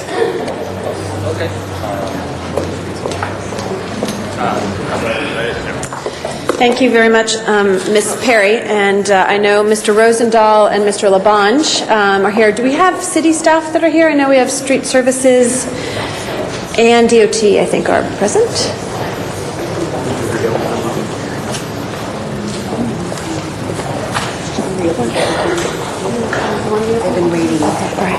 And Ms. Perry, if we could, I know we have several people who have been waiting all day. If we could open up the public hearing for 10 minutes. Want to do that first? Yeah, why don't we do that All first? right. Sorry, and staff, you can hear All from right, here. that's fine. Sorry. We Changed have my a mind. number of cards, and it appears that, based on what people wrote, everyone who is here is in favor, so if you could speak for no more than 1 minute each, we can start the 10-minute public hearing, and I'll call your names in succession so that you could line up and save a little time. Carla Gonzalez, followed by John Bell, followed by Berenice Estrada. What's your bus like? Those three will start. 2473. Okay.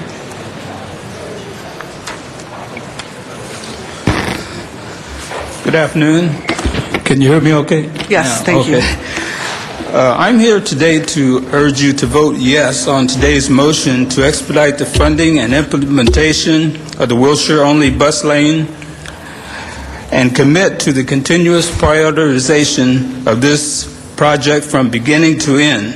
Bus-only lanes are effective ways to lessen transit time, wear on equipment, consumption of fuel, and help reduce pollutants. This must be a serious campaign to increase ridership.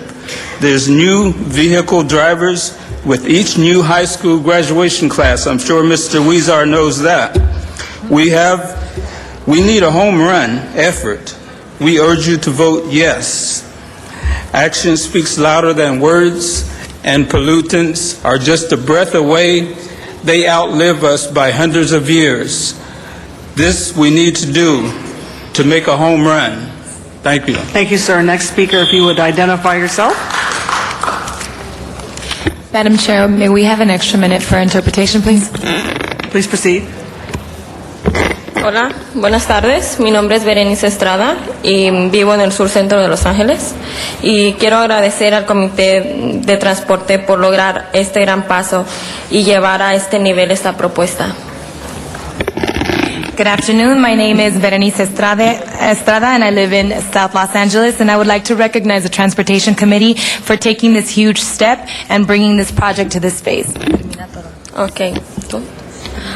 Quisiera agradecer y dirigirme al concejal Bernard Parks, y que es miembro del Comité de Transporte Público de la MTA y de este comité, y le urjo que vote sí a esta propuesta que tiene por concepto a poner una solución al congestionamiento de esta gran ciudad, pero lo más importante es que el beneficio de la salud de la comunidad como nosotros que representamos la clase negra, la latina y la obrera.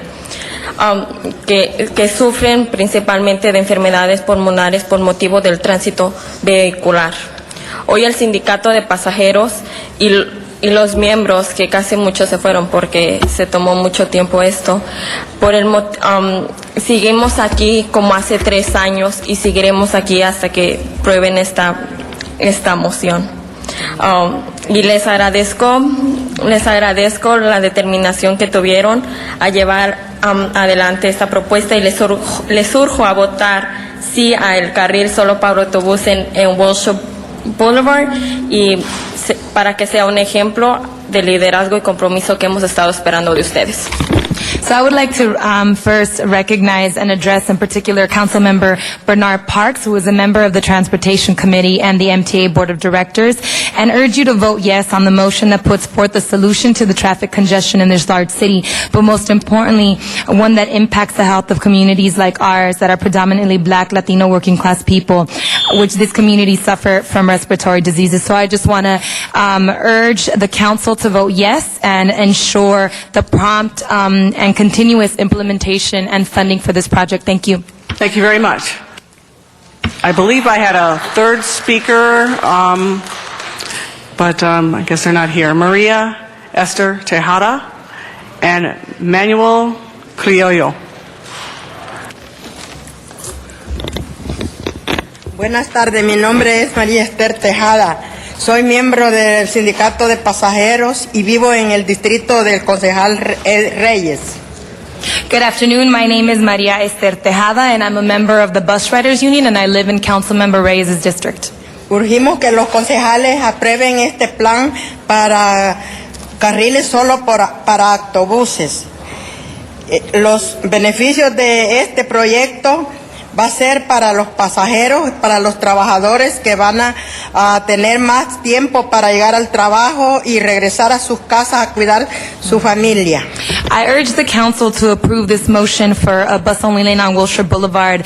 The benefits of a bus-only lane for working-class families means that there will be a 15 to 20-minute time saving, which means that they can spend more time at home with their families. Quiero dar gracias al concejal Grull y Rosendo, alcalde Villarraigosa, por su liderazgo en encontrar fondos para este proyecto, moverlos adelante. So I want to thank Councilmember Grull, Rosendahl, and the members of the Transportation Committee, as well as Mayor Antonio Villarraigosa, for their leadership in looking for and securing funds for this project to ensure its movement forward. Este proyecto debe ser prioridad en esta ciudad y pido el compromiso de todos ustedes que vamos a tener el carril en wheelchair rápidamente. Concejal Reyes, le pido que usted también tome liderazgo en este proyecto. So this project needs to be a priority in the city of Los Angeles, and I ask for the commitment of all of you to expedite the implementation of a bus-only lane on Wilshire Boulevard now. Councilmember Reyes, I also ask that you take leadership on this project. Thank you. Gracias por su atención y muchas gracias. Thank you for your attention. Thank you very much. Mr. Criollo is next. Thank you, Manuel Criollo, lead organizer with the Bus Riders Union. Again, I think folks have been clear about, this is a really good opening for us, and I think I'm hoping that this board moves forward with this. As you can imagine, we've been waiting for 3 years. We've been coming to this board advocating for this issue, and it's been very hard and at times very grueling. But I'd like to thank, Councilwoman Gruhl and Mr. Rosenthal and also the mayor's office for providing this opening, and I'm hoping that the real question now is, what's this timeline? I think it's a very important opening, but we'd like to know, when is the concrete going down? When is the asphalt going down? When is some of this reconstruction going forward? But thank you. Thank you. Mr. Pettit. David Pettit. David Pettit. And after David Pettit will be Sun Young Yang.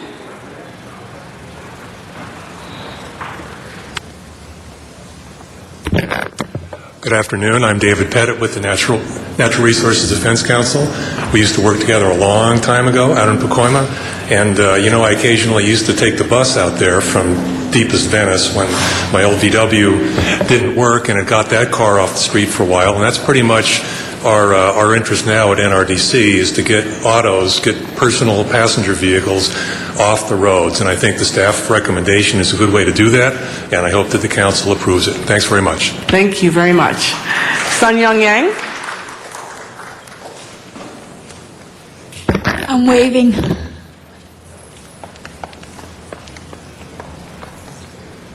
Janet Elgin. Before we go on, Ms. Yang, have you given up your speaking time then? Okay. Janet Elgin. My name's Janet Elgin. I've lived along the Wilshire Corridor for 10 years without a car, and I look forward to this recommendation being adopted. And I think if it is adopted, people will see how fast public transit is, and more people will get out of their cars. Thank you very much. Mr. Arnold Sachs.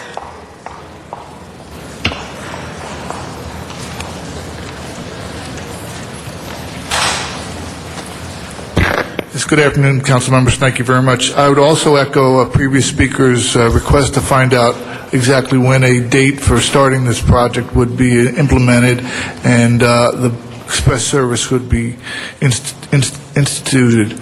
I'd also like to point out that I haven't with me from LA Transit and Transportation Studies a record that shows there's been over 34 studies for transportation within the city of LA, and these were commissioned by the LA City Council, county regional planning commissions, Citizens Transportation Survey Committee and cities of Los Angeles, the University of California at Los Angeles, and all these studies were from 1911 to 1957.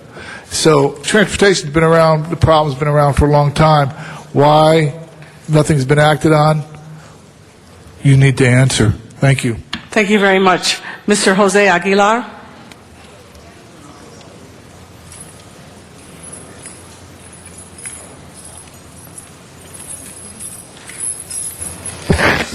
Okay, since I have a business that a nonprofit that I go work with in Wilshire, I was hoping that this bus-only lane would have peak and off-peak hours. What that means is prime time, which means traffic from 3 to 6 when people are coming home, traffic from possibly 6 in the morning to 9 a.m. or 10, where people are going to work, that maybe this bus only lane could be used then, and then overnight or late afternoon, we could have a full range of traffic on Wilshire. That's just to have people could have their meetings at off-peak hours and not be encumbered by the traffic.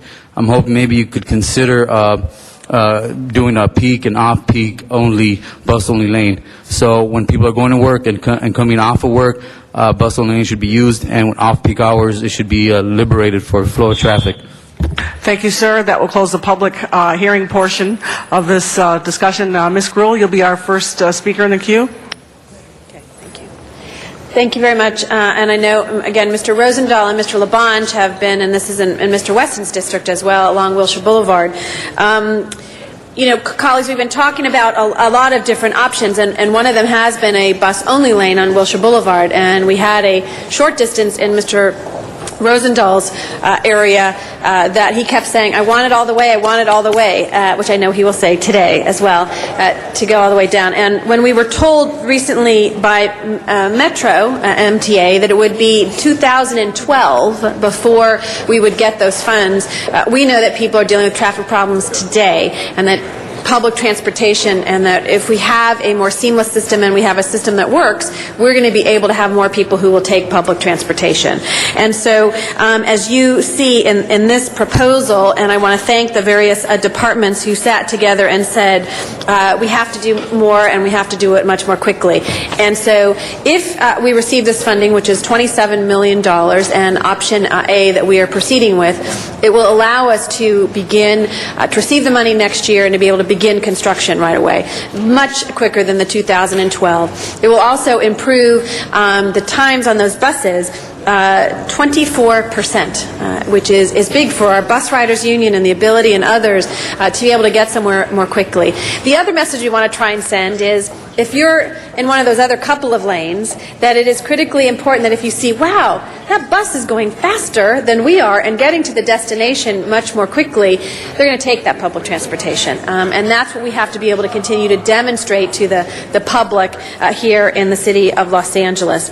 And so we're excited about this, and we did not want to see any delay. We wanted to have this move forward. I know Street Services is here. We had a presentation in our Transportation Committee and DOT and our CLA to talk about some of the specifics, but we're looking at ways in which we can, I'm not going to call it the Chevy or the Cadillac, the middle range of what we wanted to do, because some of the options before us had ranged in the close to $100 million, I believe, at one point, which would be to resurface the entire street, which is something that I know particularly Mr. Labange has been interested and reminds us all the time about the importance of doing that. It would be peak hour at this point. We know bus lanes work. We have a dedicated bus lane in the San Fernando Valley, 22,000, I think it's up to 26,000 people a day that are taking that. And so I just wanted to ask the staff here that if they have any other things they want to say, or maybe just a quick explanation, and then I'll let it go to the next speaker, is to describe exactly what option A is and what it will do. It was a CLA report, so why don't I give you a brief overview. Mauricio Zaranto at the CLA's office. Based on the direction from the committee, as the Councilwoman outlined, we wanted to move quicker than 2012 and have something in place. What we proposed here for this $27 million potential federal grant is phase one. So this would get something on the ground and moving if we were to receive this money. We would know in probably 6 months whether we're going to get this grant. We're still going to pursue other options in case this doesn't come through, but we would be getting this money in October of 2008, and then we could probably get something going in 6 months. But we're still looking at a full project for phase two and tapping into the money that MTA has planned in 2012. So we're still pursuing that, and we're still working with MTA and internally to lay that out. And that would be the full, really, reconstruction of the street as well, to be able to do Part of that will be as a section of that project, yes. Anyways, I'll let my colleagues, my esteemed colleagues who know a lot about this and in their district respond, but this is really, I think, a great step forward for the city to take, to say we are going to have a Wilshire bus lane that will go during peak hours that people can take and more quickly get along the Wilshire corridor, and have it start in 2008 versus 2012. Thank you very much, Madam President.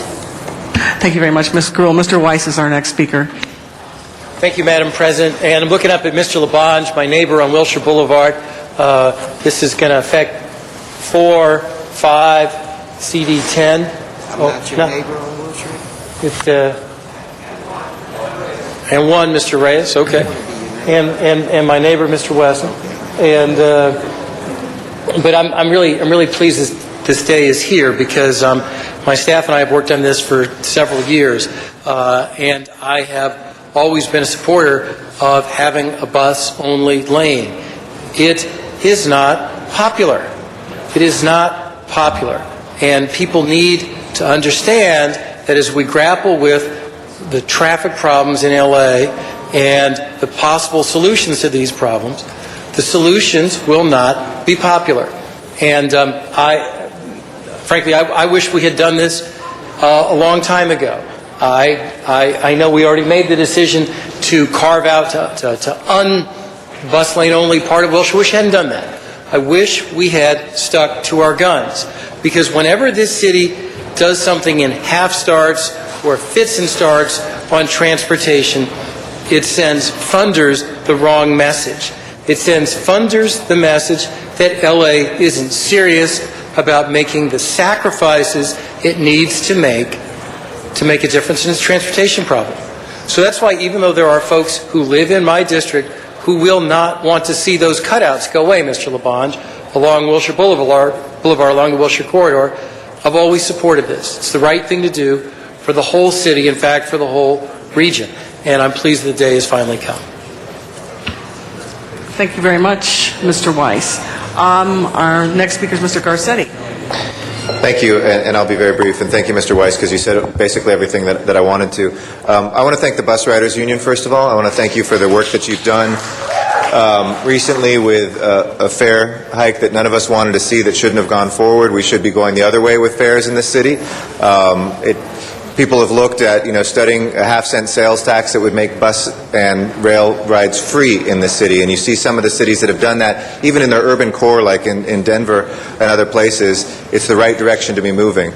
But secondly, people are right when they're either stuck in traffic in transit right now or won't board transit because it's stuck in the same traffic, because we haven't allowed options to allow transit to move more quickly. And it's the most basic thing It isn't popular to do because it requires people changing their behavior, but it's the right thing to do. And I want to thank Mr. Weiss, I want to thank Ms. Gruhl, I want to thank all the folks that are right there. I'm a couple blocks away from Wilshire, so it serves my people very much as well, and I know a lot of the bus riders union organizes in my own district as well. Until we have our rapid lines really having bus lanes throughout this city, we won't have an infrastructure of buses that are any better than any other option.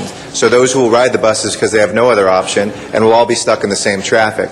This is something that makes it better for the people who don't have any other option, and those who do, because they'll join that option if we do this right. So thank you for that leadership. It has my fullest support, and it shouldn't have taken this long, but let's start thinking throughout the city where else this makes sense and where we can do it, because if it takes us this long for the next one, God help us all. Thank you, Mr. Garcetti. Mr. Rosendahl? Mr. Rosendahl. All right, let's go to Mr. Labange, and I'll go back to Mr. Rosendahl. Mr. Labange. Thank you very much. Anybody here for the MTA? There is staff here present. Sure, let's get the staff from the MTA up here. I mean, I was on the MTA board. You could stay there, Phil. No, you're all right. Just get there. Okay, go now, Mr. Rosendahl. Go now. I'll sit down. I'll go in order. Very much, Mr. Labange. You're always so considerate and kind and involved with all of your colleagues. We appreciate it very much. Good afternoon. Give us just a quick sense. I just did an interview with KTLA about it. We're talking $27 million. We're talking about the federal government coming and assisting us. By us voting on this today, what happens? If you approve this today, that would allow staff to work with MTA to submit the application for the $27 million. There are several elements included in the Phase 1. The biggest one is asphalt reconstruction of the curb lane, right. And putting signal prioritization and other things that are necessary to get a bus-only lane on Wilshire. So we will approve it here. I know my colleagues will support this. It's a no-brainer for all of us to get a bus-only lane, to get ourselves out of the automobile and the gridlock and get it into buses. Where's MTA on this? Well, we believe this is a very important project. We have 90,000 boardings in the Wilshire corridor.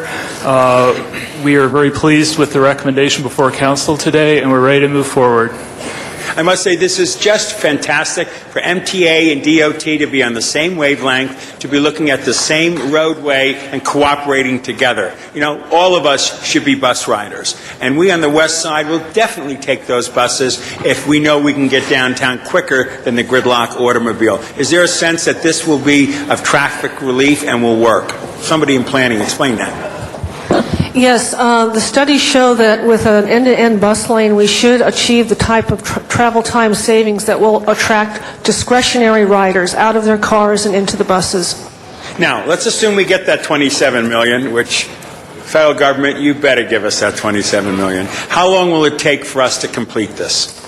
Well, as we talked about, we would be getting the money in October of '08, and we think within 6 months we could have most of the work, if not all the work, done. So then, could we say by '09 we might possibly have a bus only? Oh, yes. Can we hold your feet to the fire on that? I think you just did. Well, thank you very much. I want to thank Wendy Gruhl and Jack Weiss and Herb Wesson and Tom Labange and all the other city folks that are connected to the right-of-way as we go forward with this project. Full steam ahead. Thank you. Mr. Labange. Thank you. Just a couple of questions here. How many parking meters are going to be removed? Less than 20. Less than 20? Yes. So you're going to allow parking in the Miracle Mile then, right? The bus lanes would only be operational 7 to 9 a.m. and 4 to 7 p.m. when peak period parking is already restricted. There are certain spots where we want to relocate bus stops where we would want to remove 1 or 2 spots in maybe a block. And I just have one technical. In the Miracle Mile, there's a lot of short streets that are in between. How are we going to have, if you have to take a right turn on Dunsmuir, how are we going to deal with that? Can you go and take a right turn on Dunsmuir? Yes, this would be a bus and right turn only lane. At each block there during the peak hour? Yes. So there'll be more signs there. Within 100 feet of the intersection, a car could enter into the bus lane, and also at any driveways. Right, and we need to have a lot of education on that because it is a difficult thing in the Miracle Mile. And Mr. Olive, street services, these are not going to be concrete streets, which last longer. Is that true on those bumper stickers? Concrete driveways are best? Ron Olive, Assistant Director with Street Services. That's correct, Councilman. Given the limited funding we have, at least until 2012, that's our only option at this point is asphalt. Right. And does this procure any advent of the west side extension of the subway? What kind of street work would take place? Because I know it does take a long time, and we do have an effort. I know not all of us agree, but I hope all of us one day have a connected system. There's 257 miles of freeway or thereabout in this county, and there's only about 18 miles of heavy rail, and heavy rail does get people there faster and safer. There will be a subway down Wilshire sometime. Does this work take away anything that is, which potentially would happen there? Mr. Richardson, you're a fine engineer with the city for many years. Phil Richardson, Bureau of Engineering. Councilman, in my opinion, the subway is far enough away, and this work needs to be done immediately, and this work is work that we would do anyway, so I don't think there's anything lost by doing it. Good, I just wanted to hear that there. Do you know how many claims that we get for all the potholes that are on Wilshire Boulevard now? Madam Clerk, when you get a chance, would you talk to the claims department in the clerk's office? See how many claims we get for wheel alignment problems and flat tires on Wilshire, because some parts of it are pretty bad. It's a little like a picture at the observatory, the surface of Mars there, because of the decay. It is old. 1972 was the last time we repaved much of Wilshire Boulevard. It needs to be done. What is difficult to it, I don't know if the MTA has claims, because I know it's difficult on a bus when it hits a bump and what happens and if there's any particular instances there. The 720 is the primary bus out Wilshire. One time I saw 5 720s right at Wilshire and Highland all at once, and I was aghast, and I called John Cato, the former director of the bus system now at Washington, and he told me they have no schedule. Is that correct? Well, I think that remains a bit of a challenge for Metro. I think to a certain extent the bus-only lanes will help us because we do get stuck in traffic. It is an issue of also yeah, but 720, 5 of them, I wanted my camera. I couldn't stop. It was a picture there. Now, one thing I want a friendly amendment. I want to stop for the Metro now at Hauser and Wilshire. You don't stop where there's Park La Brea and 10,000 people. You stop at La Brea. You stop at Fairfax. So I will support this if I get a friendly amendment, Ms. Hahn, from a good friendly friend like Ms. Hahn is to me, that there be a stop at Hauser and Wilshire now for the Metro. Right now, you just stop at Fairfax. There's a second. So we got some friendship going here because we want to see Wilshire fixed on this. Wilshire fixed. How many buses go down Wilshire a day? We have 4,000 buses. About 120 every hour. 120 every hour. How many hours in a day? One time. How many hours in a day? 24 hours in a day. 24 hours. Somebody told me that you could park those buses bumper to bumper and walk from the Palisades in Santa Monica to Montebello. Is that true? I don't know about that one. Well, the bus is how long? These buses are 60 feet long. 60 feet long. 60 feet times 4,000 buses. If I do my math right, I could get to Montebello. So I'm just saying this is real important. I know it's a long day, but I've been frustrated. I've been frustrated because we haven't got to this point. I want to thank Ron Olive. Maria, I want to thank you and that. I know I wanted concrete because it is going to make a difference. There is a water table there. The weight of the buses do destroy streets, and MTA has, because it's been down those streets, destroyed the streets. Is that correct? I think we all have a rough ride on that street. Yeah, we all have a rough ride on that street. We got that friendly amendment for a stop there at Hauser, midpoint between Fairfax, so the people in Park La Brea and those other areas could use that as well. I just think it's real important. Now, for a bonus, for ice cream this afternoon, any one of you five, what was Wilshire's first name? Come on. Anybody in the audience for ice cream this afternoon? Wilshire's first name? Very good. You get ice cream in the back car right now. Thank you very much. Thank you, Mr. LaBonge. And to close, Ms. Gruhl. They mentioned the name. They didn't hear it. Gaylord Wilshire. Gaylord Wilshire. Ms.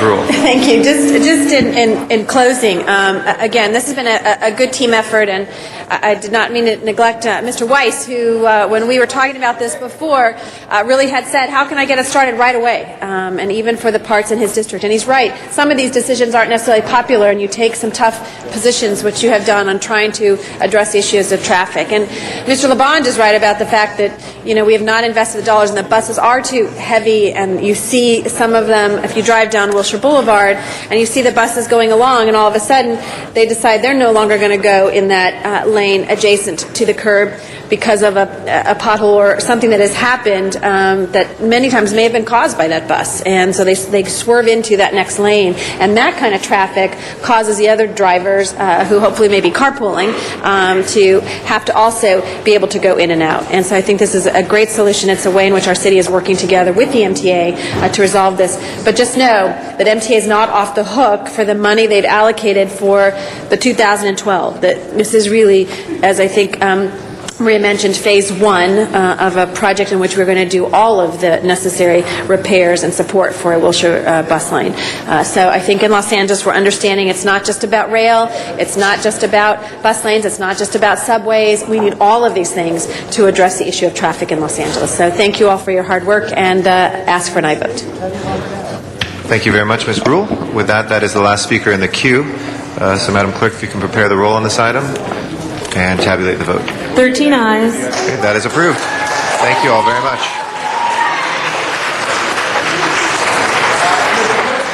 President, yes. Just a little love for Wendy Gruhl and her staff, help coordinators bring this home. Thank you very much, Ms. Gruhl. Round of applause.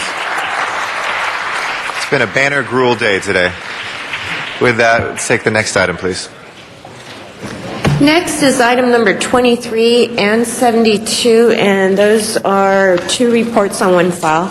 Okay. Ms. Hahn, we have items 23 and 72 as chair of the committee. Did you want to start the conversation on this one? Okay. No? Okay. Mr. Rosendahl? Okay. Mr. Rosendahl, you'd have second precedence on that? Yeah. Okay. Oh, no, I'm sorry. I thought this was LAX stuff. You're right. This is the EPD, the reorganization of the Emergency Preparedness Department. What we would like to do is the airport issues. We've had, a whole lot of staff people here for quite a while, and we've taken other things out of sequences. Is there any objection to taking that instead of the EPD reorganization? Our apologies to the department for sitting down. We'll be right back with you. If there's not, then we will move towards which one specifically, Mr. Rosendahl? 24 and 73. Okay. 24 and 73 we will take up together. We do have cards on 73. Would you like to take those at the outset? Sure. Okay. Denny Schneider, if you'd like to come forward on item number 73. Is Mr. Schneider still here? There he is. Come on down. Thank you. Mr. President, put on 2 council minutes, members, please. I'm Denny Schneider, president of RSAC. I come to support this for two good reasons. One is it makes sense, and the second is it's part of our settlement agreement. And it's as simple as that. And I just want to thank Councilwoman Hahn and Councilman Rosendahl for their leadership and support in all of this activity.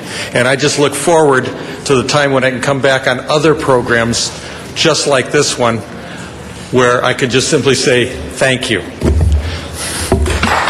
Thank you. And we will hold the balance of your time for a future visit. Thank you.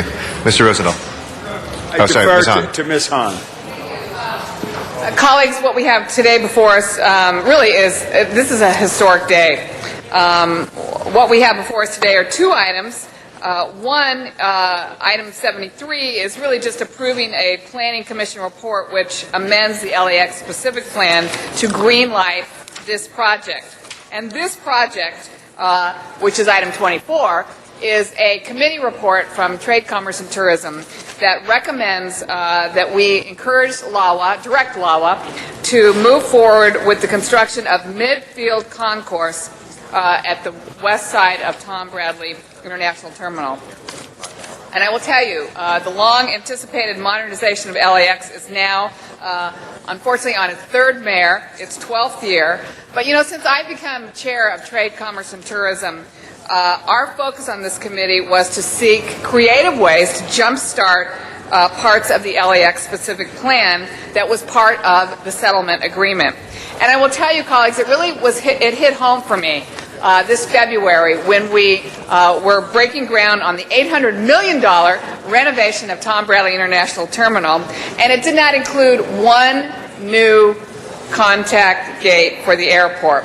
And even though the backside of Tibbet and this midfield concourse had been already approved, So I introduced a motion to request LAWA to really prioritize this. Why? Because we were already hearing from our airline industry, from other carriers, that they were planning to go elsewhere. And we are on the verge of the new large aircraft arriving at LAX. They'll be arriving next fall of 2008. And frankly, we weren't ready. And so after months of discussion, planning, a little bit of arguing on my part, LAWA has brought forth a proposal to build the first phase of a midfield concourse, which will get us to 10 new gates. This is hard to believe, but we have not built any new gates at LAX for a very, very long time, and that is a huge part of us becoming a world-class airport. It's a huge part of the modernization, and it's a part that most people, or I can't think of anyone who is against building these new gates. We're allowed under the settlement, colleagues, to build 40 new gates. So this is only a tiny step forward. But I think if we can build this first phase by the end of 2011 or the beginning of 2012, we can accommodate this new large aircraft and provide the desperately needed new contact gates at LAX. I think the airline industry, they're here today. The business community is here today. They see this building of a midfield concourse as a major sign, a major symbol, a major testament to the fact that we want to be ready. We want to be up and running. We want to keep the airline industry that we have, and we want to attract more business to Los Angeles. We want to fight for our share of this, the industry. It's good for business. It's good for Los Angeles. It's good for the tourism industry. So this is the right thing to do. So now our great dynamic new Executive Director of LAWA, Gina Marie Lindsay, will make us a presentation on what, in fact, is this midfield concourse that we're all so excited about. Thanks to all of you. Good afternoon. As you all know, we have quite a bit going on at LAX. And this is going to be the gemstone, I think, in all the things that we have already going on. We're spending about $1.9 billion with the South Airfield Improvement Program, the Tom Bradley Improvement Program, the Inline Baggage Screening Program, and we hope to be kicking off the design for the Consolidated Rental Car Facility. The motion you're about to consider will allow us to proceed with the next critical step in the modernization effort, amending the specific plan to remove the midfield satellite concourse and the associated people mover, automated people mover, from the list of projects requiring a specific plan amendment study. This will help us meet the gate requirements. Here are the elements of the midfield satellite concourse. A passenger concourse, building to accommodate the Airbus A380-sized aircraft, passenger terminal processing improvements to the Tom Bradley International Terminal, customs enhancements, and new concession space. Also a passenger connector tunnel between the midfield satellite and the associated Tibbet improvements. Now, to make all this happen, we have to have some fairly robust conversations very soon with the tenants that actually occupy some of the footprint on which this midfield satellite will sit. So we will be embarking with those tenants. Specifically, American Airlines is the one that is most directly affected. So we'll be starting in discussions with American Airlines as to how to get them relocated in a way that's acceptable to them. Cost of the project is estimated to be in the $1.2 billion range, and its estimated duration is about 4.5 years. So we are hoping to actually be able to deliver this to you in January of 2012. Okay. Repeat that again, January of 2012. What will happen? We will deliver this to you in January of 2012. Okay. Thank you. You said it 3 times. I think I'm on the record now. Don't fail me, Jim. Yeah, exactly. We'll put it up here on the wall, don't worry. Great. And I should have introduced Jim Ritchie, who runs our planning and development, and also Frank Clark, who runs LAX Tech, the nonprofit organization that runs the terminal for 43 international carriers at Tom Bradley. With that, we respectfully request your approval of this amendment. And I'm glad you spoke to the American Airlines issue, because I know that was one of the concerns brought forward to me by American Airlines on whether or not they were going to make sure that we were going to communicate with them, we were going to talk to them about relocation, because this is going on their leasehold property. Yes. And colleagues, this timeline is very important, as you know, because we will have the A380 planes coming. Let me just ask one question, and I know my time's over. What about a customs facility in this midfield concourse? Is that something that it can accommodate? Considering what happened over the weekend, and we know we're going to talk about that later, is this an opportunity to process some customs in that concourse? Absolutely. Jim Ritchie speaking. From a standpoint of the current Tibbet modernization program, this will allow us to go out the backside, provide an enhancement at the lower level for customs, while at the same time, as we build up above it in what is now the traditional bus bays, we'll be able to enhance concessions also.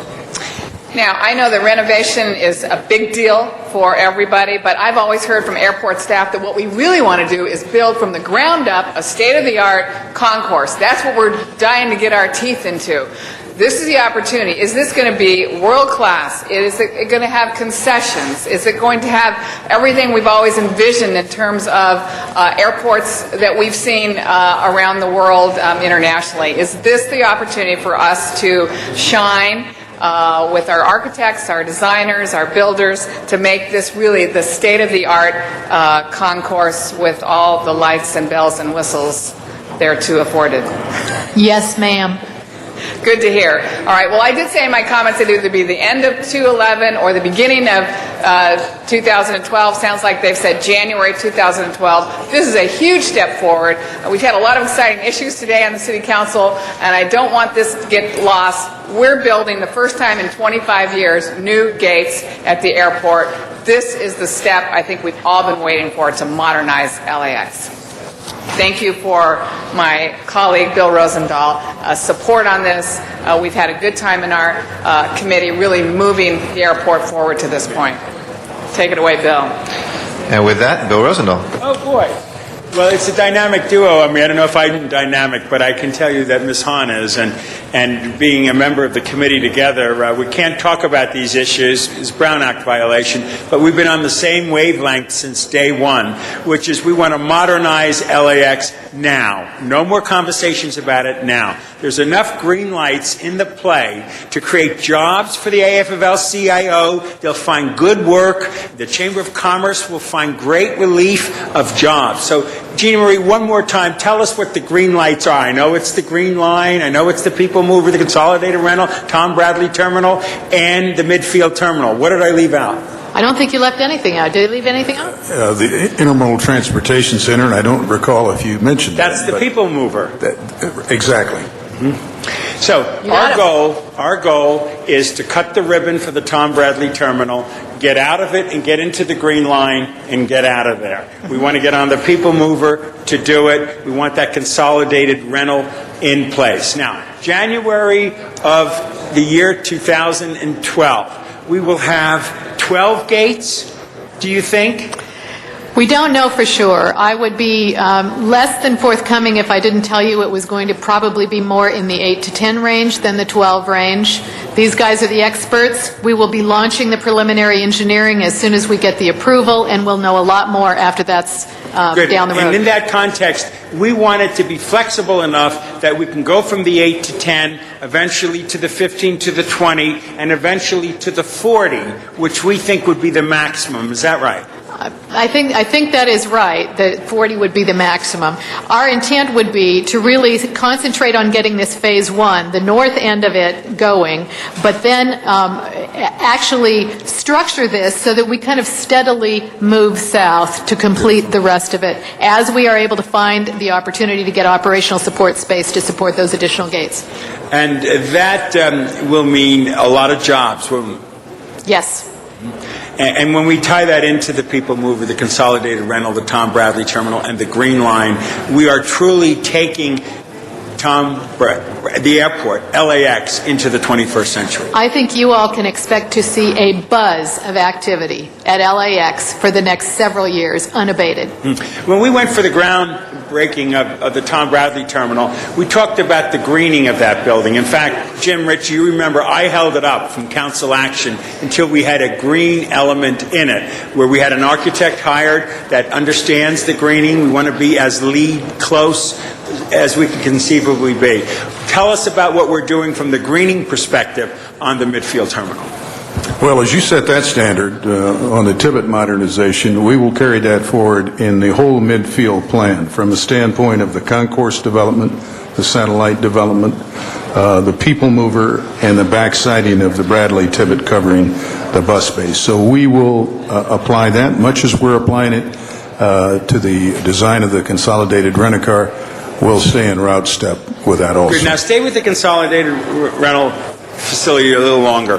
How are we going to green that? Are we going to ask the vendors to have more hybrid vehicles as part of it? What specifically do we do with consolidated rental? Well, as we have not selected a firm yet, but we will conduct those interviews on Friday. But it will be a whole variety of things. All those things the industry is familiar with, whether it's the placement of various exposure of buildings with a southern side, whether it's the surfaces on the top. Frankly, I don't know at this stage exactly all of those components, but we will follow a similar standard. Okay. Now, when we look at the Green Line, we're looking at two stops as it goes into LAX. One is Aviation and Century, which we hope all the other mass transit lines, as Ms. Gruhl was saying before, they all have to be done simultaneously.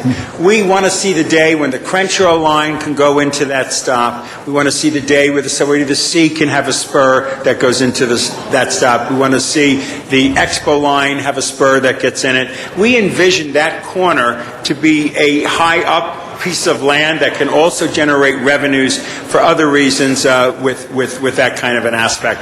Have we started to dust off the old plans that were put on the board and stopped in 1993? There's a big EIR that the great leadership of the county killed the Green Line a mile and a half from LAX and put it into a golf course. Have we begun to dust off those reports and see that as part of moving forward?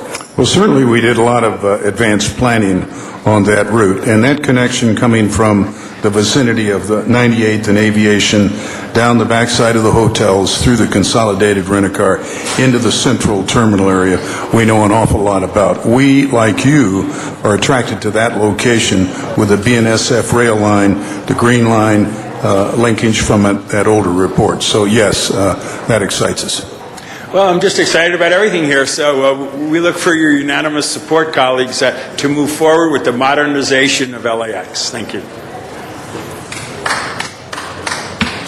Mr. Cardenas. Thank you. This has been underway for many, many years, and I'm glad to see that it's come to this point. But there's a couple things I'd like to get clarified. When it comes to rearranging some of the tenants that will be affected by these changes, what can you describe to us how you're going to go about negotiating with them and or moving them or whatever the procedure is? Sure. Generally, we would sit down with them, identify what the development plan is that is going to impact their operation, ask them to identify what of the maintenance operation they want to still have on the airport, which we encourage to have all of the airlines that are currently operating their maintenance facilities there. We want them to stay there if possible. And we do have options to provide other areas on the airport to provide replacement facilities. So that's how the negotiation really moves forward. So you're confident that the volume of activity by those carriers will be able to continue? It's not like they're going to have to hold off a certain amount of volume for a certain period of time until they're permanently placed? No, I believe they will absolutely be able to continue. And we've already started having some preliminary discussions with several of them. Okay, but the process is going to be where they can actually either make those arguments or allow you to understand what their issues are so that they can actually make the case, or you can make the case that everything's going to be okay. Absolutely. This will be a very energetic back and forth, I'm sure. Okay. Now, you mentioned a figure of $1.2 billion? Billion. Yeah, 1.2 with a B. 1.2 billion. Correct. So with that, what is going to be the strategy as far as financing this? Partially cash, partial bonds, partial fees? How are we going to do this? Well, in general, the entire cost for it we would want to structure so that it was supported by the rates and fees that the airlines pay for using the facility, or else with passenger facility charges, which is a charge that you all pay on each of your tickets when you buy an airline ticket. We have not figured out what the financing plan specifically on this would be. It will be part of what we need to sort through, and our objective would be to use the various sources of the funds that come into the airport, to use those in the way that best maximizes our return, so that we can afford the other projects that we're also going to do. So at this point in time, we're not confining us to one particular mechanism, but we are allowing ourselves to keep our flexibility and then determine what works best. Correct. And my best guess is that we will be using a variety of sources to fund this project. Okay. Now, when we're talking about fees, when I chaired the committee that oversaw the airport, I got a lot of complaints from some of the carriers, and I must say, when I looked into details of some of those complaints, we weren't exactly the highest in the region or in the world when it comes to fees, and we do compete competitively around the world at LAX, especially when you're talking about an international terminal.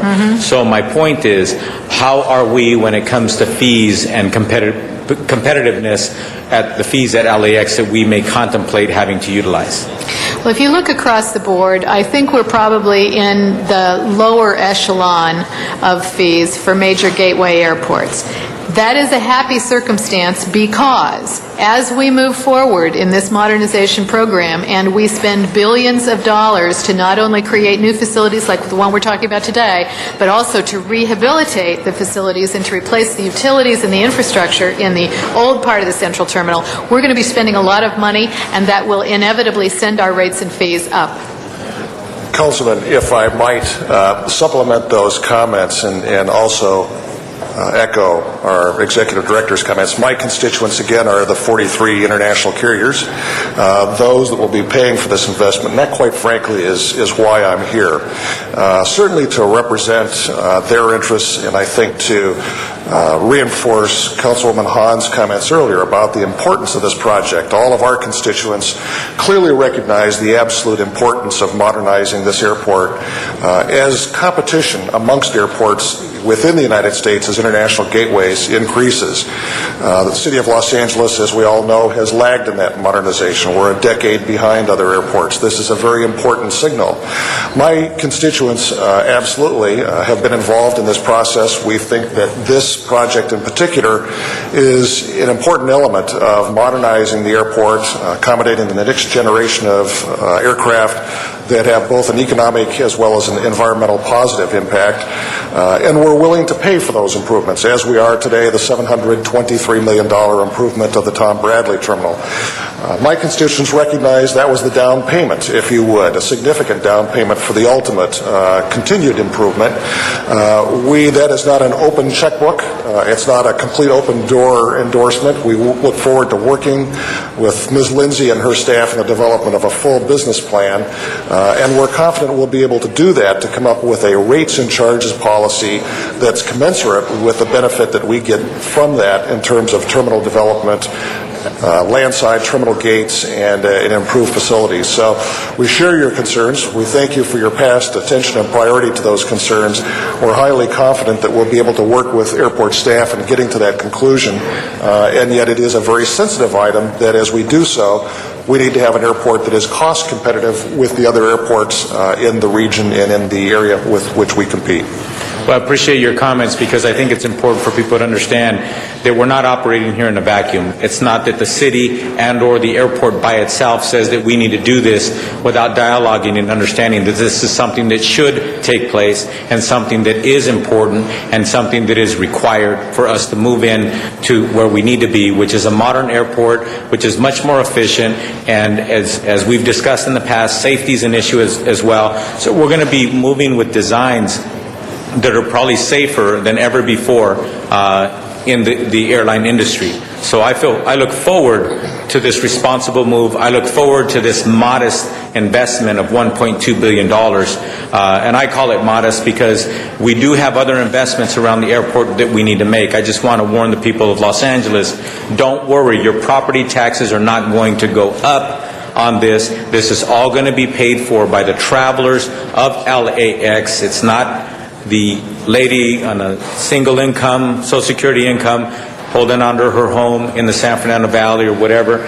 You're not being affected by this. This is going to be something that's paid for by LAX, not by the general fund of Los Angeles. It's important for people to be reminded of that. It's the responsible thing to do, and all eyes are watching. I'm sure that we're going to have a good and final product. Thank you. Thank you, Mr. Cardenas. Our next speaker is Mr. Labange. Thank you very much. I think it's a very good day today because there's stars aligned. The tower said move forward, I think, if I could use that airport analogy. I think Ms. Hahn, as Mr. Rosendahl so eloquently said, gave you great praise there, and I give you more because you moved something that wasn't moving. I remember that editorial the paper across the street wrote that praised you. They usually don't praise the Hahn, but they praised you for taking charge of this issue here and moving it forward. And twice this year I've been fortunate to travel, and twice I've had to sit an hour plus out on that airfield with situations at gates, and now it's going to be solved. And you align the stars with the blessing of the councilman of the district, which is so important. And Mr. Snyder is here from the community, which is doing a great job. And Gina Marie Lindsay is here, who came down from the great Pacific Northwest and is moving this forward, which is so great. And Jim Ritchie, you're always there to make people move forward on this, which is so important to do. And Mr. Clark, what you spoke of is so important because you have a constituency. We all have constituencies. But the airline industry is so important to Los Angeles. As Professor Steve Erie says often in his writings, 3 things made Los Angeles. First and foremost, God bless William Mulholland and the water. This is DWP water right here. And then down your way, Janice Phineas Banning in the Port of Los Angeles. And now the airport. And what happens out there. Because if we don't do it, members, if we don't do it, they will fly to Phoenix. They will fly to Las Vegas. They will already fly to San Francisco. And I believe if I get the great information all the time from Mr. Collins and others over at LA Inc., it's 1/3 of our $13 billion budget comes from these international travelers who come here. So it's so important, and I think it's what Mr. Carter said is important too. It is a different funding mechanism, and I'm sorry we've had starts and stops because there's another history they're going to talk about this airport. It hasn't had anything since pre-84. We did it before the Olympics in 83, so nothing has really happened. And that's 84, 85, 86, and all the way up to 2007. How many years is that? 22? Boy, that's time to say it's too long. So let's move forward. I'll stop right now to say go, go, go. Make sure you solve all the problems necessary environmentally, but move forward so we can welcome people to this city of Los Angeles in the great way that I think people should be welcome. Thank you, Mr. President. Thank you, Mr. Labange. And our last speaker is our chair again, Ms. Hahn.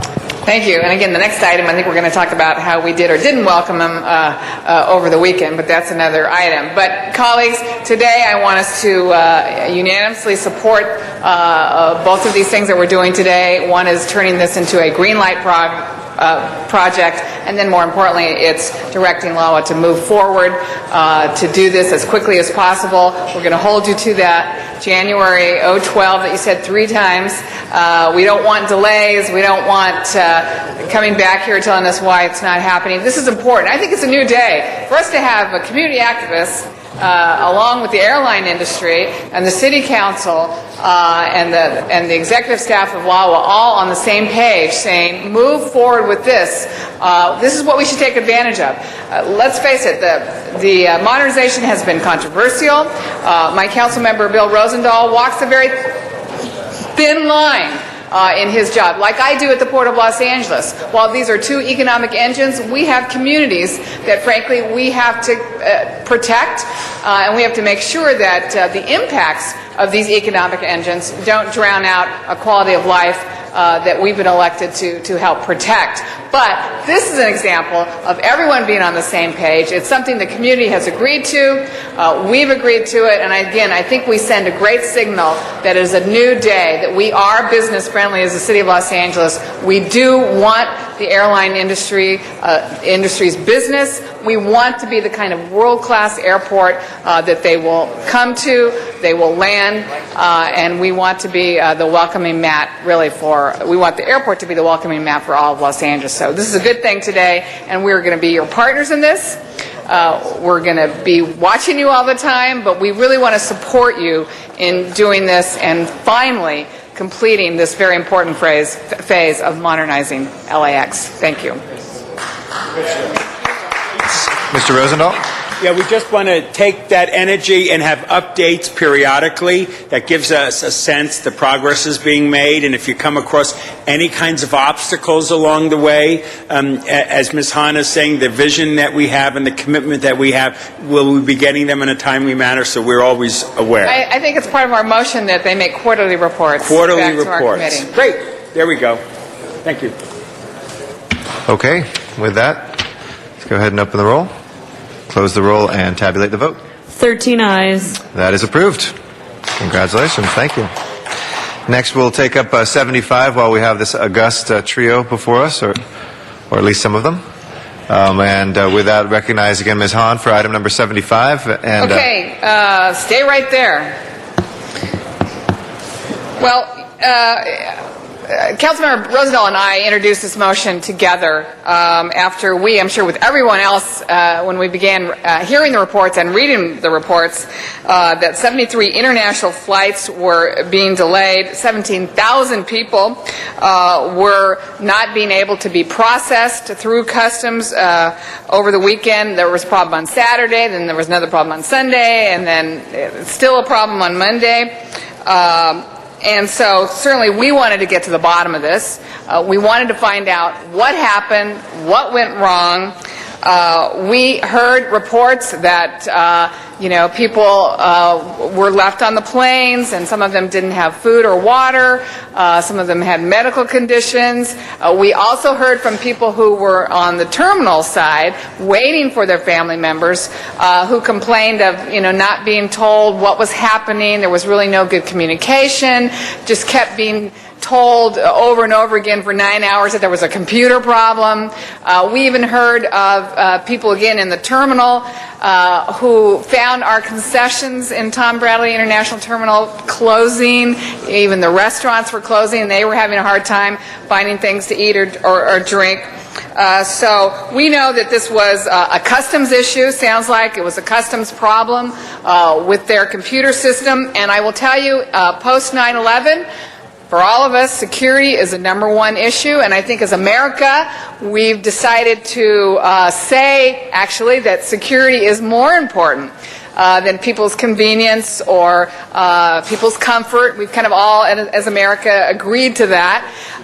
But what we want to know is, while we know it was a security issue, and of course we can't process people without the proper identification and whatever they had on their computer with that information, we want to know how we responded as law officials, how our airport police responded, what were some of the contingency plans, and then more importantly, it didn't feel like we were prepared to deal with this kind of delay of 73 flights and 17,000 passengers. Just didn't feel like we were up and running, our concessions were up and running, that we had a plan in place. Maybe you can tell us today whether or not we did. And are we going to change anything in the future? Are we going to put a different plan in place if this was to happen again?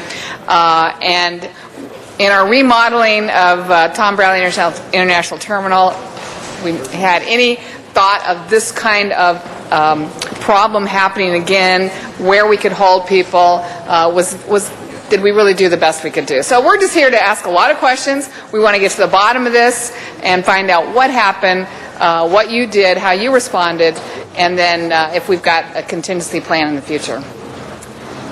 If it's acceptable to the council, I would like to just go through a chronology of kind of what happened here, and then perhaps that could provide a context for your follow-on questions. And I want to introduce Chief Butts, who is the Director of our Public Safety at the airport. Frank Clark has remained here, our LaxTech person, and then Paul Haney, who runs operations at the airport.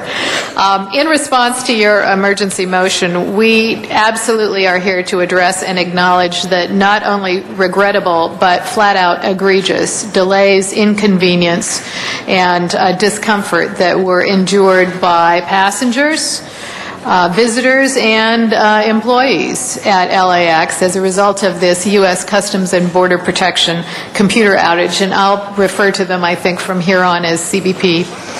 The magnitude and the duration of this event was unprecedented, and it was totally unacceptable.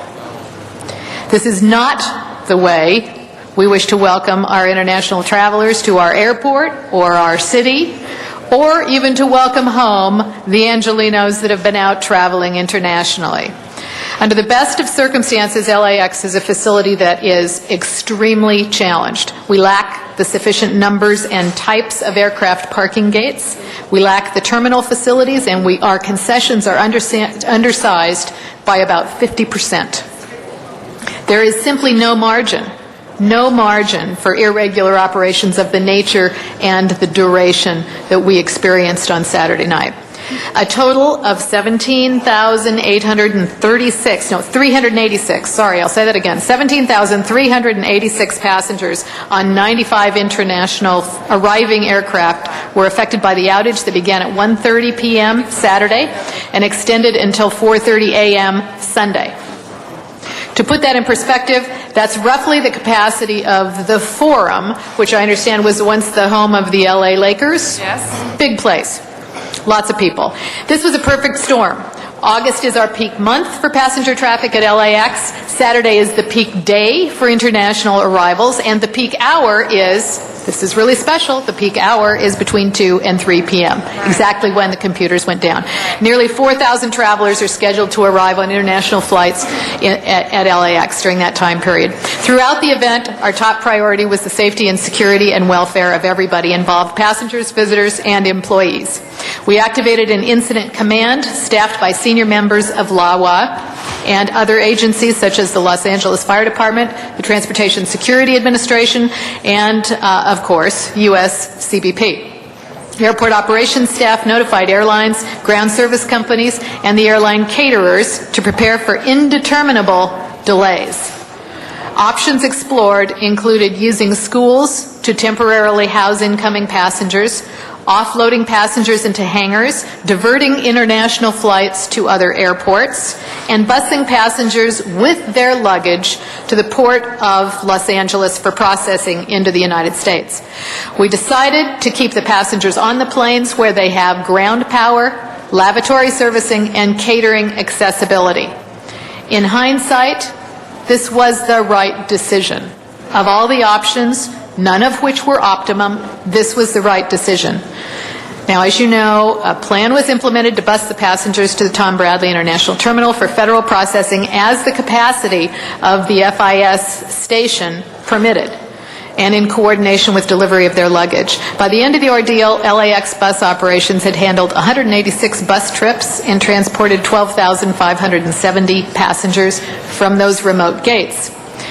We had LAWA ambassadors, visitor service representatives, and travelers' aid workers who were the primary source of the communication, which was not as extensive as we would have liked it to be, but it was our best means for communicating with the visitors that were waiting for the folks to get off the planes, as well as with the folks that were on the planes. Information was sketchy at best, and the situation was very fluid. Decisions on when and where to process passengers among the 5 LAX federal inspection stations were constantly evolving. Airport concessions did remain open And with the exception of some smaller outlets at the lower level of Tom Bradley International Terminal, they did maintain adequate inventories, but there were some exceptions to that. Airlines and their contractors kept the planes fueled and lavatories serviced. Water and food were brought to the planes as needed. Baby formula and diapers were delivered to several of the holding aircraft. Paramedics from LA Fire Department were standing by and responded to 4 calls for assistance aboard the planes. 2 passengers were transported to a local hospital for observation. The mayor and I have been in contact with the Department of Homeland Security, Secretary Michael Chertoff, and senior CBP officials to request a thorough investigation and incident report, which should include changes to procedures and protocols to ensure faster and more convenient processing of passengers in the event of any future system failures. Also, the mayor has requested an increase in CBP staffing at both LAX and LA Ontario International Airport to allow a more flexible response should future problems arise. We would greatly appreciate the council's support in getting Washington's attention and securing the additional resources and staffing we obviously require, and a fully functional backup processing system for Customs and Border Patrol. Our issues here, our margin is non-existent, and our throughput of passengers is so great we can no longer tolerate the inconsistency of the processing system. Thanks for any help you can give us, and we would be pleased to answer any questions that we can. All right, next on the queue is Mr. Rosendahl. I'd like to call on him. Certainly appreciate that very thorough and detailed report, and I'm delighted that you were there and right on top of the whole matter from our perspective. Most grateful for that. We know it is a federal issue. I know you were trying at a certain point to make contact. You called the governor's office. You dealt with Washington. Give us a little of that history, and if you can also reflect on where the federal government is now from our perspective, and obviously what kind of safeguards do we feel they could immediately put in place so that we don't have this issue happen again next Saturday or Sunday. Well, I'll give you a little bit of the byplay when this was happening, and then I'll ask Paul or Jim to jump in on maybe some of the more recent discussions that I'm not aware of. We were certainly interested as the time wore on. We were very interested in having some workaround procedures put in place whereby Customs and Border Patrol could assure the security of the traveling public, but also operate in a way that was cognizant that they used to bring people in here without computers, and there probably is some kind of a workaround. And there were lots of U.S. citizens that were going to be on these aircraft. There was an unwillingness, and I understand with the huge sensitivity on security issues, there seemed to be an unwillingness to adjust the protocols to manually process. Thank you. And we are hopeful that they will look at Plan B in the future. We don't have that yet. They indicated when we talked to Washington that they would be willing to do that, willing to look at formulating a Plan B. We do not know what that would be at this point. Do you want to add to that? Additionally, I support the security concerns that they had about processing passengers, but for a system that is that critical to the throughput to the airport, it is unacceptable to have such a fault-intolerant system. Now, they said that they have a backup system that runs on laptop computers, but they didn't have adequate numbers. They state that they're going to purchase 190 laptop computers, additional laptop computers, and have them loaded with the software in the event that this happens again. But unfortunately, they feel that's going to take 2 months. They state that an overhaul of the entire system, a more fault-tolerant system that's self-diagnostic, is scheduled to be put online near the end of 2008. Again, that is too long. And so the thing that strikes me about this event is that this was an event not because of an earthquake or some type of natural disaster. It was one because of policy decision. And for that reason, it made it very difficult for us to anticipate this type of a thing happening. If we had an earthquake, we wouldn't have flights landing, we wouldn't be stacking up people on the tarmac, and the airport would be closed, and it would be an evacuation and life-saving procedure. But this was one that was based upon an estimate of a 3-hour wait before the system came up, and doing the best we could to provide for the safety, security, and comfort of the passengers. And like Jean Marie said, I believe the operations people in the airport, the airlines in particular, did an outstanding job of handling, people that would fill the forum to capacity. I worked there as a sergeant during basketball games, 17,696, and that's people to the rafters. So taking this all in its totality, that was an excellent job done by the operations personnel of the airport and the airlines. Did you, please? Customs and Border Protection has immediately staffed Customs and Border Protection has immediately staffed information technology people 24/7 at LAX. So when they had an unrelated, uninterrupted power system problem late Sunday night, they had staff on site, and that was quickly restored. That's one of the things, the first things they've done, because we did lose some precious time on Saturday afternoon waiting for technicians to arrive at the airport, and that was very tragic because while we waited, the backlog of passengers went through 6,000, 7,000 people. Right. And as Ms. Hahn was saying in her eloquent opening of this, we need obviously a plan in place that has backup in it. And I'm just hearing right now on that point that we don't know if we have a backup system because the federal government's policy isn't clear at this moment. Is that sort of what I'm hearing? I'm sorry, I should have been more clear. There is a backup system that they have that they ultimately activated. Yeah. Jim was right. They have 21 laptops. They have 21 laptops right now, and what they do is, now unfortunately on this day they didn't have them loaded with the software, so there was a delay while they loaded the software onto them. But they can do some limited processing with agents with laptop computers, but they go down from a throughput of about 3,000 people per hour screen to somewhere in the area of 500 or 600, little as 150. So that's a big problem, and that exacerbated the problem. But I mean going forward. Going forward, there are roughly 89 lanes, I think. Yes. If they're in normal full operation, there are 89 lanes. We're requesting that they have the backup capability with their laptop supplementals at every one of those lanes, not just 21 of them. Exactly. And be capable of processing through that as the backup system. We don't know if they're going to get there. They indicate a willingness to attempt to get there. Now, once again, say you're in a situation like you were making phone calls, you were providing leadership. I'm delighted how Lala was responding on all of that. The Americans with American passports, that seemed to me to be a simpler one that we could have worked on at that particular moment. Do you think in their contingency planning mindset they have some flexibility coming forward, not just 21 computers and that kind of thing? They absolutely will not do that. It's their intent to screen every passenger who comes onto American soil or returns to American soil through their multitude of databases and their terror watch list. And I can understand their inflexibility on that. But again, and we've expressed it, Gina Marie's expressed it, the mayor's expressed it, to have a system that is so critical, you have to have one that is more fault tolerant, self-diagnostic, and you have to have a solid plan B. And I believe that they got that. Now, both Jane Harmon and Maxine Waters are obviously concerned and involved. Jane Harmon sent a note on it. Maxine Waters was on the phone with me about it, and I'm sure with Ms. Hahn. We've both been working hard with our federal people. What role can our congressional delegation play when they meet with them next week? And what advice would you give to the federal representatives of what they can do next week? We would absolutely urge them to require Department of Homeland Security to make an emergency acquisition of the requisite laptop capabilities so that they can staff every one of the lanes on a backup system with enough integrity to the system that they know it is going to operate, and then also ensure that we have adequate staffing to deal with the incredible peaks of international demand that we have here.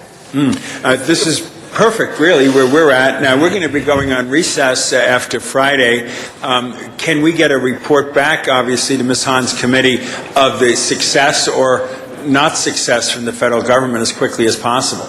And if I could supplement to that, so that everybody truly appreciates, it was not only the 17,300 arriving passengers, but the 17,000 outbound passengers that were also impacted. And not only that, but the 40% of those arriving passengers that had to make connections that missed their connections. So the impact has spread over days, and to quote a famous baseball coach, it was deja vu all over again.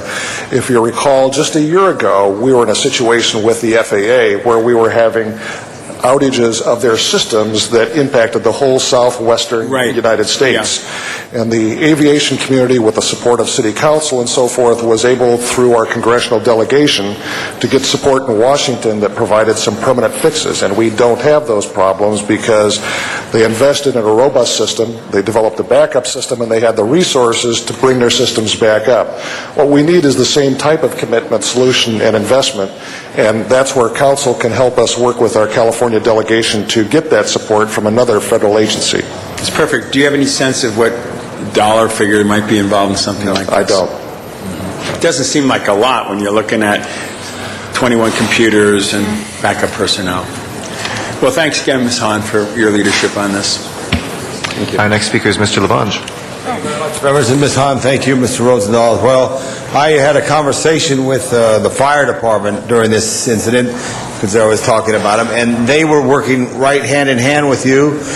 They assured me that they had all the resources. They had rescue ambulances posted. I think this is important to know. They had water if it was necessary, and they even had a plan to go to El Segundo High School and to Westchester High School. You know, so all these things were working. I know it was important. It was a very unfortunate situation. No one was injured. But we all rely on these machines now, and that's, as I think Director Lindsay said, the old way they used to do it. When you came into town, they just look at it and they'd know. It seemed like better than a computer. The old customs agents knew they could smell a bad guy like me coming in, and they'd send me back to my neighborhood. But anyway, the one thing I did want to mention that is real important, I think, as we move forward, is that the term, and you used the term, that the baseball term, there's another term that my old high school coach used to use it. It's a good term, Mr. City Attorney. I hope I'm not out of bounds here. But shift happens, okay? And just like there's going to be an earthquake, that's what Lucy Jones says, there's going to be an earthquake, there will be another incident that will take place and that will affect us, whether it was the unfortunate power outage from the usually always 99% point reliable Department of Water and Power. Something will happen, but we have to have these contingency plans, and we have to go back to the days when there weren't computers, and we figure it out and think about it. If our mother or our father or our aunt or our uncle were on that plane and they needed special care, and I think that's the thing, and so I appreciate your leadership on this. And Director Lindsay, I have the full confidence to you in this, as we spoke of earlier on it, and I appreciate that, and it's good to see Chief Butts here. I just want to compliment him, because in 1996 we worked together on the Olympic torch relay as you were the Chief of Santa Monica, and it was a very great day. So every time I see you, I think of that one great day of It was a great day. Thank you. Thank you, Mr. President. One of the things that I want to add when it comes to contingency planning, we did have contingency plans to either populate Westchester High, a hangar, but we wanted the passengers to be in the area where they had air conditioning, power, attendants, restrooms, and as long as that's possible. If it came to that, we maintain about enough water and food for 5,000 persons for 3 days. So for 1 day, we could handle 15,000 people. After this, we're increasing that to 7,000 persons to accommodate for 3 days, so we could handle 21,000 people for 24 hours. And you got an in and out on Sepulveda, too. And delicious food. Thank you. Mr. Cardenas is next, and then Mr. Zine. Thank you. So the federal government, when something like this happens, do they consult with us, or do they more or less just tell us what's going on, and after that, we just deal with it? Well, when it comes to screening of passengers, Customs Border Patrol has the last word and only word about how it would be conducted. If we were to move people off the aircraft, it would be with their permission, and only if we agree that we will maintain custody and control of all persons that we take off the aircraft. So if we were to take people to Westchester High, it would be done in a custodial fashion, and people would be aware that they weren't free to move. People are used to sitting on the tarmac waiting to be processed from aircraft, but when you move them from one location to another and they realize they're in custody, that's going to be a different psychological effect than waiting on the aircraft. It's kind of a coincidence that this occurred this past weekend, yet at the same time, just today we voted on the improvements to the international terminal at LAX. That being the case, what kind of changes are we going to be making to that terminal that would assist us should something similar to this happen in the future? One of the improvements with the new Tom Bradley International Terminal will be a greatly enhanced paging system and communication system, both audio and visual. That would have helped us a great deal if we could have provided instantaneous posting of which flights were going to which FIS, because a lot of people don't realize, but we actually have 5 federal inspection stations at LAX. We have the largest one at Tom Bradley, but we also have them at Terminals 2, Terminal 4, Terminal 5, and Terminal 7. And there were, in some cases, there were very quick decisions made to take a plane that was scheduled to arrive at the Tom Bradley terminal and send it to Terminal 2 with the type of information display system that will be built into the new terminal. We'll be able to do a much better job of communicating with travelers and visitors. So this kind of situation is actually being taken into account as best we can when we actually renovate and improve that terminal. That's correct. Are we going to increase on our capacity or a buffer capacity for as far as bodies, being able to move them around a little bit better than we have today? You talked about the communication system will be better, et cetera, but how about just geographic space? I imagine there'll be better circulation, but the reality is that the airport is not meant to be a holding place to warehouse people. Yeah, it's not the forum. It's not a, exactly. And most emergencies actually would require the opposite, that would require an evacuation that would proceed expeditiously. Yes. But in this case, we were waiting on a process so that people could go on about their normal business. And so this made this extremely unusual. And so the big key here is to fix the system, make it fault tolerant, and make it reliable, and have a backup so the throughput remains the same. Now, my last question is this: when we take these kinds of things into consideration, are there funds that we can actually request from the federal government in order to assist us in our rearrangement of our terminal, our improvement of our terminal, if in fact these issues will be better handled in the future? Because it really lands on their shoulders when it comes to the policy matters and whether or not a situation like this would occur. In this particular case, it rested on their shoulders, even though we had a lot of responsibility as to what to do with these people, to keep them comfortable, to keep them in the right place, to make sure that we sustain the situation once their computers crash. I'm doubtful that there is actually federal money that we can access since most of what we need to build here, the improvements, the communication improvements that Paul was talking about with the paging systems, and the additional capacity that we will be building to provide the gates, which will also be helpful because there would be 8 or 10 more parking spots at which we could put some of these aircraft and offload the passengers, even if we couldn't send them through customs. Those are all improvements that we need for airport capacity issues anyway, so typically the federal government wouldn't step up to helping us pay for some of those, but the situation would be alleviated somewhat by that additional capacity that we'll have on the ground in 4 years that we didn't have last weekend. Well, my last point is this. I think since we have the Congress members' attention from that area, I think we need to remind them that they need to have opportunities for us to at least get reimbursed on a case-by-case basis when we do, in fact, incur more overtime, when we do, in fact, occur situations where we're trying to accommodate our passengers, our customers, when, in fact, it's an issue that we cannot override, an issue that we have nothing to do other than be recipients of the fallout of that situation. So I think it's important, now that we have the Congress people's attention, that we remind them that it's their job to go ahead and make sure that they understand the local issues and that they're there for us, because money does not grow on trees. Thank you. Mr. Zine?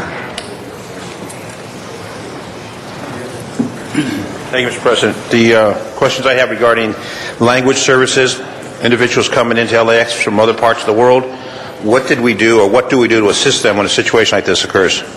We have a large cadre of what's called visitor service representatives, and they have a second and third language requirement. So that really isn't a significant issue. I think Frank can also address that.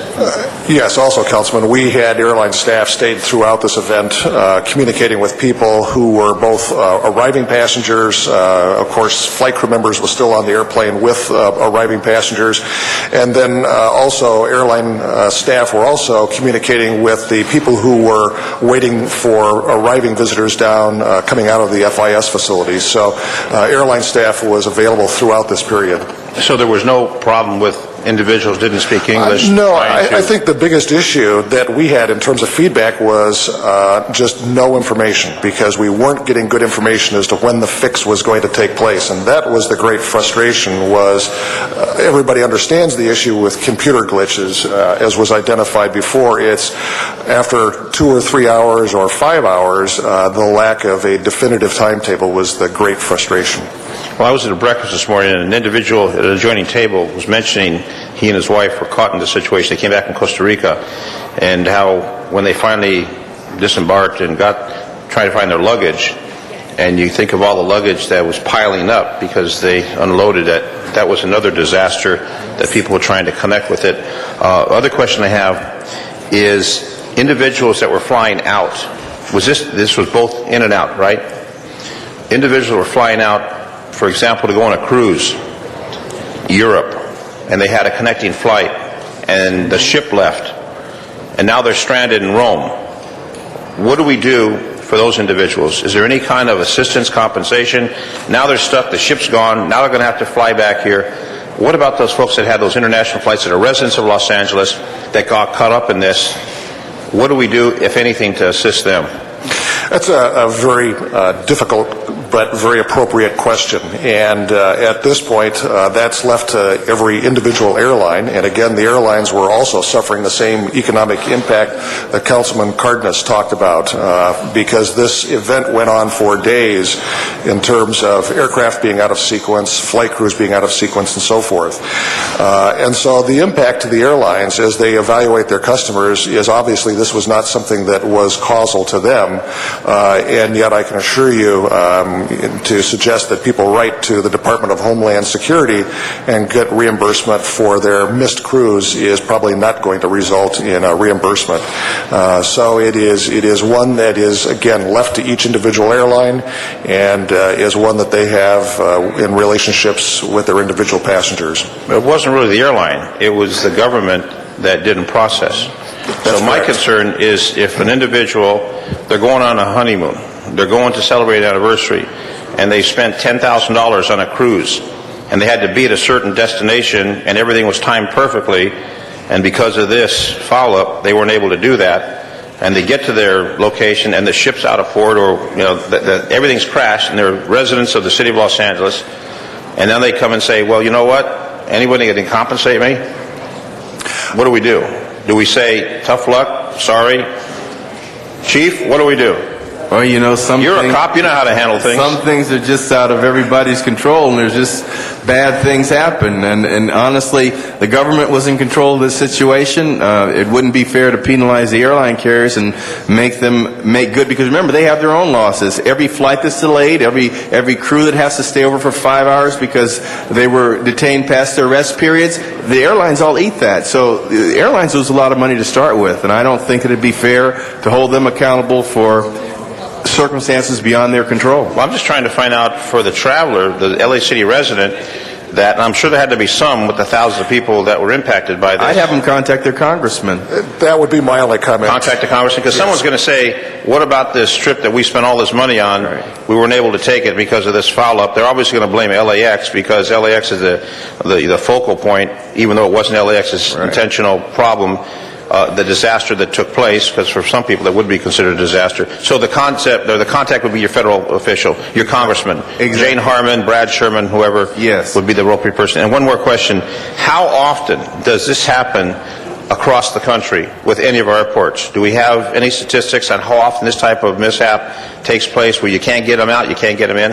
I've heard of computer outages with the screening system. I've never heard of one that went on for an excess of an hour, hour and a half. So normally it's a short And we are term. told by Customs and Border Protection at the highest levels from Washington, D.C., that this has never happened. Never happened. Never happened with this kind of an extensive downtime. And are they willing to do something to make sure it doesn't happen, or if it does, to bring it back online as quickly as possible? They are indicating a willingness to try to get a complete backup system through the laptops that we talked about earlier. 190 laptops. Okay, thank you. Ms. Hahn. Thank you. The day is late. I will say from here forward, we shouldn't call it a glitch. I mean, it was a major meltdown. It was a failure. It was a huge failure. You're exactly right. It was not a glitch. I won't belabor this because I really think overall, faced with what we were faced with, I really do, after hearing you today talk, feel like you all really addressed this problem as well as you could have. I would like to just one more time understand why you think, even in hindsight, if you had it do over again, that one of the options, busing them down to the port, to a cruise terminal where we process people, 3 or 4 times a week, why that wouldn't have been a good option to take some of those people, process them. They probably could have been back to the airport before the first Sprint Nextel guy got out there. Well, that's a very, very good question, and I'll tell you why. Okay. Because we were operating under the belief that the wait would be no more than 3 hours. So we were at the peak season, peak day, peak hour, and we already had 2,600 people on the ground when I arrived. Okay. So to bust those people down to the port, knowing that the system's supposed to be up within 3 hours, we wouldn't have had 500, 600 people down screened through the port because they don't have the number of screening stations that we do. So Right. we would have inconvenienced them, had to keep them in a custody situation, and I don't want this to be lost. These people, if they were taken off the airport property on American soil, they were not free to go anywhere. They were in our custody. They couldn't, and so they would have been forcibly bussed down to the port for a situation that would be ameliorated, believably, by the time they returned, and we would have only gotten 500 of them. Again, I mean, the conditions on those airplanes, I can only think about, like when you're saying restroom facilities, I mean... You also have to consider... I've been on those international flights, and by the time you reach your destination, those restrooms are... It's important to remember, though, that they were being serviced. Okay. Yeah. And that was a critical element in our decision-making because the aircraft were being serviced regularly. They were accessible by the ground support crews. Okay. And the other thing is, I know you said everyone had food and water on all the planes, although when one of the news reports I was watching, one of the reporters was actually talking to someone on the plane with their cell phone, and she was saying, we're hungry, there's no food, there's no water. Somebody that blogged onto the first LA Times report actually said this is not true. I was talking to my daughter on their cell phone. She said they were not being given water. So are those, out of the ordinary, or you're completely confident that we were able to, that all the airplanes were servicing their passengers? I would believe that having in excess of 10,000 people on the ground in an unnatural situation for an extended period of time, I'll bet service wasn't 100% on all the aircraft. But I do know this, and we received the information in the command post, that the airlines were doing the best they could to keep their planes stocked with snacks, water, and keep the restrooms serviced. And that was something that we monitored. Okay. So in the magnitude of the scope, there were probably some people that were uncomfortable. And I would also add that we also went to the extent of certain airlines, as was noted before in Ms. Lindsay's testimony, that went out and purchased diapers and formula and delivered them to aircraft in those particular cases where there were special needs. So as Chief Butts indicated, it was not a perfect situation, and not to suggest there was a lot of meals, but snacks and water were our absolute priority, along with the servicing of the laboratories, to avoid those type of situations that have been and gained notoriety at JFK and so forth. Good to know. I really think, obviously, again, this was a major failure by Customs. I also think the other major failure was by Sprint Nextel, who did not respond quickly. I mean, the first time they responded, they said they could fix it by a remote location, and then they waited another 4 hours till they got it. So they're also, I think, one of the bad guys in this situation. And hopefully, in the future, is that not true? Well, it turned out not to be their problem, actually. The failure in one desktop computer at secondary processing manifested itself as a communications outage, when in fact there was no communications outage. So they were really... So it wasn't Sprint Nextel. It wasn't their issue, but unfortunately they got called in, and they do not, at that point, did not have on-site... So who was able to finally discover it? An IT person from Customs Border Protection. It was a single network card and a single computer, which should not have brought down an entire system. But it did. All right. Well, thank you, colleagues, for listening to this. I think all of us wanted to get to the bottom of this. I really thank you. I think you all responded really in the absolute best way you could for this unprecedented incident. But I think we all go on record saying the same thing. We want LAX to be, welcoming. We want this to be a great destination. We want it to be a good experience. I hated reading comments from people who were like, "We're never going to go back to LAX again." Yeah, I know that pains me too, Jean Marie. But I think it's clear that you all really responded as well as you could have, and we thank you for that. And we hope the message goes out that even in any kind of an unforeseen incident, we will do everything possible to protect the safety and the welfare of the traveling passengers that come through LAX. So thank you very much. One of the things I'd like to do as a part of this, colleagues, is adopt a resolution to add to our 2007 and 08 federal legislation program, urging the U.S. Customs and Border Protection to fully deploy officers to the LA region, including all of our airport and the port. So I'd like to have support on that. Second by Greg Smith. Greg Smith enthusiastically seconds. Let the record reflect. How long was, as a point of information, how long was the delay again? 9 hours. The average delay, or how long was the outage? Yeah, the outage, excuse me. From essentially 1:30 in the afternoon until... Quarter of midnight. No, until about a quarter to midnight. So what, we're about 11 hours? Okay. And then was it the same We're only, that happened? It was that network card and the PC. The next day? Oh, no, And the next day it was an uninterruptible power supply failure. And Monday? I'm sorry, Monday? What was Monday? Was there a problem Monday? The uninterrupted power system problem that started Sunday night continued into Monday. Okay. It was one incident. It was one incident, yes. All right. So I take it back, the bad things I said about Sprint Nextel. Oh, yeah. Sorry. Okay. Okay.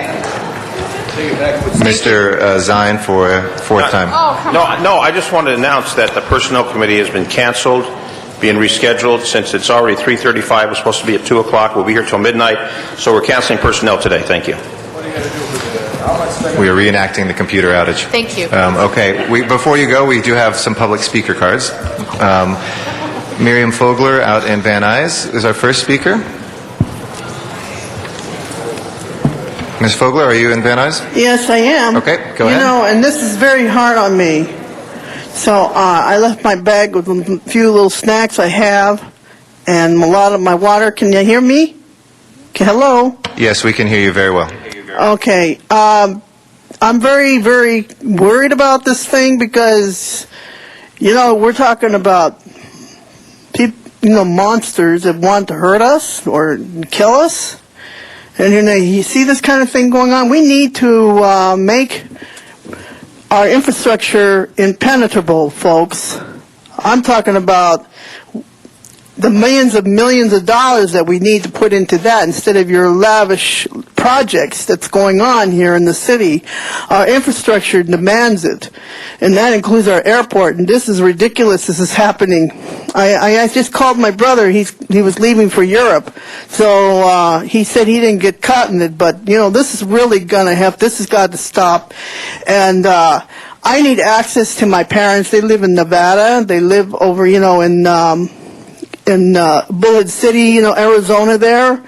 And we need planes going there. And since you're expanding the airport, I really need to have this airport really updated and we have to put the infrastructure, and that's very important, because if we don't have that, we're going to be at the mercy of these monsters that want us dead. And I don't want that to happen, because I love everybody and love my family. I have a lot going on here in LA, and I'm wearing a City LA hat here. I love everybody, and I don't want anybody hurt. I just love everybody. I love my kids, going to school here, and we have a future. So let's take care of this while we have the chance. Please do it now. I beg of you. Thank you. Thank you. Zuma Dog, are you here? Matt Dowd in Van Nuys? Mr. Dowd there? No, he left also. Okay, he did. Thank you very much, Miriam. Arnold Sachs, are you here in council chambers? Okay, if not, that will close the public hearing on this. Thank you all very much. We appreciate that. We'll note and file that. I believe we had a request by Mr. Weiss. Which number? Oh, sorry. 61. Oh, we are taking action, so we do require a vote on this last one. So let's go ahead and open the roll, close the roll, and tabulate the vote on that. 13 ayes. Thank you. And 72 and 23 have been dispensed with any of the questions, so if we can take those two up. Please open the roll on 72 and 23. Close the roll and tabulate the vote. 13 ayes. That is approved. And Mr. Weiss, number 61, was it? Yes. Okay. And we do have cards on that, so would you like to start with the cards? Yeah, let me just open with 5 seconds of saying thank you for taking this out of order. Ms. Zatevsky, why don't you come forward? Our planner needs to leave. She has been here since council began this morning, and I'm very sorry for that, but very glad you're on this case. Colleagues, very, very, very briefly, we had an extensive hearing on this item at Plum. I would move the recommendations that come forward from that hearing at Plum. That report is very thorough and comprehensive. The report given by the department below is very comprehensive, but since there was not a quorum present when that vote was taken, the item necessarily receives another public hearing here, and the appellant put a public comment card in, which triggers why we're here. Can you Reader's Digest in 30 seconds? Then we'll hear the public comment cards. Certainly. Maya Zaitsevsky, Planning. This is an appeal of my approval of a 59-unit residential condominium, and it was appealed to City Planning Commission. I recommend that you sustain the Planning Commission's denial of the appeal. The applicant's concerns have been well addressed, as the council member said. The administrative record contains extensive responses to them, and I think you should deny the appeal. Thank you. Colleagues, this is a fair hearing matter, and I'd like to ask each of our colleagues to please make sure that they have their utmost attention to the speakers while they are here. And we have 3 public speakers. Kamran Nazarian is our first speaker. Kamran Nazarian, if you'd like to come forward. And you'll be the first speaker. 2 minutes to address the council, and then we'll go from there. Thank you. Sure. Good afternoon. My name is Kamran Nazarian. I'm the closest neighbor to this project, and we are being affected tremendously as a result. Also, I speak to you as a civil engineer and with 27 years license.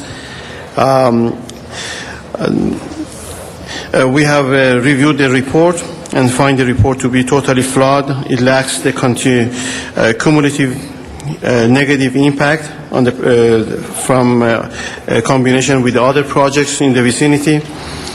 We have great concern regarding the health and safety of this project, in particular the noise, air quality, traffic, and hillside slope stability. I have asked our company to stand as an expert witness and include outside experts against the developer's report to find it fraudulent and also lack of true data. The MND lacks several important issues that will be addressed by the experts in the field. We reserve the right also to bring other experts in the field. I have given you the handout, and I would like to include it in the file as a record. Mr. Wise has done absolutely nothing for our community and the neighborhood. In fact, he has endorsed the developer throughout this process without consideration of any of the points that we have raised for safety and health issues. And unfortunately, I wish I had Ms. Gruel to represent our district, and or some of the others who fight for the rights of the neighborhoods rather than following the developers' financial sweetness. Thank you. Appreciate your testimony today. There is also one more point, if I can mention. Sure, go ahead. There is a Caltrans issue for support with the widening that is in the process of being decided. Is on previously they decided to do it on the Church Lane, which is on the west side of 405. Now they filed a complaint against the Caltrans. Now they have moved to the east side, which will affect this project tremendously, since they are going to take away something between 15 and 20 feet from this project in order to widen the support within 405. So that needs to be perhaps put on hold until Caltrans decision is made, or in combination together. Thank you. Appreciate that. Our next speaker is Daniel Greitzman from Manat Phelps. And after that is Giuseppe Cuneo. He's not going to speak. Okay. It'll just be me. Good afternoon, council members. Daniel Gritzman and Nat Phelps and Phillips representing the applicant. I will be brief. Simply said, this appeal is unfounded in all respects. We have responded to each of the appellant's arguments in writing for the record, which you have. The appellant has grossly misrepresented the facts of this case and has admitted on the public record that this appeal is about extorting cash and improvements to a personal residence from the applicant in this case. And those improvements have nothing no relation whatsoever to the project. Not only has the appellant demanded a cash payment, and we have that demand in writing, which I would like to submit for the record, but when questioned by Councilmember Weiss at Plum, he admitted that all of his substantive concerns would go away if my client, the applicant, would simply write him a check for $94,000. In addition, the appellant has stated to my client and to me that he will do everything he can to delay this project until he gets paid. The fact of the matter is this is a quality project, provides affordable housing on the west side, addresses parking concerns, and helps address the jobs housing balance on the west side. Our whole team is here if there are any technical questions to answer them, but I've got more to say, but I'm going to stop here, except to remind you that the Planning Commission did look at this very thoroughly and unanimously rejected the appeal and sustained the decision of the advisory agency to approve the project. Thank you. Thank you, Mr. Gritzman. That closes our public comment on this. Mr. Weiss? Ms. Zitevsky, is there anything else that you think ought to be put on the record? No, he didn't bring up anything new except for the Caltrans widening, which I'm not aware of, but I don't know how this would affect the project. They would have to use eminent domain. It seems like something that, we can't hold up this tract action because something like that might happen in the future. Yeah, it's borderline nonsensical. At least the extortion made sense. And so with that, I'd ask for an aye vote on the report of the Plum Committee. Thank you. Thank you. With that, we have a recommendation before us. Madam Clerk, if you'll please prepare the roll on this item and tabulate the vote. 13 ayes. That is approved. Next item, please. Next item is item number 49. That is called special by card from the public. Okay. Item 49 is our next one. We will call forward Matt Dowd. He had left, I think, earlier. Miriam Fogler on item 49. In Van Nuys? Yes, I am.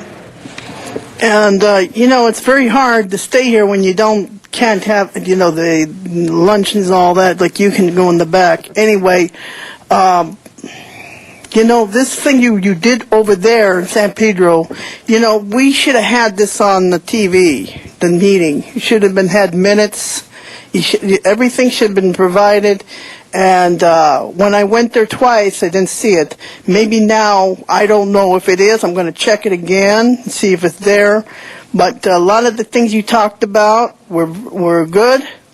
And there was maybe a couple of statements I didn't agree with. But the Grand Avenue project is very bad because what I've been told by Zumadog and the union should get on this, is that they're planning on using all the pensions, even all the city pensions, the lasers, police and fire pensions, and I don't know if this is true, that you're going to use the funds, to use money to use for the investment in the Grand Avenue projects. It's a terrible thing to do this, and this injustice when our infrastructure is falling apart. You can't even take care of our airport.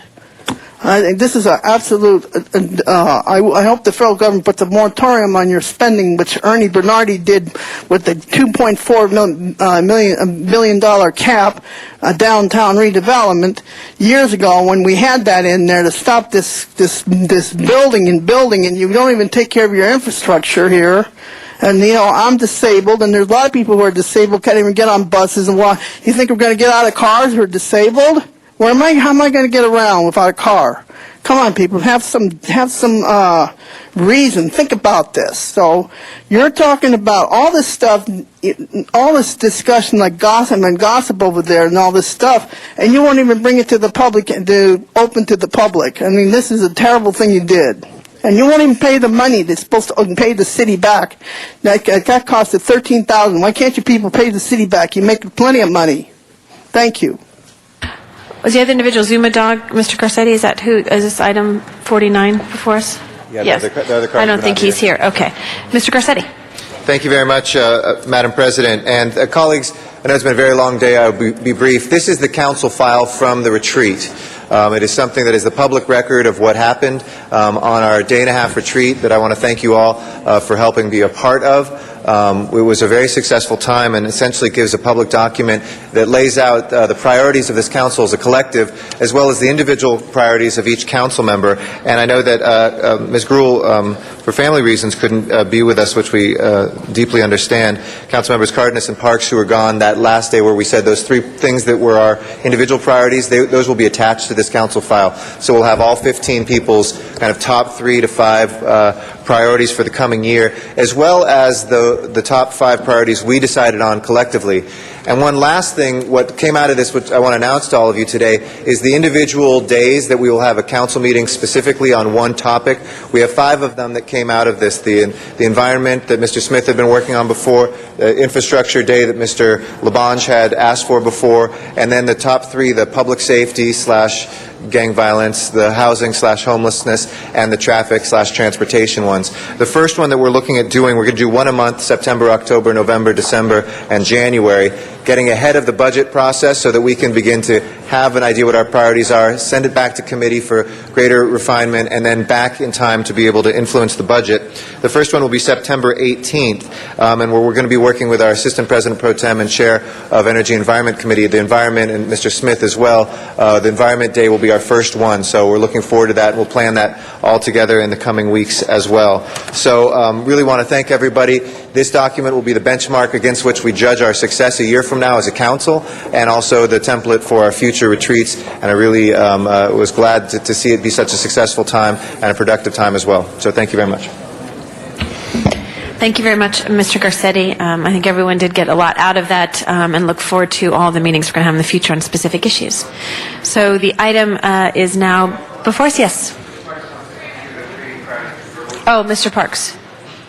Chair, the 3 for the 8th District would be the updated community plans, efforts to improve the quality of life dealing with issues such as poverty, health, and education.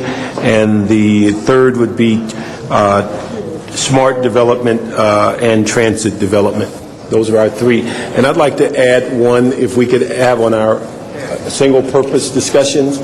I'd like to add one that deals with a discussion with the council and the CRA as it relates to South Los Angeles, it's between 2 of our largest economic centers, the port and the airport, but yet it's somewhat barren in how we've dealt with economic development in those areas, primarily the 15th, the 8th, the 9th, some of the 10th, and then also a little bit of the 1st, that we can look at that as it relates to CRA and how we're addressing that issue. Good idea.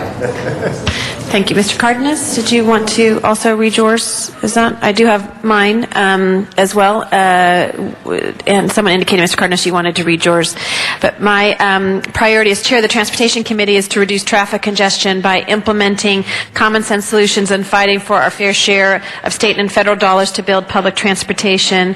Also working to improve child health and safety by focus on traffic safety around schools and increasing government efficiency and enhanced delivery of basic city services. Those are three? Okay. All right. If not, so this is before us, Madam Clerk. Is there action on this item? Okay. Yes. So open the roll, close the roll, tabulate the votes. 13 ayes. Thank you. Next item. Mr. Rosendahl would like to make an announcement before we get to our next item. Yes, so thank you, Madam President. Public Works, which was scheduled for a while ago, has been canceled. I'm waiving from committee those actions that need immediate action by the council on Friday, which are vacation issues. And Ms. Gruhl and I have agreed to hold a joint Public Works Transportation meeting on the 12th of September at 2 o'clock, where the two big issues, the Sepulveda reversible lane issue and the status of our bridges and where they're at by both Caltrans and DOT will be discussed. So today's Public Works meeting is now canceled, and we will reconvene on the 12th of September in a joint meeting at 2 o'clock with Wendy Gruhl's Transportation Committee. Thank you, Mr. President. Thank you, Mr. Rosendahl. And with that, let's go ahead and open the roll, close the roll, and tabulate. Oh. Where we did that one, excuse me. We are switching the chair there. On a bit of automatic today. All right, next item, please. Next is item number 50, and that was called special by Councilmember Labange.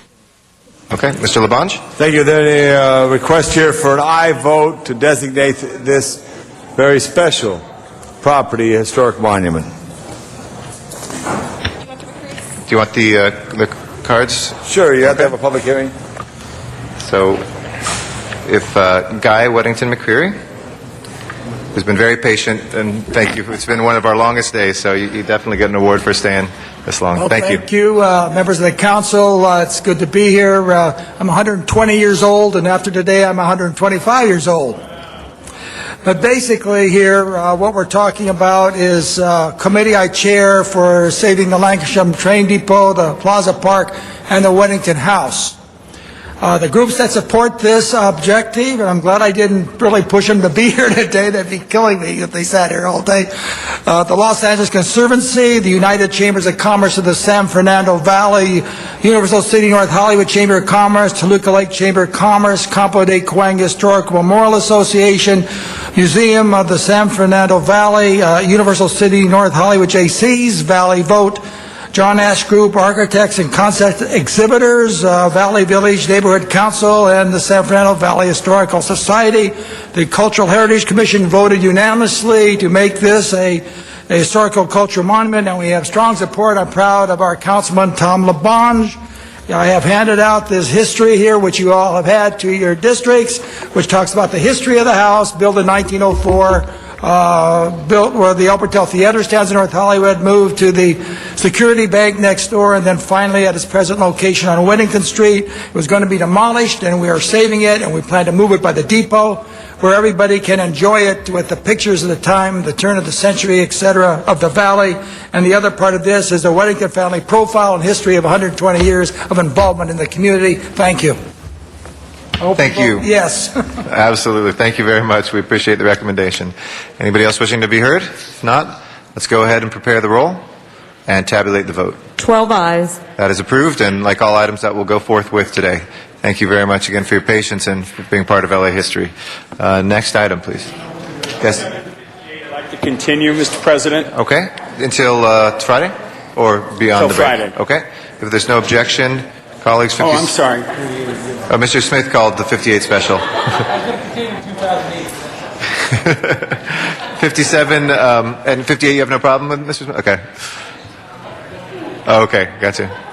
But you want to continue both of them, Mr. Rosendahl? Okay. We'll continue those both till Friday, giving you the opportunity to do so again. With that, let's go to the next items, please. Next is item 60, and that was called special by a card from the public. Okay. Zuma Dog. or Matt Dowd here? I know they had left the Van Nuys council chambers. Are they here? Seeing not, we will close the public hearing for that. And go ahead and if we can take those two together, actually, I'm sorry, 61 and 62. 60 and 61.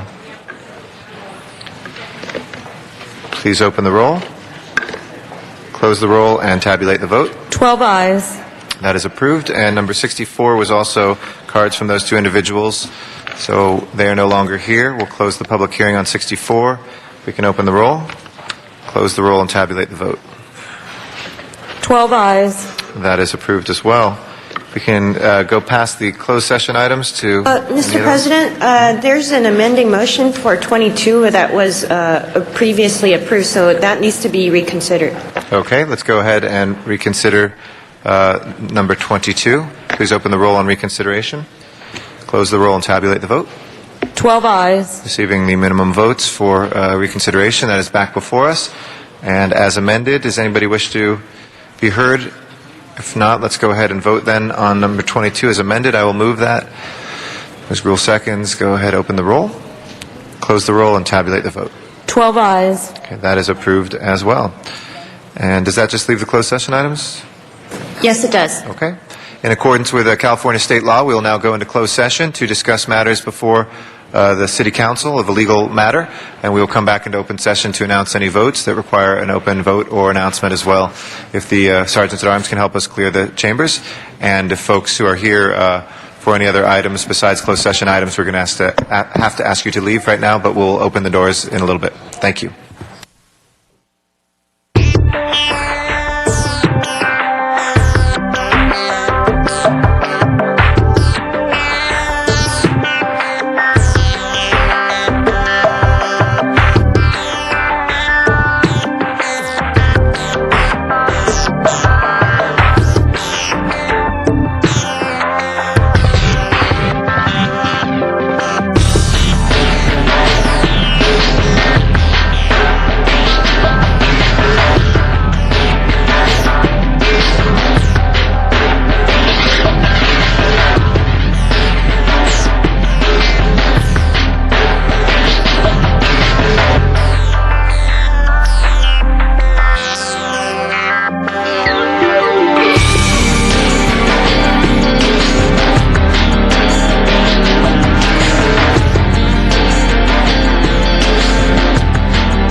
discussed in closed session. If we can please go through those.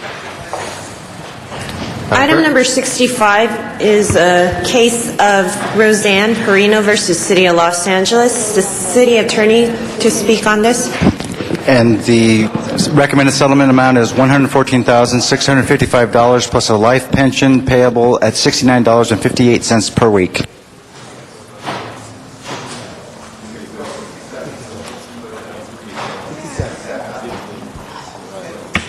Please open the roll, close the roll, and tabulate the vote. 12 ayes. As approved. Next item, please. Next is item 66, and that is the case of Ruby De Vera versus City of Los Angeles. City attorney will speak on this. This item is trailed over to Friday pursuant to Rule 53. Okay. Next item. Next is item number 68, and that is the case... Next is item 67, and that is the case of Wayne Weisenhahn versus City of Los Angeles. City attorney to speak on this case. Okay, Mr. City Attorney. City attorney recommendation is for settlement in the amount of $118,795 plus a life pension payable at $77.31 per week. Okay. Please open the roll, close the roll, and tabulate the vote. 11 ayes, 1 no. Okay. That is approved. Next item, please. Next is item 68, and that is the case of Westway Terminal Company Incorporated. City attorney to speak on this. In the proposed settlement, the port would pay $17 million to Westway Terminal Company and assume Westway's contractual obligations to restore and environmentally remediate the subject 14-acre leasehold premises in exchange for early termination of the remaining 18 years of Westway's lease and return of the premises after an 18-month period during which Westway would decommission its facility. Okay. Please open the roll on this settlement, close the roll, and tabulate the vote. 12 ayes. That is approved. Next item, please. Next is item 69, and that is the case of George Overturf versus City of Los Angeles. City attorney to speak on this.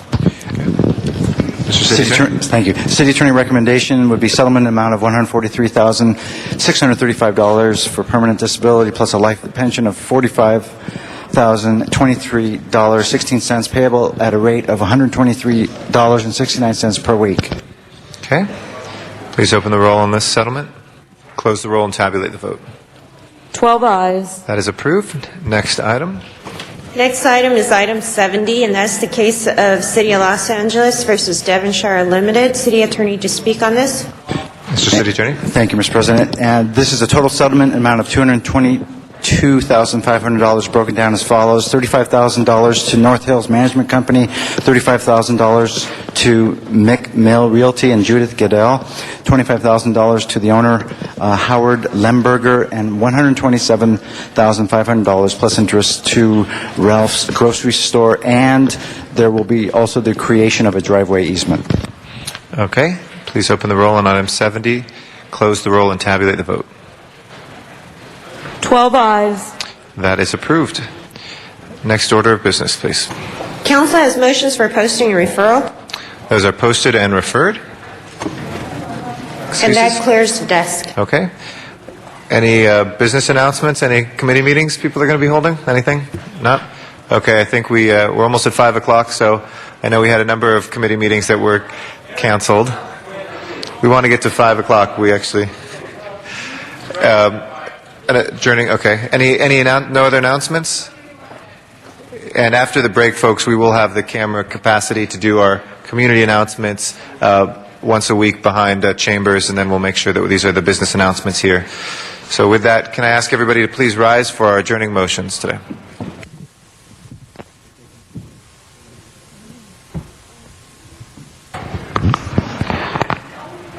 And if we could direct our attention to Ms. Gruhl for our first adjourning motion. Thank you very much, Mr. Garcetti. It's with great sadness that I ask us to adjourn in memory of Mary Lee Smith of Fullerton, California. She's the mother of Fran Inman, that many of you, those of us, know her. She passed away on Sunday, August 11th, 2007. She was born September 26, 1919 in Kansas City, Kansas. She was adopted at birth by Mr. and Mrs. Frank Wood and moved to Southern California with her parents as a young child. She attended Fullerton Junior College. She spent 5 years working at McDonnell Douglas during World War II as Rosie the Riveter. Purchased a home in Fullerton that she still owns. She was the original homeowner in the neighborhood at the time of her death. She married John Smith in 1945, raised 2 children, Fran Inman and her younger brother Greg Smith, and was actively involved in the PTA when her kids were in school. She served as a caregiver to her late husband, elderly neighbor and sister, and is remembered for often sitting at the bedside of fellow members of her church congregation during their times of illness. She loved helping neighbors. She mowed the lawns of several of her neighbors until she was 80 years old. She volunteered as an election poll worker, which we appreciate, and was a committed volunteer helping to ring the bell to raise funds for the Salvation Army. Her hospital visitors included her local grocery store clerk and her pharmacist, a true testament to how close she was to others in the community. She was an avid sports fan. She loved the Dodgers and a big fan of Merv Griffin, who she will be seeing in heaven, and she loved to watch Jeopardy and the Wheel of Fortune. Mary Lee is survived by her 2 children, Fran and Greg, her 5 grandchildren, Chris, Kelly, Melinda, Cassie, and Brittany, and 2 great-granddaughters, Kate and Caroline, with a 3rd great-grandchild due very soon. I'd ask that we adjourn in memory of Mary Lee Smith. Thank you. I'd like to add my name to that as well. All members, thank you. All members on that? Ms. Hahn? No. Oh, okay. Other adjourning motions? If not, we have passed the 5 o'clock hour, so please call the roll. Congratulations on a very fruitful day, and we will next be in session on Friday. It will be our last meeting before we have a